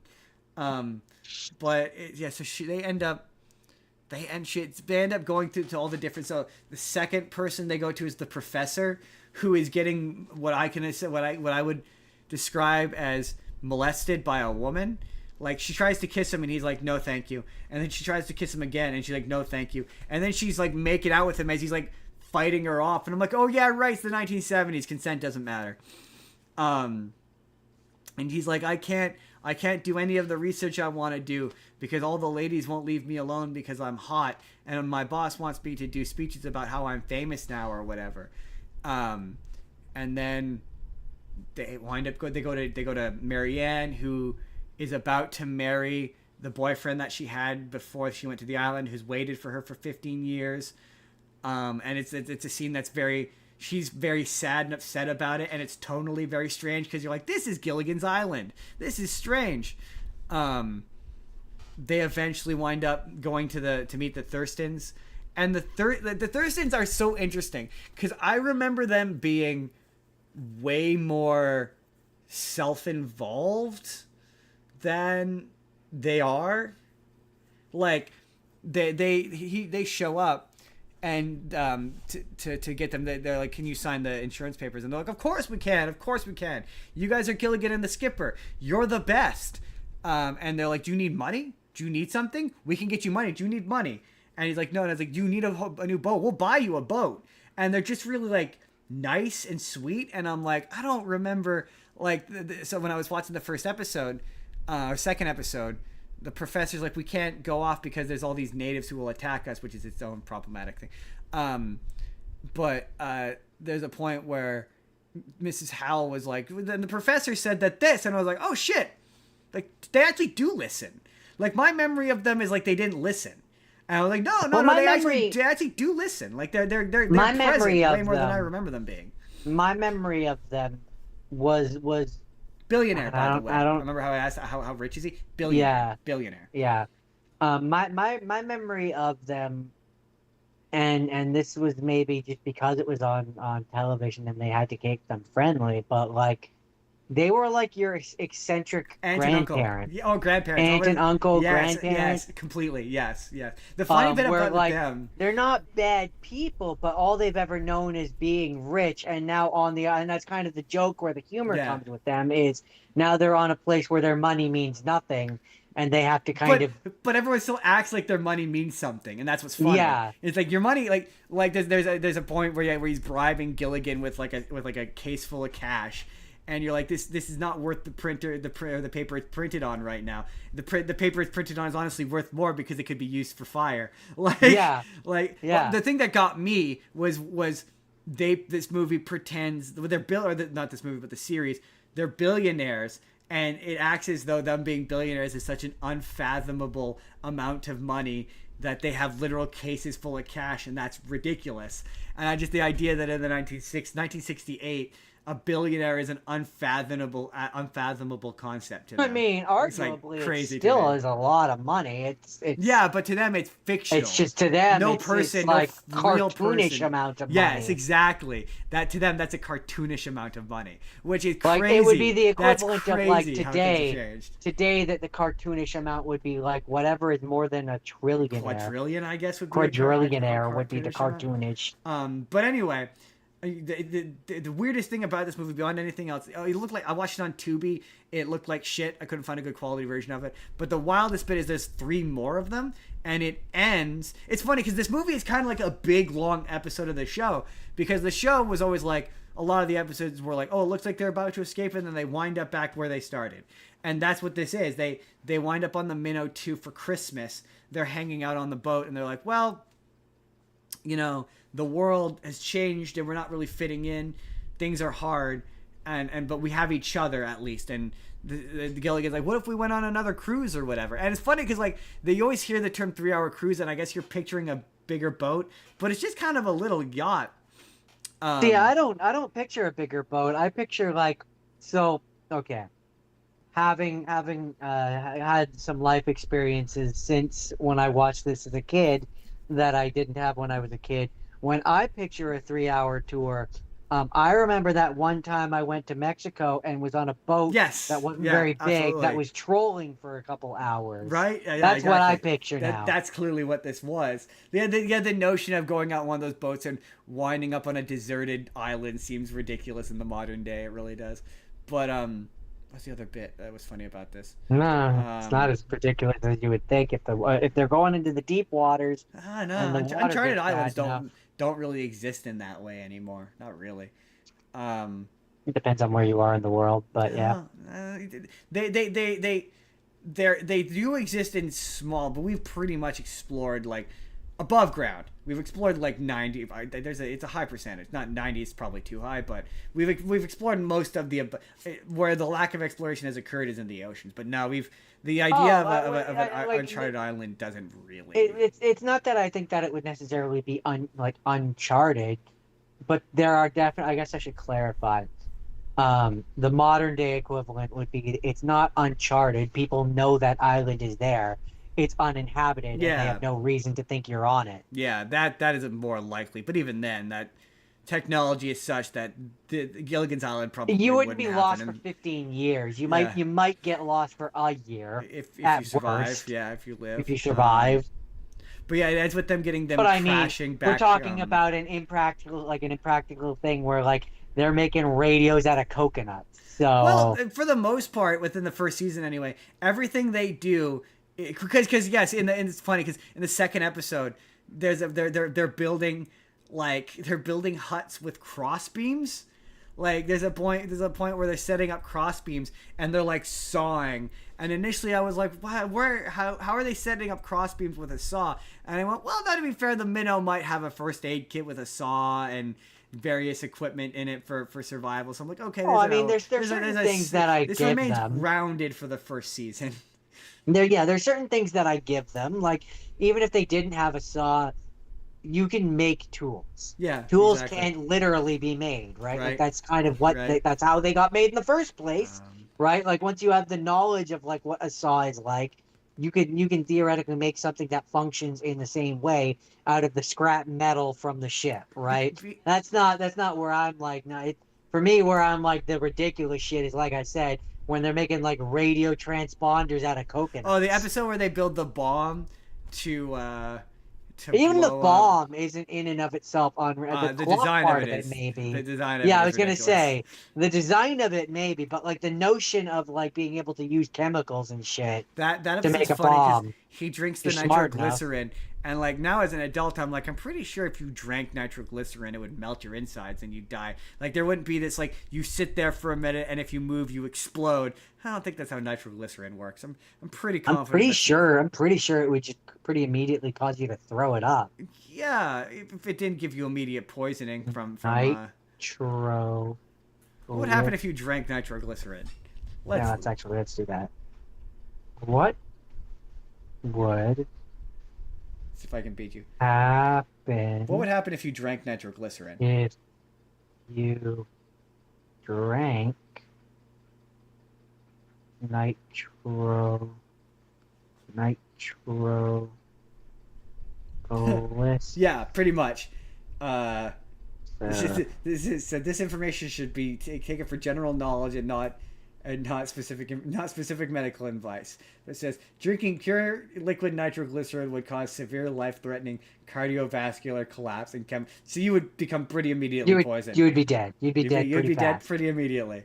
Not necessarily from explosion, but from your heart. No, just from your body rejecting and dying and being poison. liquefied. You'd be poisoning yourself. I'm trying to think. Is there anything else about Gilligan's Island? I love when it says consuming it in a liquid quantity, quote, a drink, constitutes a massive overdose. Immediate physical the overdose implied. See, I don't like. This is why you should never trust. Why you should never trust AI, because that's. What do you mean overdose? Overdose implies that there's a correct amount that you can drink before it becomes an overdose. Overdose implies that there's a right amount that you can drink of it. You cannot drink nitroglycerin. Period. I mean, I suppose that just means that any amount would be an overdose. But the overdose implies that there's a dose that you can over on. Immediate physical effects, just for fun. Ingesting liquid nitroglycerin causes immediate intense systemic failure. Yeah, it's going to poison you. Your liver's going to attempt to dilute it, and it's going to poison your liver. Extreme hypotension. Yeah. Your blood vessels completely and instantly open completely. So you'd have instant cardiovascular collapse. So like your brain and vital organs would just die. You'd faint immediately, be dizzy, and then you'd collapse. You would have a severe throbbing headache because of the dilation of the blood. You would have neurological breakdown. You'd have respiratory failure. Jordan, here's the real question. Internal chemical poison, gastrointestinal distress, and just a lot of things would go wrong. Let's just put it that way. Interesting enough, there would be a high risk of accidental explosion. Oh, shit, no kidding. Oh, okay. Beyond the physiological toxicity, liquid nitroglycerin is highly unstable. Friction and shock sensitivity and fatal internal trauma. So there's a chance that you could drink it. There's a chance you could drink it and it would expand in your esophagus from the friction of it going down your esophagus. And it would blow up. Because he doesn't actually end up drinking. He ends up drinking water in the episode. So that is there is a chance it would blow you up. Look at that, Gilligan's Island. With the show with coconut radios, turns out is slightly scientifically accurate. Who would have guessed? Who would have guessed it? Yeah, I'd like to watch the other movies, but this was enough of a painful experience that I don't. What's really funny is the movie looks like shit. Like there's points where it does full body shots where the characters' faces are blurry. Like I couldn't see half of it. But Gilligan's Island looks crisp and clear. It's so weird. To be fair, for some of those some of those older shows, in its defense, some of those older shows they've gone through and they've touched up, and that's why they can release it on Blu-ray, is because they've gone. So whatever version you're watching, the show version was probably like a re-release. Probably a blue. That would make sense because I remember renting the original series on DVD from Rogers Video, and I remember being disappointed when it was in black and white because I was like, But I have the version I have is color, and then I remember busting out the version I have, which I wish I had easy access to. So yeah, the version that you saw of the show that's better quality is probably a re-release. Yes, I think they re-released it in syndication in color, or at least I think season I think they did. I could believe that too. I think it originally aired in black and white, and then it re-released in color. Well, the second and third season. The first season I think was always in black and white. But I wish I could find it. I thought it was on our shelf here, but it doesn't look like it is. I'm pretty sure it is. I think it's behind some of the other things. Anyways, or either that, or maybe it was in the container that got gotten rid of. No. It's definitely right here somewhere. Anyways, that's Gilligan's Island. Here on Gilligan's Island. So okay. I didn't directly plan this when I picked my movies. It kind of just ended up this way. I have a couple Dwayne Johnson movies, which are really just popcorn movies. Dwayne Johnson. Dwayne Johnson. This is one of those. It's Race to Witch Mountain. Oh, Um, this is during that period of time where he's doing family movies. This is around the time where he did. We always make fun of it, but this is when he was doing like the Tooth Fairy, where he was trapped in Disney hell. That's what this was. 2009, 2010. Yeah, Yeah, this is 2009. This is when he was showing up on. There's a weird period of time where he shows up on Disney Channel shows, but he's not allowed to use The Rock, the name The Rock. So he shows up as Dwayne Johnson, which is why he's. You'll notice in this, I believe he's credited only as Dwayne Johnson. Yeah, he is. It's he did this. He did Tooth Fairy. This is also when he did. Remember you talked about on the show before. Remember that movie Planet 51? I do remember that movie. This is around the time when he did that. He was trying to break. This also has so there's the two alien kids. There's the girl and there's the boy, and the girl is played by the girl that was in Bridge to Terabithia. Ah, interesting. Yeah, I know that this is a remake of a classic Disney movie that I'm pretty sure they made two of.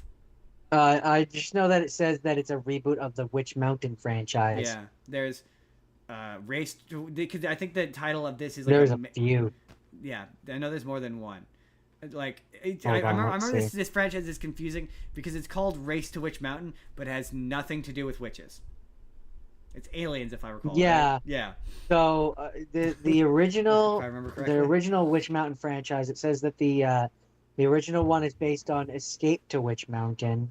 Yeah. And then there's so this one is Escape from Witch Mountain. This one is Escape. There's Escape from Witch Mountain. There's Race from Witch Mountain, and those are the only two I remember. Or Race to Witch Mountain. I know that the second one is Race to Witch Mountain. And there's I don't know. All I know is that at the end of this one, the kids go back into space, and it's a happy ending. Yeah, this one, to my knowledge, mishmashes, I think, the first and second one. I think like it's a combination. It's not a straight adaptation, but I could be wrong. It's been a minute.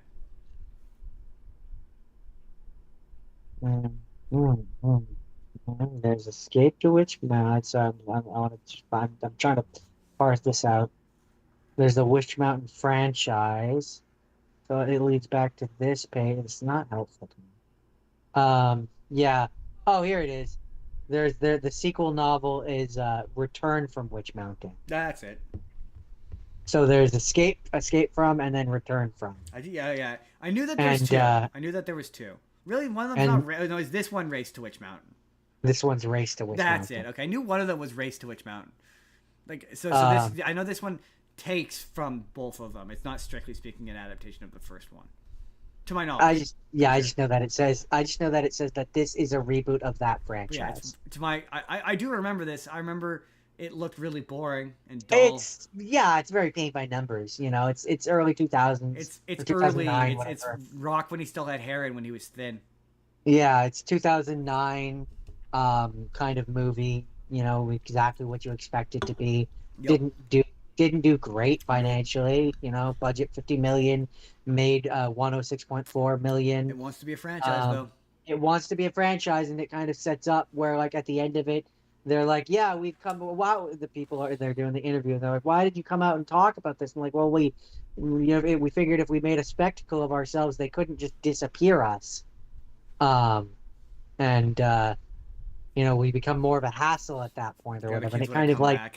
The kids would have come back. They would have like been like, oh yeah, you know, we went back to our people, and like the military still wants to come, and we have to stop them, and come back and save you guys from the government people or whatever.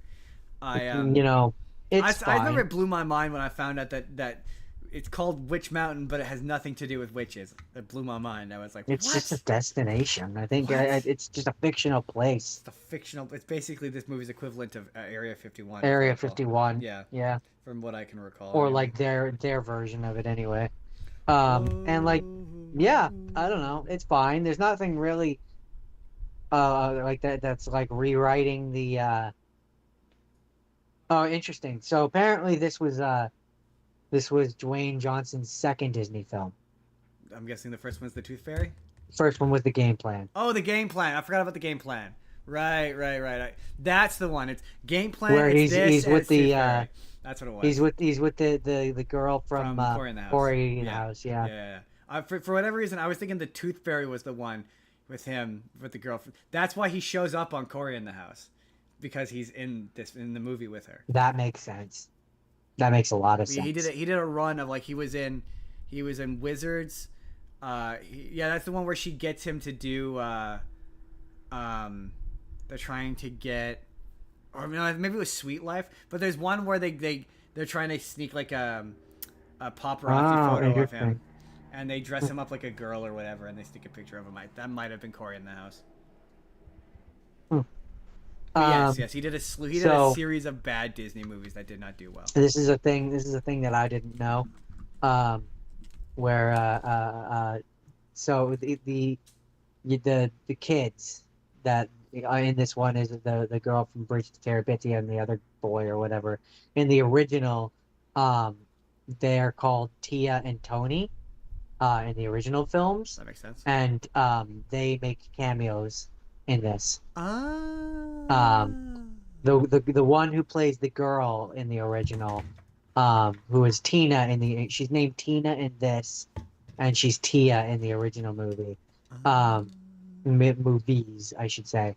And she appears as a waitress, a roadhouse waitress in this. That's fun. And then the boy, the guy who plays Tony in the original, he appears as Sheriff Anthony.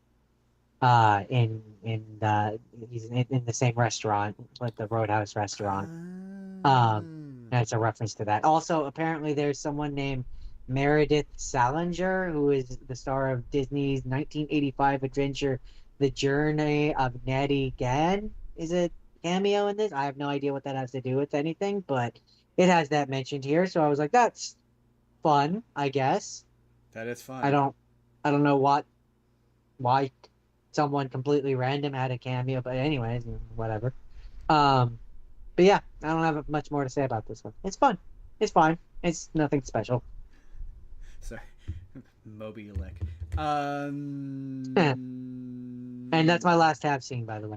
Jordan, what do you do with Moby Dick? Moby Lick.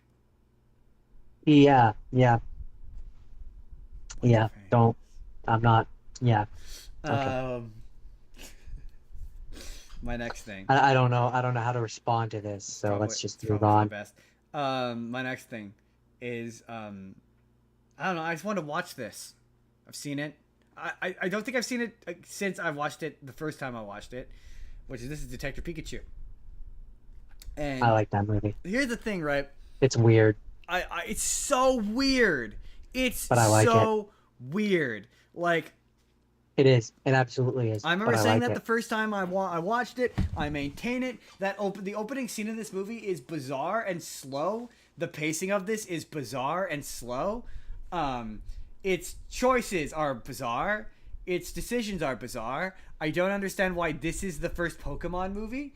And you're like, why isn't this about a kid going on a Pokemon adventure? It's not the first Pokemon movie. Okay.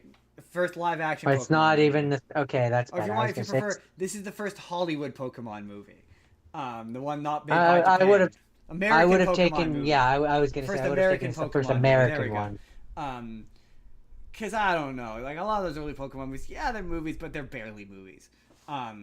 They barely have the runtime to be a movie. Oh, I only consider the first one to be a real movie. Even then, the rest of them are just specials. Yeah, and even I don't know. I'd say the first four, because they all went. Okay, if I'm being generous, I watched the fourth one in theater. The fourth one, that is a movie. That's got a B, and C. That is a movie. The first one is arguably a movie, and the other one's not so much. But this is the first American-made movie, and the decision to adapt Detective Pikachu, a game nobody played. Yeah, that's the thing that really gets me. Is it's like, and not even it's not even the artistic style. Like the artistic style kind of works for me in a weird way. Parts of it. There's Pokemon that works better with others. For me, yes, absolutely. For me, it more just comes down to why Detective Pikachu. I never even played that game. Nobody did, and this movie isn't even an adaptation of that game. It doesn't. They just wanted an excuse to have Pikachu talk. The only resemblance it bears to Detective Pikachu, and no, I don't even think Detective Pikachu talks. I'm pretty sure he does in the original. Yeah. Let's find out. I don't think he does. I'm pretty sure he does. Does.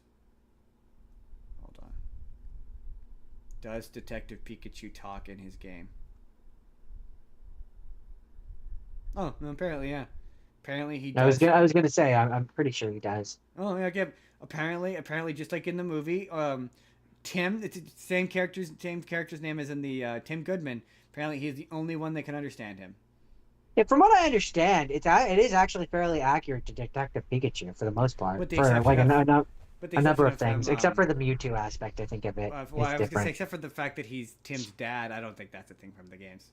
No, there's certain things that I'm The sure fact that that he they turns took into Ryan license Reynolds with. at the end, and then they never talk about the fact that he was a.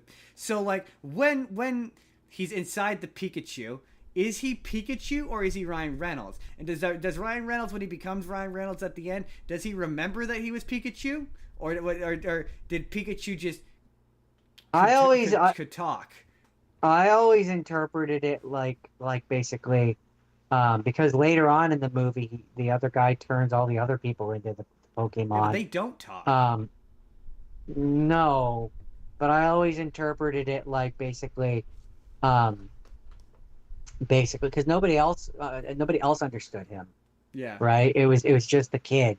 So like I kind of interpreted it like those other people that turned into the Pokemon and we can't understand them. We can't understand them because we don't have that deep bond with them. Maybe their kid could understand them though, Oh, maybe. right? Like someone But more close to to the them might point, have. does Ryan But more Reynolds to the remember point, being Pikachu? That was the question. no, You I don't think so. You don't think he remembers being Pikachu? Maybe like a dream. Oh, interesting. Because the movie never makes it clear. It doesn't make it clear one way or the other. Yeah, it's okay. Designs. The thing about it is it can't commit to what it wants to do with the designs. It can't commit to whether or not it wants them Pokemon to be realistic or if it wants to be cartoonish. Because you've got Charizard, who looks like a frightening fucking lizard thing, but then you've got Maybe Pikachu, a dragon right? You've got Pikachu, which looks or pretty cute. Squirtle. And then you've got Psyduck, which is being made to look like a realistic looking duck. It's just it's not consistent. It's not consistent across the board. It seems like the way that they kind of divided it was basically like they looked at it like in terms of design. I mean, is like they kind of looked at them like almost like you know how the Digimon have the different levels where they're like when it's the rookie it's a kid, when it's the full mega it's an adult. It feels like whoever did the design for this went a similar route where it's like if it's the baby Pokemon like the Squirtle, the Bulbasaur, the Pikachu, like they're the low level one, they get to look cute. If it's the adult one, like the Bulbasaur or the Blastoise or the grown up one, they have to look scary as shit because they're the adult Godzilla. But it's so weird because it has. Am I wrong? I mean, yeah, I guess it has so much weird attention to detail in random spots where like it kind of seems like Ryan Reynolds knows something about Pokemon because like so many of his lines just feel improv.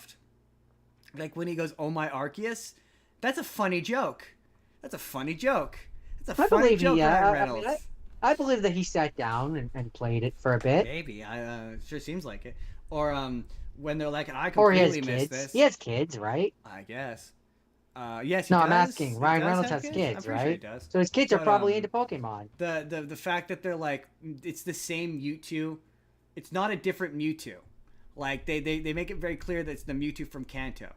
And from Red and Blue. Not even just, yeah, I was going to say, not even, for me, not even just from Red and Blue. No, I disagree with that. He is the one from the he's Ash's. He's Ash's Mewtwo. I don't think that's how they play him.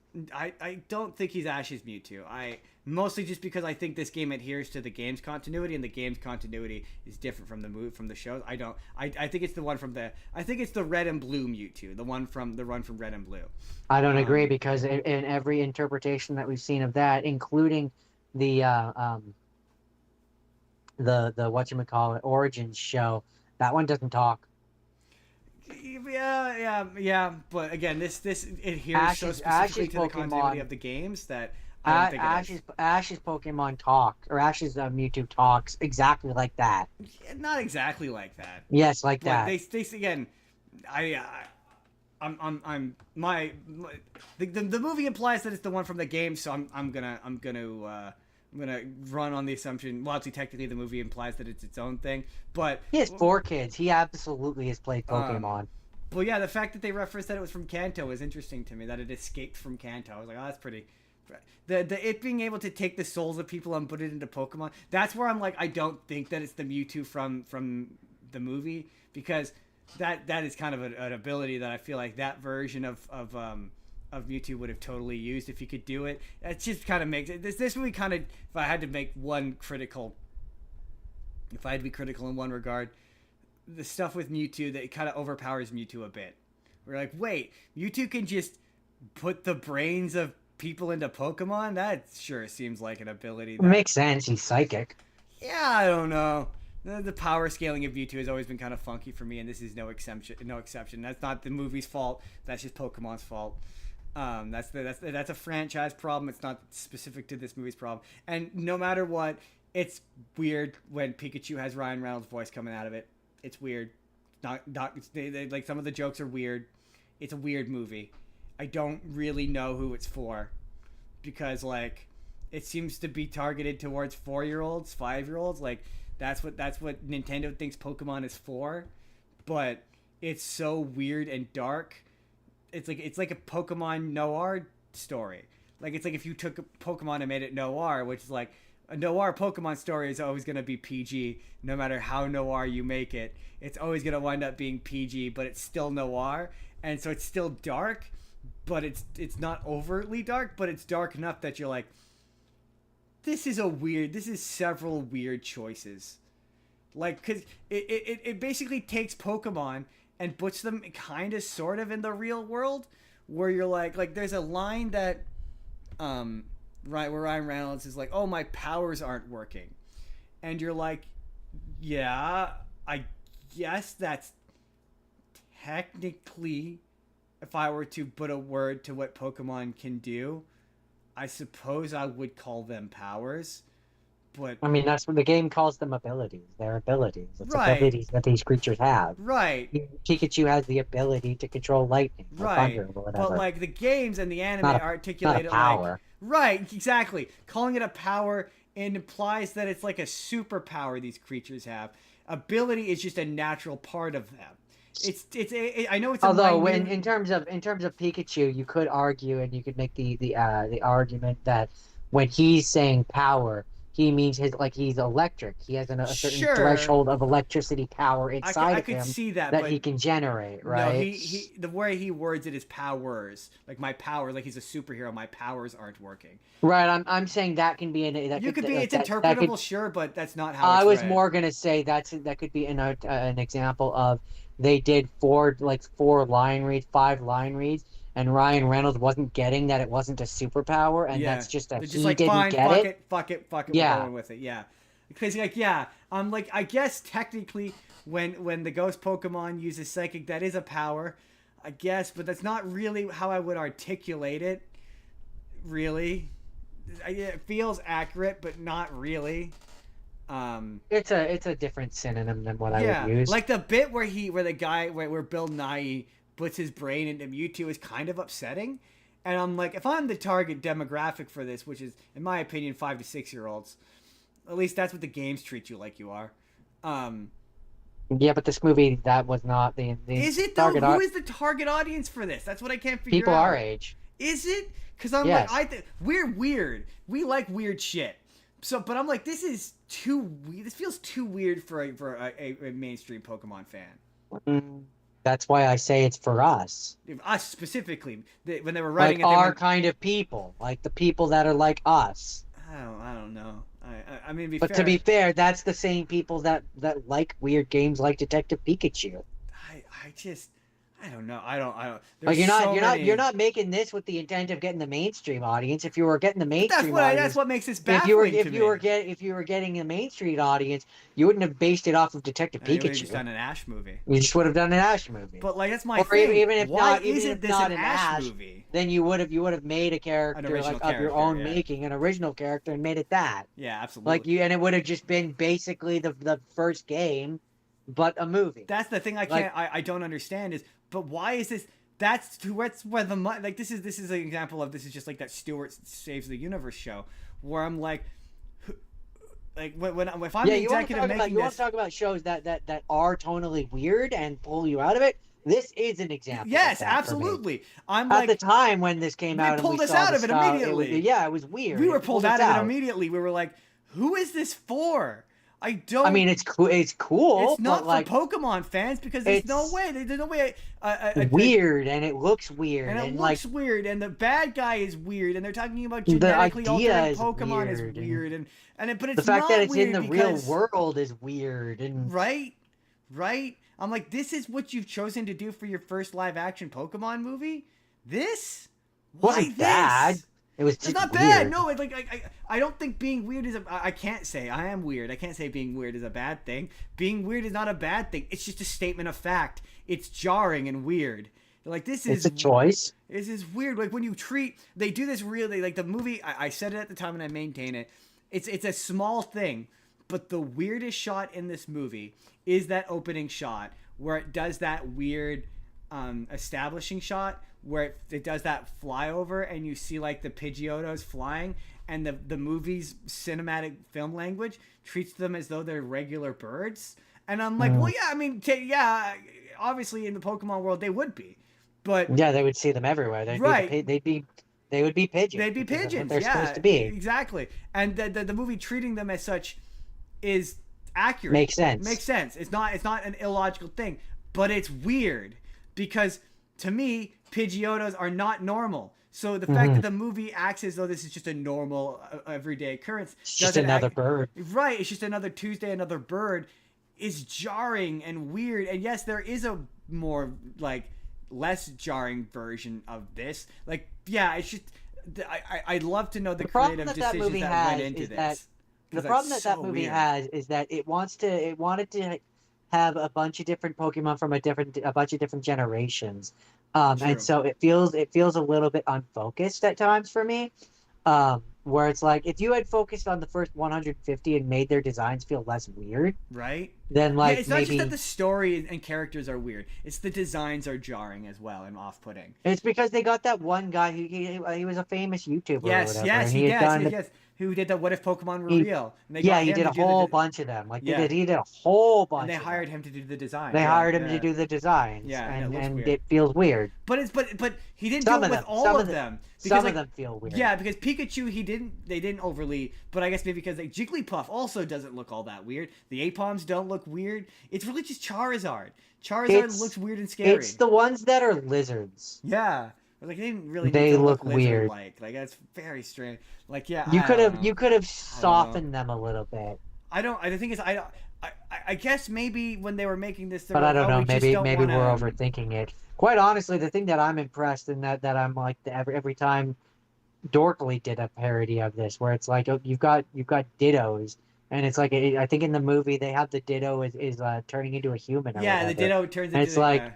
It's like absolutely in a real world scenario, it makes sense that it would do that, and it's horrifying. The Bill Nye, you think he's the good guy the whole time, and then the big twist, it turns out that he's a bad guy, and he's got his secretary who's got pink gloves, is a Ditto, which is funny because you're like, oh, this feels stupid, but I'm pretty sure in the anime, Ditto can also turn into humans. I'm pretty sure there's an episode. Yeah, I think there's an episode where it turns into. I'm pretty sure he turns into Ash in one of the episodes. I'm pretty sure, yeah. He's got the stupid face. He's got the weird face because that's the one part that it can't. That particular Ditto can't transform. Yeah. I'm pretty sure it also turns into James as well. I'm pretty sure. I think it does Misty as well. Yeah, I remember there is an episode where Ditto does turn into human, so that it's with, not a thing that comes out of left field. Paprika or whatever her name is, Marika or something. Yeah. She's the mimic or whatever. Yes. Yeah. That's her whole thing. She dresses up as other people, or the copycat. I think she calls herself the copycat Pokemon or something. That's the episode where Brock, Misty, and Ash they dress up like Team Rocket. As Team Rocket, yeah. I'm pretty sure, yeah. I like this movie. It's funny because it wasn't an exceptionally. What's weird, like amongst Pokemon fans, it's not exceptionally well received, but like amongst mainstream audiences, it seemed to do okay. I don't understand why they never made a second one. The thing that I definitely because I wasn't. It's hard to say. It's like there's the part of me that just knows how movies work. So like I recognize twists when they're coming, but I do remember not expecting him to turn back into Ryan Reynolds at the end. So like this time, we talked about. We're going to talk about. We're going to talk about Red Notice next, right? No, we're talking about the Dark Tower next. Okay, but Red Notice is coming. It is. Yeah, Red Notice has a bad twist. Like we're Yes, gonna talk about yes, the it bad does. twist. It's a bad. I was not expecting you to agree with me. I was fully expecting you to disagree with me. But I mean, we can do Red Notice next if you want. no, it's fine. It's fine. swap It's them. fine. I mean, if you want, it's totally up to you. But it's just this is an example of a pretty good twist where if you go back. And a good not it's not a good twist in that it's not obvious. It's a good twist in that it's set up well, where they show his dad a few times throughout the movie from behind, and it's Ryan Reynolds. And If once you know what to look for, and once you yeah. know it's Ryan Reynolds, you're going back and you're watching it a second time.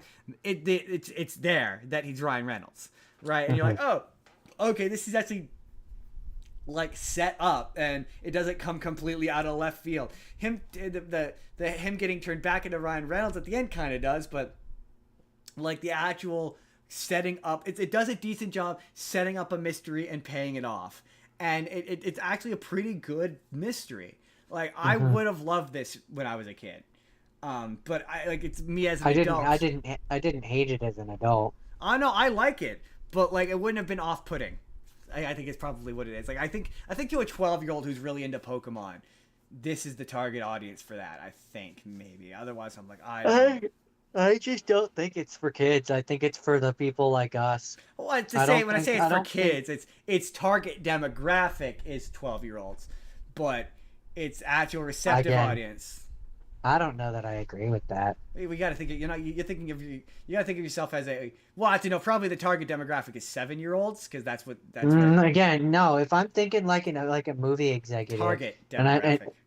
If I'm thinking like a movie executive, and I'm thinking of how I'm going to get the target audience, which is kids, I wouldn't have made it off of Detective Pikachu. No, that's just it. That's what makes it confusing. But no, absolutely, the target demographic is.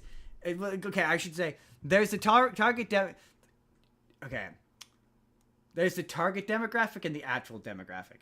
Pokemon's actual demographic is adults. Flat out, full stop. It's people our age. Flat out, full stop. We grew up with it. They're the people who play the games. They buy the games. They buy the merchandise. They buy the Pokemon cards. Yes, there is a target audience of kids, there's an audience of kids for Pokemon, but predominantly the people trading the Pokemon cards and going to the conventions is adults. Pokemon thinks that Pokemon is... It's usually parents. It's parents with their kids. Pokemon and Game Freak, Nintendo, think that Pokemon is for 5-year-olds. That's why those games treat you... Well, I should say modern Pokemon thinks it's for 5-year-olds. That's more accurate. Because the modern Pokemon games treat you like you're a child. Yeah, they hold your hand through the entire experience. And that's why I stopped playing them. That's the audience that... Like, with you're selling Detective Pikachus with the hat... Like that's who Nintendo thinks is going to this. I think that it would be off-putting for a traditional Pokemon fan. I think that it being a bit more edgy, air quotes, would make it appealing in a rebellious sense to older child Pokemon fans. So like preteens. That's who I see being the demographic that gets the most out of this. That and people our age. But I just don't. I think it's too off-putting for people our age. I just do. I mean, I think the people our age go to it because it looks weird. I think that's what makes it off-putting, though. Like, did you? No, this is my thing. Did this do okay?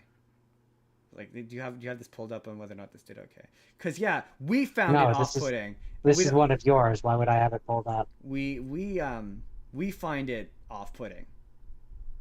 Just visually, if we find it off-putting, then wow, no, it grossed $433.2 million against a $150 million production budget. So I can't believe there hasn't been a sequel to this. That shocks me. Yeah, I mean, if they did a sequel, do you think they'd find an excuse to make him a Detective Pikachu again, or would he just be Ryan Reynolds this time? Well, if I'm being blunt, because it doesn't at the end. Yeah, if I'm being blunt, I think that if they did a sequel, I don't think the kid would come back, other than like he would be the secondary character, and the movie would then focus on Ryan Reynolds, and he would get a new Pikachu. I think it would be kind of funny if Pikachu got whammied by something. Ryan Reynolds and the kid are both in it. Because I want the Ryan Reynolds and the kid to do father-son stuff. I think that'd be kind of fun. But I think it would be funny if the Pikachu gets zapped by something and he goes back to talking again and he still sounds like Ryan Reynolds. And Ryan Reynolds is like, why does he sound like me? Like, I think that'd be funny. I think that'd be No, I would want him to be Danny DeVito. Yeah, of course you're going to say you want him to be Danny DeVito. I'm being realistic, Jordan. It's unrealistic. And besides, if he's being Pikachu, that means he doesn't have enough time to go be Wario, and I'd much rather he be Wario. That's fair. It's fair. Just saying, of the two, would you not rather he be Wario? No, I mean if he can't be Danny DeVito, then I want Hugh Jackman. That would also be funny. That would be funny. But like Australian Hugh Jackman, not Wolverine Hugh Jackman. Full lean on into it. Full Australian. That would be funny. That would be a funny gag. Why does he sound like Hugh Jackman? Why does he sound like Hugh Jackman? That's Detective Pikachu. Very weird movie. Detective Pikachu. Very weird movie. Well, you know what? We will do this one first because you've already hinted at it, and it connects nicely to your Ryan Reynolds and my Dwayne Johnson. Sometimes you need a little Ryan Reynolds and a big Johnson. Sometimes you need a little heart and a big Johnson. No, we're not doing that. I did Red Notice. This movie's bad. No, it's funny. I just full disclosure. I went back and I rewatched what I said about it because I couldn't remember a goddamn thing about it. And just to recap, what I said was that it's not bad, but it's also not very good. It's one of those you kind of wish it was a worse movie so you can make fun of the people involved in making it, but you also kind of wish it was a better movie so they could at least achieve a win. It's one of those. Yeah, that's a long-winded way of saying what I would say, which is just it's popcorn slop. Absolutely, it's popcorn slop, but it's really forgettable popcorn slop. Oh, absolutely, exceptionally forgettable popcorn. It's not. Slop. This is not like you're getting the movie theater popcorn slop. This is just you got plain at Jordan, home. This was straight to Netflix. Air pop popcorn, which doesn't really have any butter on it or like anything to make it worth. You cooked it on the stove and you burnt half of it. This is just a forget. No, it's not even you burnt half of it because you remember burning half of it. You remember burning half of it. Yeah, that's fair. No, this is just perfectly like this is just normal popcorn with nothing on it that has no flavor to it. It's nothing right. to make you remember eating it. You eat half of it because you're like I made it. I might as well eat it. It's there. It's there. I should probably finish this. None of them have It's like if I've never seen a movie where people had anti-charisma. Like these are all people who are charismatic in things, and they're all terrible. I think this was the one terrible is a strong word. Honestly, the worst one is Gal Gadot. Gal Gadot, but to be fair, Gal Gadot's awful in everything. I was gonna say she has Jordan. Okay, we're gonna do the big spoiler. She has no charisma with The Rock. None.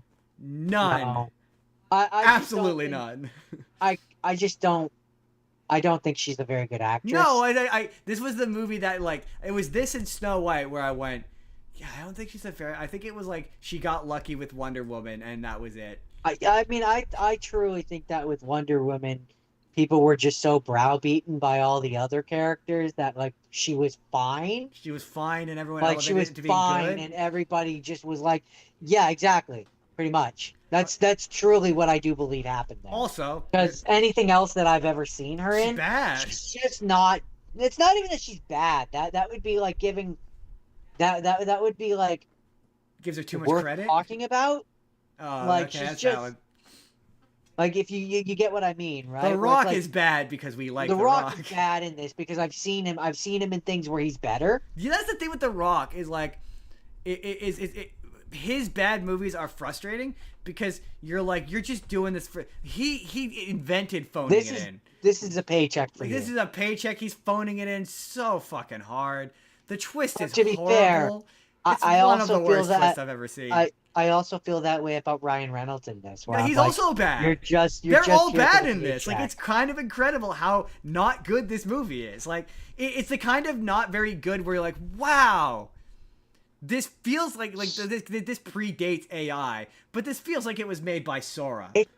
Yeah, just part of my thing with it too is Ryan Reynolds is supposed to be the Ryan Reynolds, right? He's Right? just Ryan yes, Reynolds yes, in this. yes. You can't Um, all be this. Yeah, oh my God! You're gonna say the exact same thing I did. And- you can't all be the sassy one. One of you Well, needs to it's- pick one. Yeah. I That's know the problem that him exactly and- what you mean. That's the problem that him and Gal Gadot in particular both have, where they're both trying to be the sassy one, right? Yes. And they're trying to do this Absolutely. thing. They're trying to do this thing where The Rock is supposed to be like the straight one, like that to Ryan Reynolds, Yeah. but it doesn't work. No, it doesn't Like work because he's not straight enough. no, Um, but also again, we're gonna do the. Who Hold cares? on, It's hold red on. notice. We're gonna spoil get the there. big We're twist. gonna get there. Because We're gonna get there. It also doesn't work with The Rock because of where he ends up. yes, Right? Where we find out that, oh no, he wasn't an FBI spoiler. Spoiler he wasn't alert. he wasn't an FBI dude this entire time. He was also a con man, which means that he then just becomes Ryan Reynolds. Right. So then he starts doing shtick too. Like And he it starts just doing doesn't Ryan Reynolds work. shtick too. As soon as you find out that he's the other bishop, he's now also doing shtick. And you're like, what? One of you gets to do shtick. The other two don't get to do it. And the one of you that should be doing it is Ryan Reynolds because neither of you can. What are you doing? You're doing sassy So- one-liners and they're all bad. None of them are funny. It's not that I don't think that the character that Ryan or that The Rock plays. So I'm gonna recast. If the character that The Rock plays is someone who is like known for being straight, like dry, yes, absolutely. like Idris Elba or like something of that You nature. need I don't know someone why really. Idris. John Cena. You want to look wrong. John Cena would have been way better as this character. No, he still fits into that. He's still too similar to what The Rock kind of brings to the table. You need someone who, when the twist comes up, that he's the other bishop, that it's believable. Yeah, that it lands like that. So like the first one that John actually Cena would land, but fair enough. I don't. You wanna go- The first name that actually came to my mind was actually, and I don't know why, he's just such a versatile actor.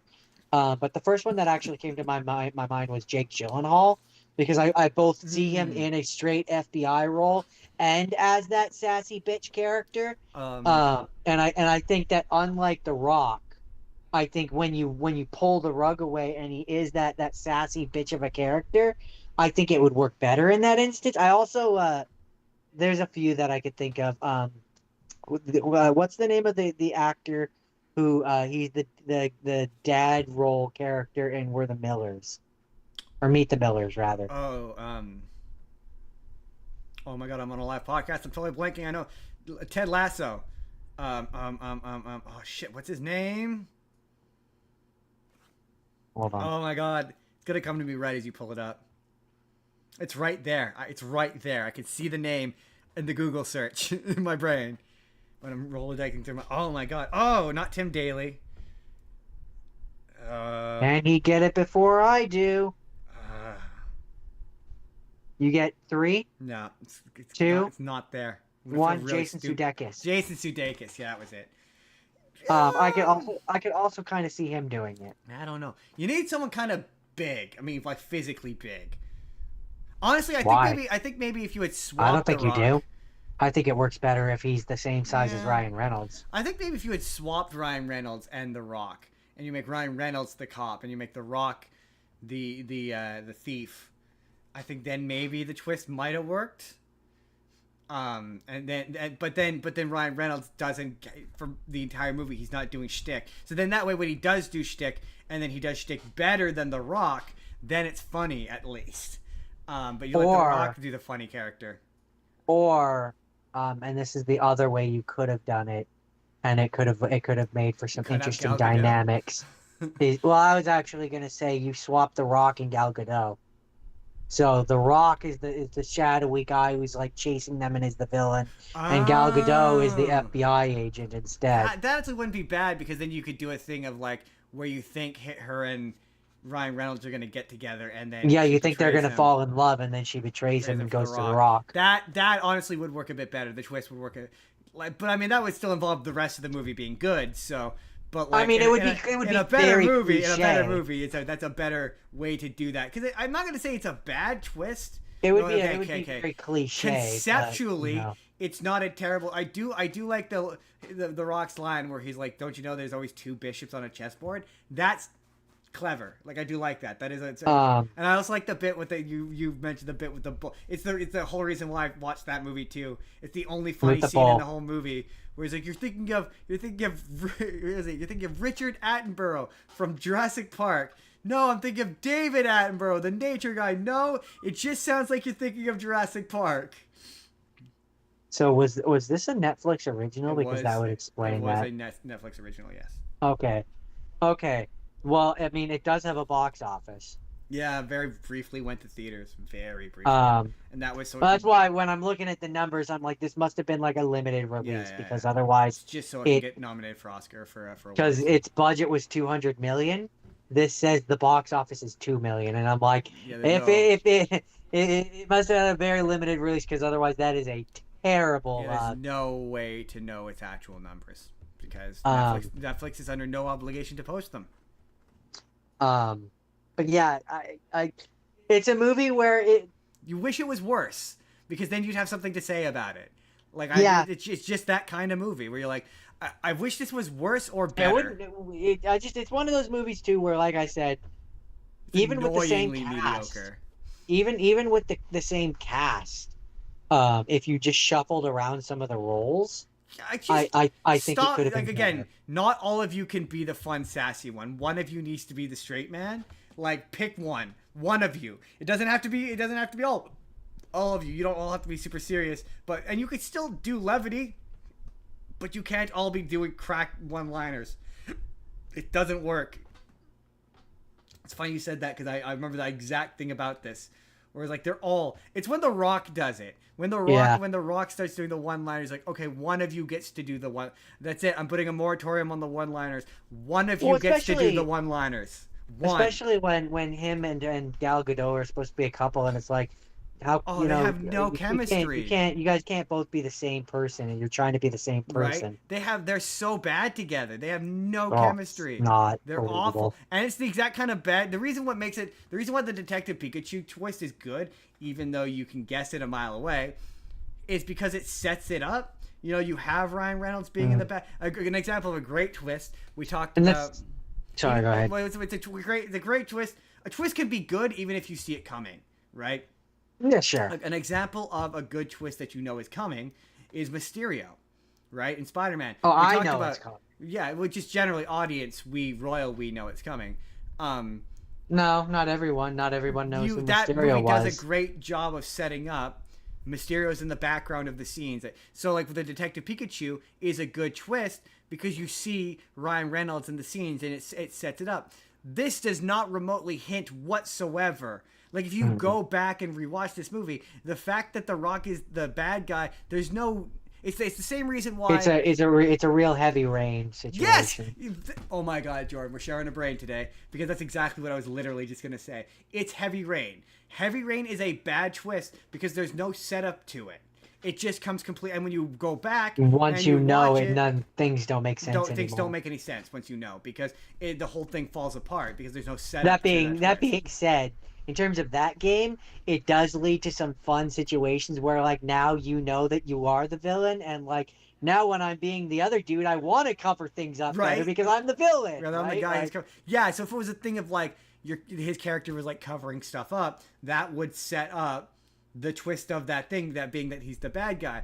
Like, when a twist coming out of left field is not necessarily a good twist. It can be if a movie really bamboozles you and it comes completely out of left field, but a good twist, when you go back, you will be able to catch all of the spots where it hits that twist is coming. And that's where, like what I said, this doesn't do that. With this movie, I really do think they just miscast each of the characters.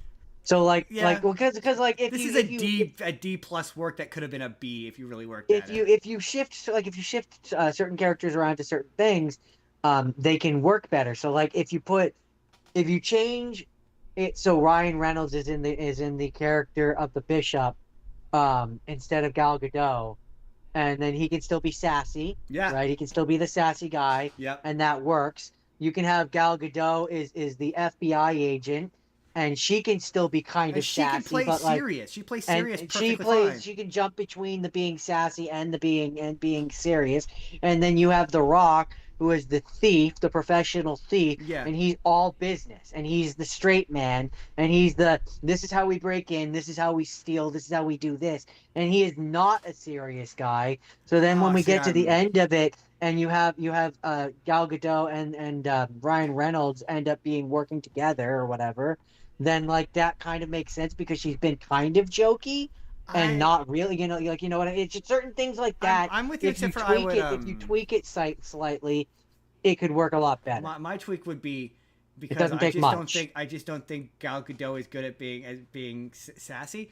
I would have made her the serious FBI agent, 100% straight, and The Rock is the jokey one, and he's because she comes into the story as the bishop and they team up, so I'd have him be the sassy one. And like the joke is that, oh, he's The Rock. You expect him to be the physical guy, but he's actually the brains guy. But that would involve The Rock being clever in writing. But you have The Rock come in, he's the brains guy. And so the same thing about a movie with him and Daniel Radcliffe, where The Rock needs to come in and play against type. Part of the reason why the Smashing Machine didn't work is because he's coming in doing a dramatic version of type. Dude, come in and play against type. Like that's what makes Pain and Gain such a good movie. Is he's playing against type, and that's funny because he's such a big guy. So if he came in and he was like Ryan Reynolds, he was the sassy guy and he was the brains instead of the brawn. He's doing the lock picking and he's doing the he has to stuff. be dexterous. Dexterous, is that the word? Dexterous. Dexterous. That would be funny. That would be funny. If he's trying to lock pick a tiny little lock and he's good at it. That would be funny because I'd be playing against type. But again, that would involve this movie being good. Or like We're fixing a bad movie, Jordan. Or like, they get into the fight scene or whatever, and he's terrible at fighting. Yes, that would be funny. Huge. Yeah, and Ryan Reynolds is very talented at it. That would be funny. That would be super funny. But this movie doesn't want to do that. That's where I say it wouldn't be hard to fix. No, this is an example of a movie that requires one more passover on the screenplay. A few tweaks here and there. I can see where I could fix this in a rewrite and an edit. I could fix this. I could fix this movie. I could make it into something good. This is the last. That is it for Red Notice. Assuming they never were talking about making a sequel and then it just never. I thought it's funny because I remember I had a Mandela memory when I first watched this of there being a sequel and there isn't. There's not a sequel to this. Very strangely. In 2020, they were beginning to develop a sequel, Jordan, but I'm gonna swap my stuff around here because you swap your stuff. I'm also gonna. In 2022 of January, they had announced that there was 2 sequels in development and filmed back to back. I had not heard 2. I heard. Wait, you said filmed? They were in development and will be filmed back to back. Will be filmed. I knew that they had announced a second one. I did not know that they had made it, or they were gonna make it. That's just what I read. It was back in 2022. That was 4 years ago. So Jordan, sometimes you pick a movie based on what you see. Sometimes I pick a movie based on stuff I see on TikTok. So this is a movie called Remarkably Bright Creatures. And one of the characters in this movie, I'm going to get into the plot of it, and I have to spoil the ending. I think. I'm pretty sure I have to spoil the ending in order to tell you. Okay, off the bat, I fucking love this movie. This movie was great. This was a pleasant surprise. It got me. It got me real good. I will tell you why in a second. But when I first saw a clip from this movie, it was I'm gonna do a name, not knowing if I'm gonna know it. Sally Field, the mom from Mrs. Doubtfire. Oh yeah, okay. She's old now, and she's in this, and it's You're old now. The Thunderbolts. Yes. The Sentry from Thunderbolts, guy with Bob. Yes. Bill Pullman. He's in this, and there was a clip of Alfred Molina is in this as an octopus named Marcellus, and is he a doctor? He's not a doctor. but he's an octopus. Missed opportunity. And so, but there's a clip where you hear him talking, and when I saw this clip, it looks like he's talking to them, and so I thought that this was a movie about a magical talking octopus. It's not a movie about a magical talking octopus.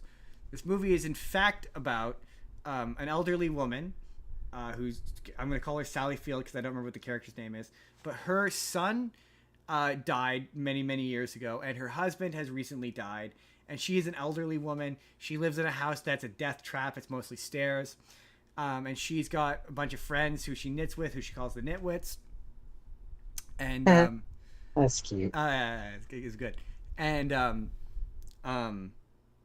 she is looking to get a spot in a retirement home and move away, and in the meantime, it's a part of the plot is she works for an aquarium.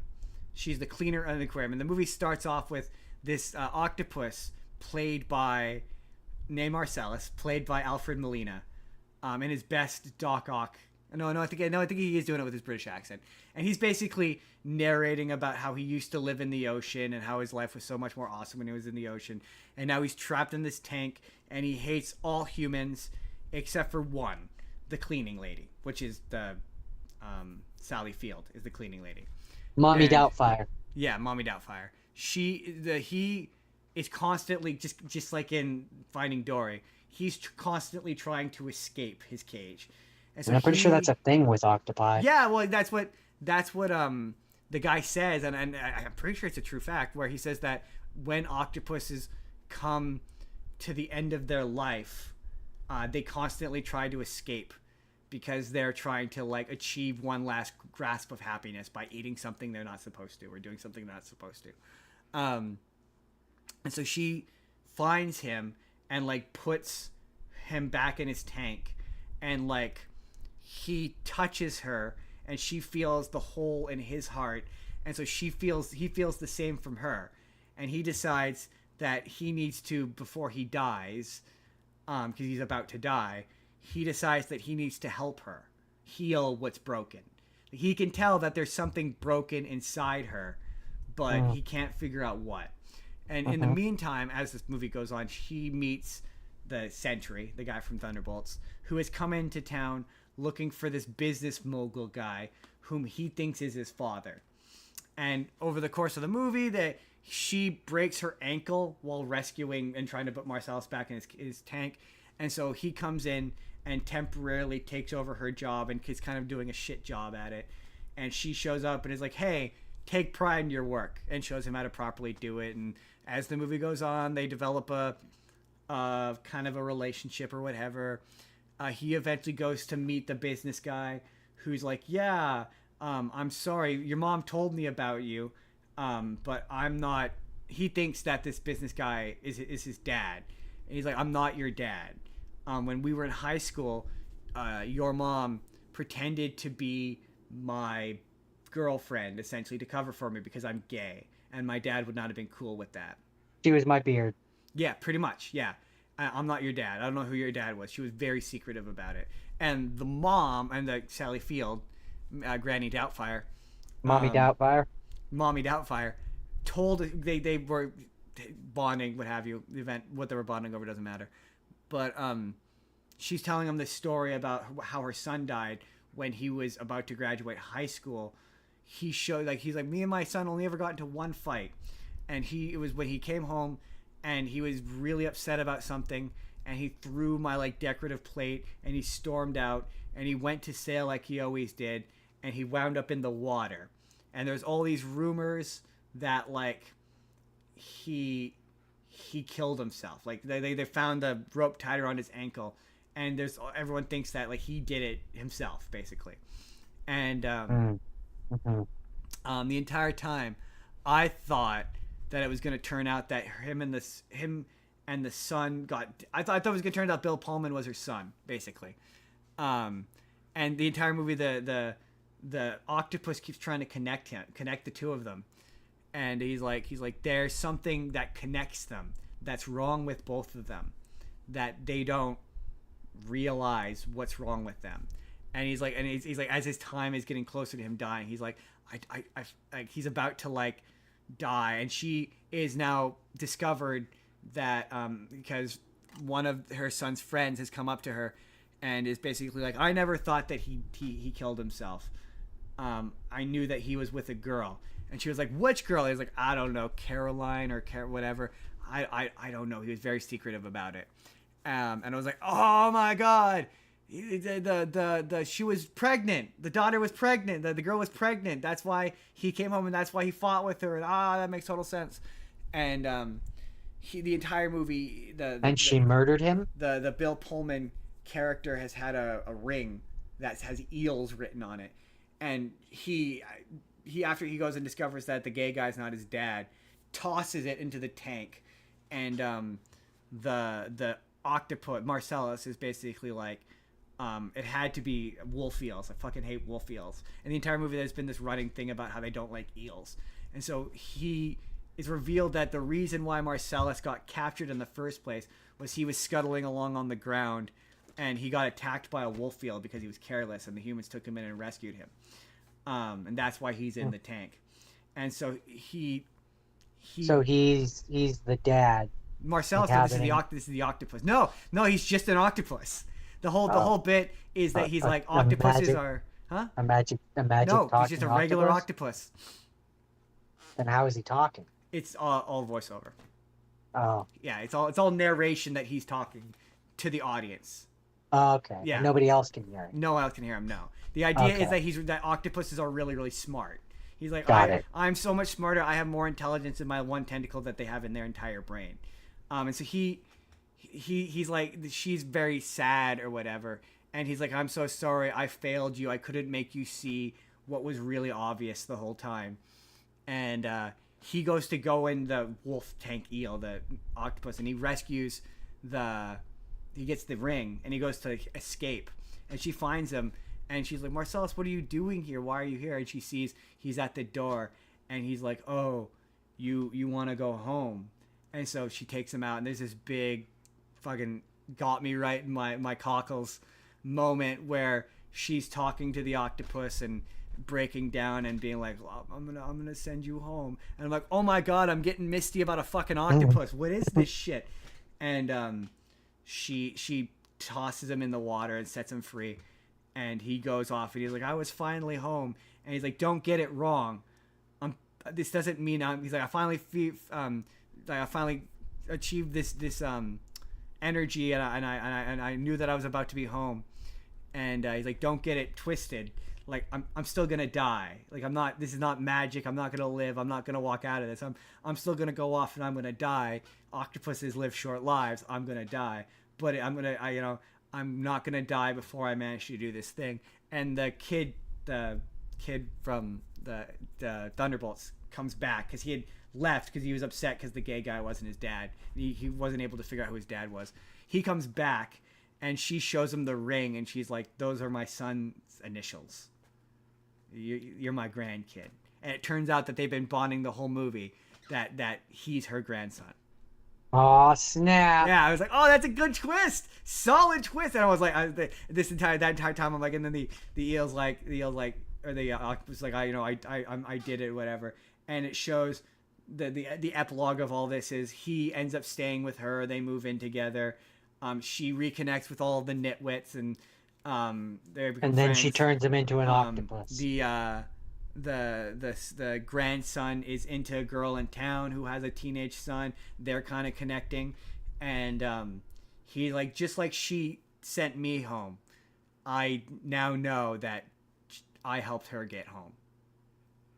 And then that's how the movie ends. And I'm like, oh my God, it was so much more like, it was a really heartwarming, a heart-touching movie. It reminded me a lot of not in the way you're thinking, but it reminded me a lot of Bridge to Terabithia, where like I went into this expecting it to be a magical movie about a talking octopus, and I wasn't expecting to have my heart wrenched out, but in a good way, because it obviously has a happy ending, but I was like, oh, this is so beautiful. He's looking for family. She's got this. An octopus brought them together. It's just beautiful. I wasn't expecting to feel that level of emotion at 7 a.m. this morning.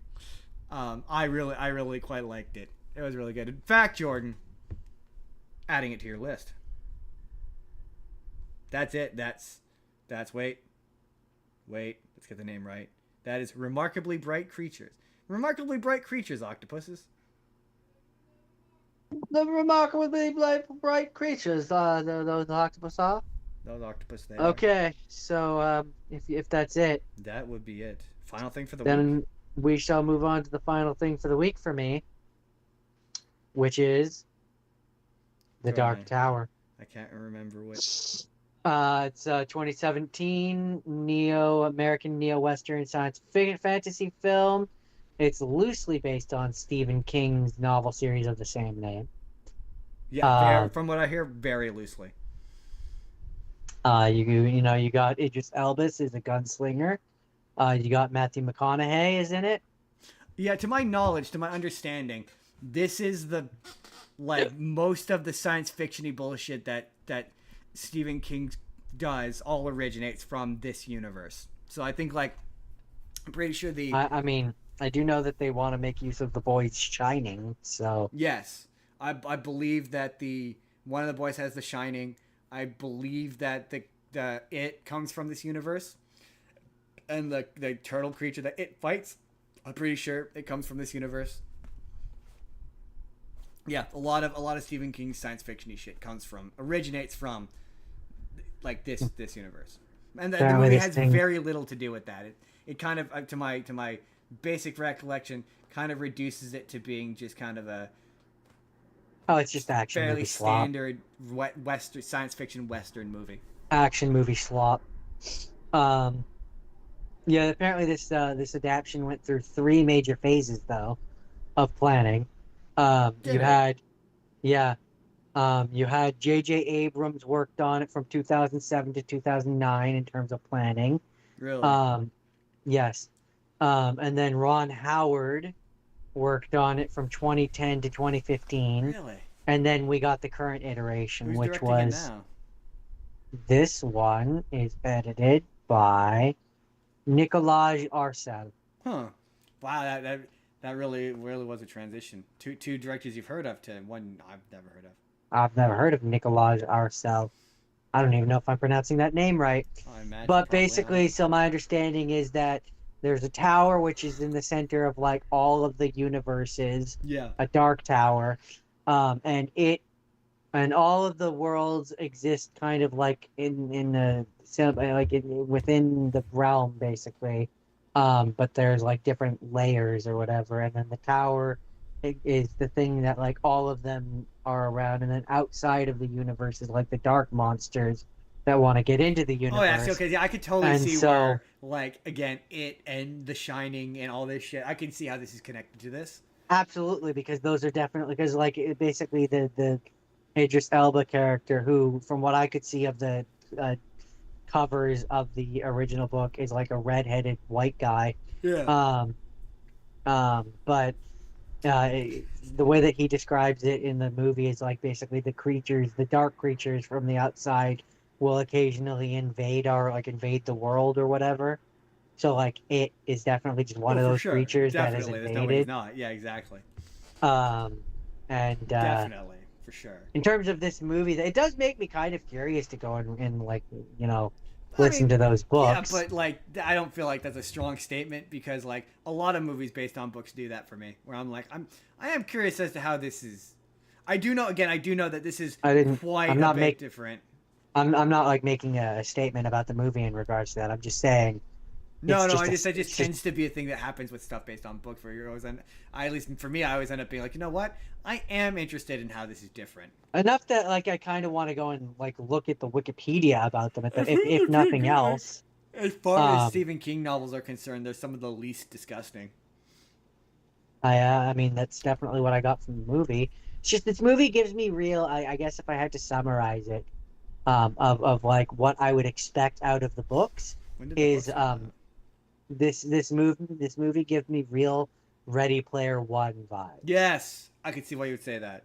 It does. Where, It does give me that vibe. I absolutely believe that there's way more to this, and I'm just scratching the surface. Absolutely, yes, absolutely. Where you're like, oh yeah, I'm sure. Like what a movie doesn't explain in a minute of film, a book can explain in 5 paragraphs. Sometimes the books are just better. It's just a fact. And so it's like, yeah, it does make me curious, considering it's 8 novels, which they've combined a lot of the elements of those 8 novels into what? 1, 2, 3, 4, 5, 6, 7, 8. This 8. says 9.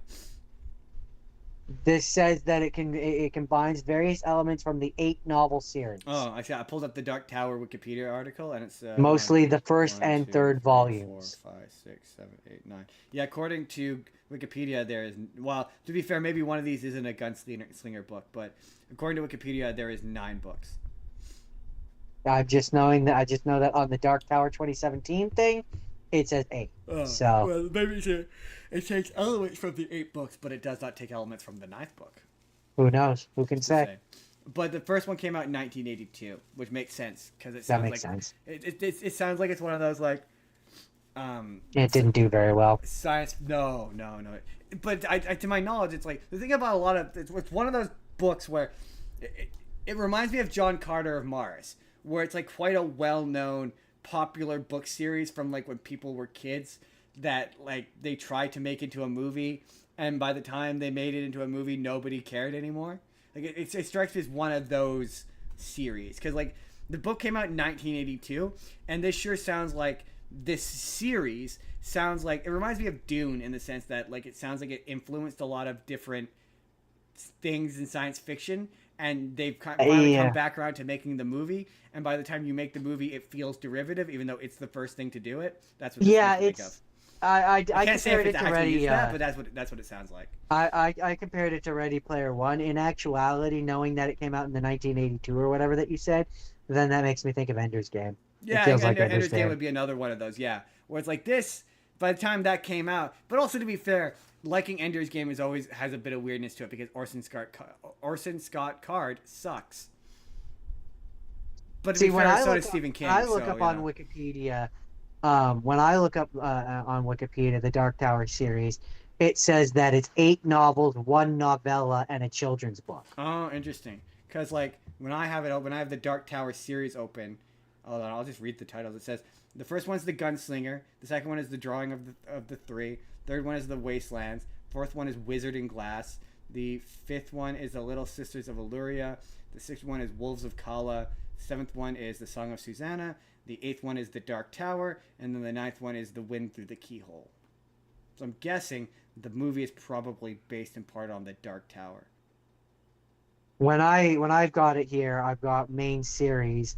It's got 0.5, which is The Little Sisters of Uria, which I'm guessing is like the novella that it's probably talking about. It's got the Dark Tower, The Gunslinger, Dark Tower 2, The Drawing of the Three, Dark Tower 3, The Wastelands, the Dark 4, Tower Wizard in Glass. 7, The Dark Tower, is the 7th and final one. So then, okay, let's just open up. What is The Wind Through the Keyhole? Oh, okay. So according to... Oh, okay, so this says 8. And then it has here, there's a tie-in book. So one of these books must not be... Because The Wind Through the Keyhole says it's the 8th book, but it's the 9th book on this list. Anyway, doesn't matter. Anyway, do you have anything further to say I have one more interesting thing, which is just about it.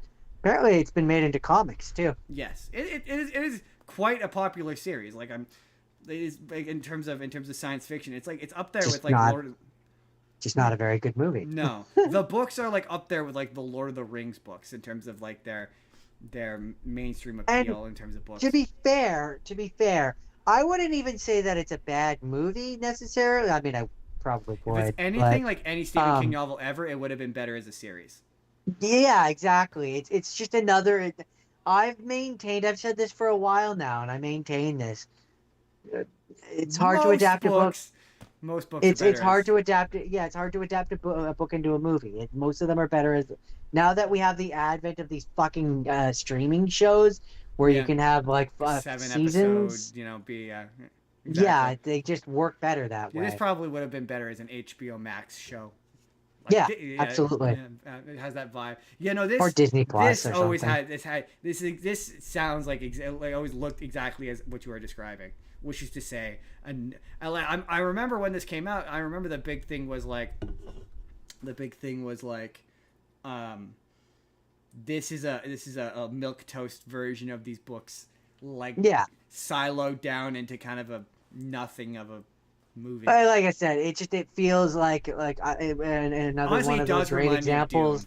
Dune, the way Another one of those great examples where like I can look at this and be like, I don't know anything about the original source material, but I know this is something probably not doesn't. Yeah, right. it reminds me of Dune, where it's one of those things where like, yeah, I'm sure people are like, if I picked this book up as a teenager. This might be a franchise I was familiar with enough to be off put by these books. It has that vibe to it, whereas like, yeah, this feels like a thing that like through cultural osmosis in some fashion or another. Like every time they refer to the Eldris character or whatever, I don't think I'm pronouncing his name Idris right. Elba. Character as a gunslinger, I'm just like, I know there's probably like 4 pages explaining to me What in the a gunslinger context is? of what a gunslinger is, Yeah. and it's just not doing that here. Yeah. Or like when they're talking about, like you mention it from The Shining, but when they reference their shine, I assume it's because that's what they. Walter is abducting children with psychic powers, attempting to use Yeah. their shine. I'm pretty sure that's from the Shining. from Yeah. our world, from like Earth. Yeah, because that's a thing that they reveal in. They made a sequel to The Shining, And then Dr. Sleep, literally where they when reveal I that click on the there's a bunch of them. when I click on the, it's got the shine part in brackets Yeah. or whatever. When I click on that, it literally brings up the Shining. So. Yeah. The idea of characters having the shine is a thing that comes back in multiple Stephen King novels. Like that's a consistent thing that originates from this. I'm pretty sure, because I'm pretty sure this came first. But see, that's where it's interesting, because in on the Wikipedia it says it'll allow the Matthew McConaughey character to bring his master over, a monstrous being from the darkness outside. But my understanding was he just wanted to have a bunch of monsters from the outside. I don't remember them mentioning a specific master. The monster that he's trying to bring, I'm pretty sure it ends up being it. It says, according to this, when I click on it, it's the Crimson King. Oh, then maybe not.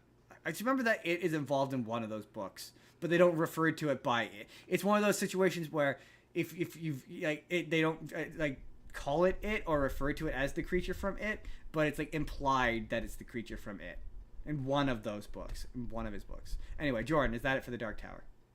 Yep, that's it. That is. It's one of those things where I'm gonna have to go and like start engaging with the actual books, because like I hear I just good. feel like good. it would be better. Yeah, no, I've heard good. Like of the they're one of the better Stephen King novels series. I've heard they're actually not bad. I tried, as someone who's tried to read it and didn't think it was very good. I've heard they're good, unironically. Jordan, that's it? Yep, that's it. Final thing, Jordan. My final thing of the week. The reason why we're late is because I fell asleep last night watching Remarkably Brilliant Creatures.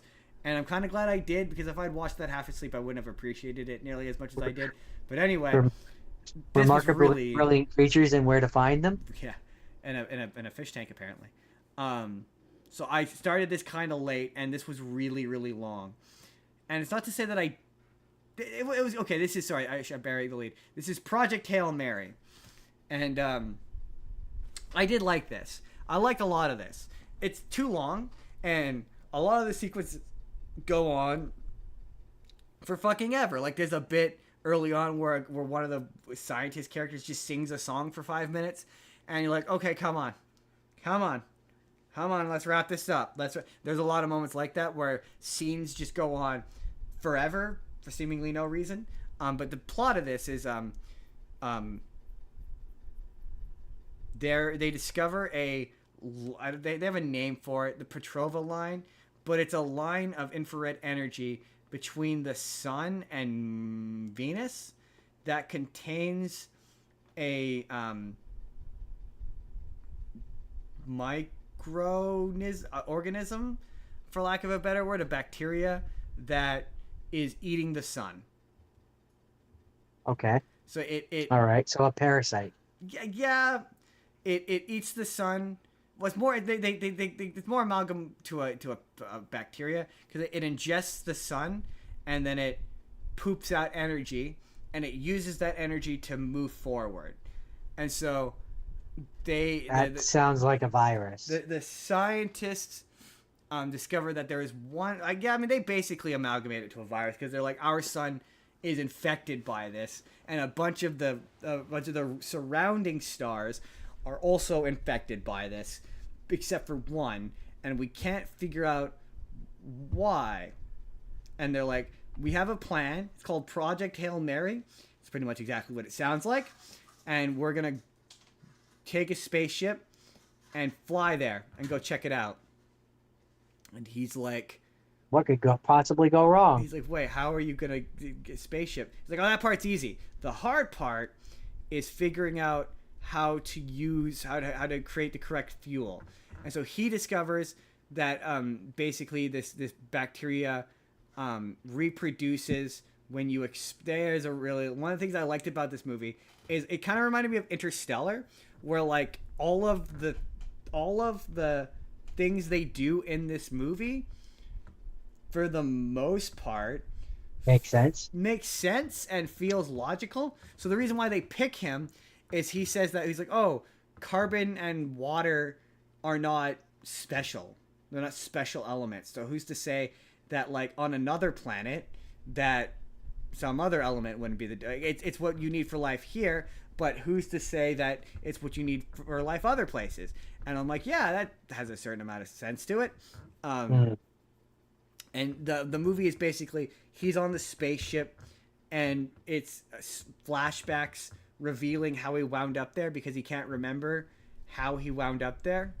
And throughout the flashbacks, it's revealed that he was a science teacher and he used to be a molecular biologist, but he said the bit about not needing water to create life, so he got kicked out of science. And he discovers that he can get if he exposes the bacteria to a certain combination of CO2 and something else, that it'll reproduce, basically creating this fuel, which they're gonna put in a spaceship and use it to get to this star that is not being eaten by this parasite. But I'm like, but you just solved the energy crisis. You've created the perfect fuel. You've created the fuel that feeds on CO2, the thing that is choking our atmosphere. That pretty much just and it creates twice the thrust of fossil fuels, and it's a biofuel. So you now have this biofuel that is bacterially based that you can use to go at twice the speed of anything else. Why would you not use this back home? That seems odd to reserve it exclusively for space travel, but whatever. And so then he ends up running into, if you've seen any of the marketing for this, he ends up running into an alien creature named Rocky, who he initially cannot speak with. Rocky communicates mostly in clicks, and eventually he invents a translator, which they can talk. And the movie is just kind of 2 hours and 40 minutes of them investigating how to stop this thing from eating their son. They eventually discover that the sun, that the bacteria has gone to this other planet, which they have named Adrian. Well, no, sorry, they've named it some. I don't remember what they've named it, but Rocky has a wife, and he keeps calling it this name. And it's this really long expression of clicks and taps and whatever. And he's like, "What we need to give him her name in your language." And he's like, "What do we call her?" And he's like, "It's obvious, Adrian." Yeah, it's like you're Rocky. She's Adrian. Yeah, I was like, that's funny. That's clever. And apparently the Rocky is a puppet. He's not CGI, which is unbelievable because he does not look like he's alive. He's like real. He's physically there, but apparently he was, which is absolutely crazy. Because it's a really kind of impressive little effect. It could be a mix of both. It might be a mix of both, but it looks CGI, which tells you it's good puppetry. Like that's how you know puppetry is good, is when it looks like it's fake. Like that's how you know it's doing a good job. This movie kind of lives or dies on Ryan Gosling because it's mostly just him and a puppet character. so he's got to do a lot of the carrying, and he's got a ton of charisma. And this definitely, every time I see something else with him in it, I'm now like, yeah, man, let him make Ghost Rider. Like he's come on, this is a solid film. It's too long. That's my one thing. It's just I maintain no movie close to 3 hours is a good one. Any movie this could stand to be 40 minutes shorter, and it probably would be a better movie for it. Someone's gonna yell at us for that Oh, comment. they always do. Even though it's objectively correct. Though it's objectively correct. There isn't a... It's funny because I said that, and then people listed a bunch of movies that were not made better by being longer. Like someone was like, Interstellar. I was like, yeah, that movie is not made better. I never said, is there a movie that's really, really long that's good? Because there's lots of movies that are like Dances with Wolves. Great movie. Too long. But that's the one thing that's bad about it, is that it's too long. Like, it could be a 99% perfect movie, but it being too long is still is a detractor. Yeah, is a detractor. That's a thing that makes it a weaker movie. Like, yeah, I wish this was 20 minutes shorter. In my opinion. I no longer preface it with that. You're here. You know this is my opinion. No, I'm saying it for all the idiots that are listening. Oh, God, Jordan, I don't care about the idiots anymore. No, but this was pretty good. It wasn't like... It didn't like... Maybe I would have been kind of a bit more attached to this if it were shorter and I hadn't just watched like an emotionally devastating movie. No, that's not the right word. But if I had been so emotionally taxed by remarkably brilliant creatures, I maybe would have gotten more invested in this. I don't know. Maybe one day I'll come back to this and I'll rewatch this. Who's to say? But for right now, yeah, it didn't. I thought it was good, but it didn't like wow me. It didn't floor me. It was fine. It was fine, but it's better than fine. It's just, yeah, okay. It was okay. Acceptable. I did not have a bad time.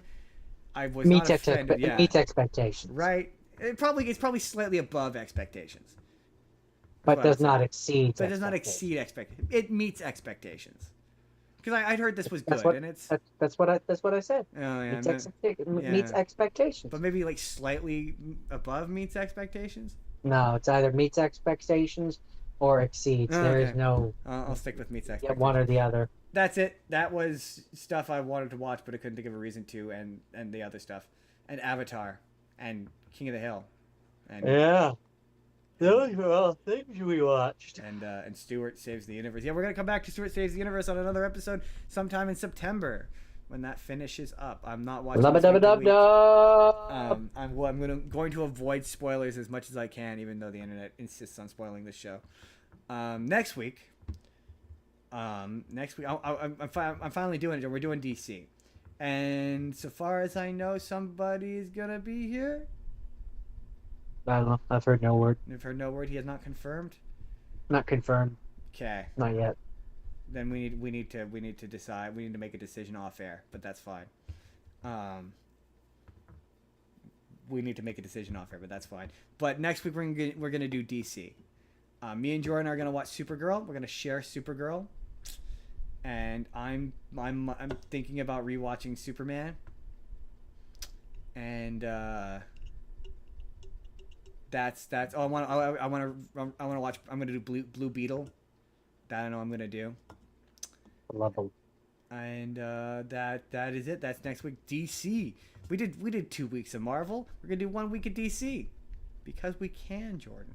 And hopefully we'll have a guest. Hopefully we'll have a guest. We'll see. Jordan, where can the people find you? You mean other than here when I do like 5-hour podcasts?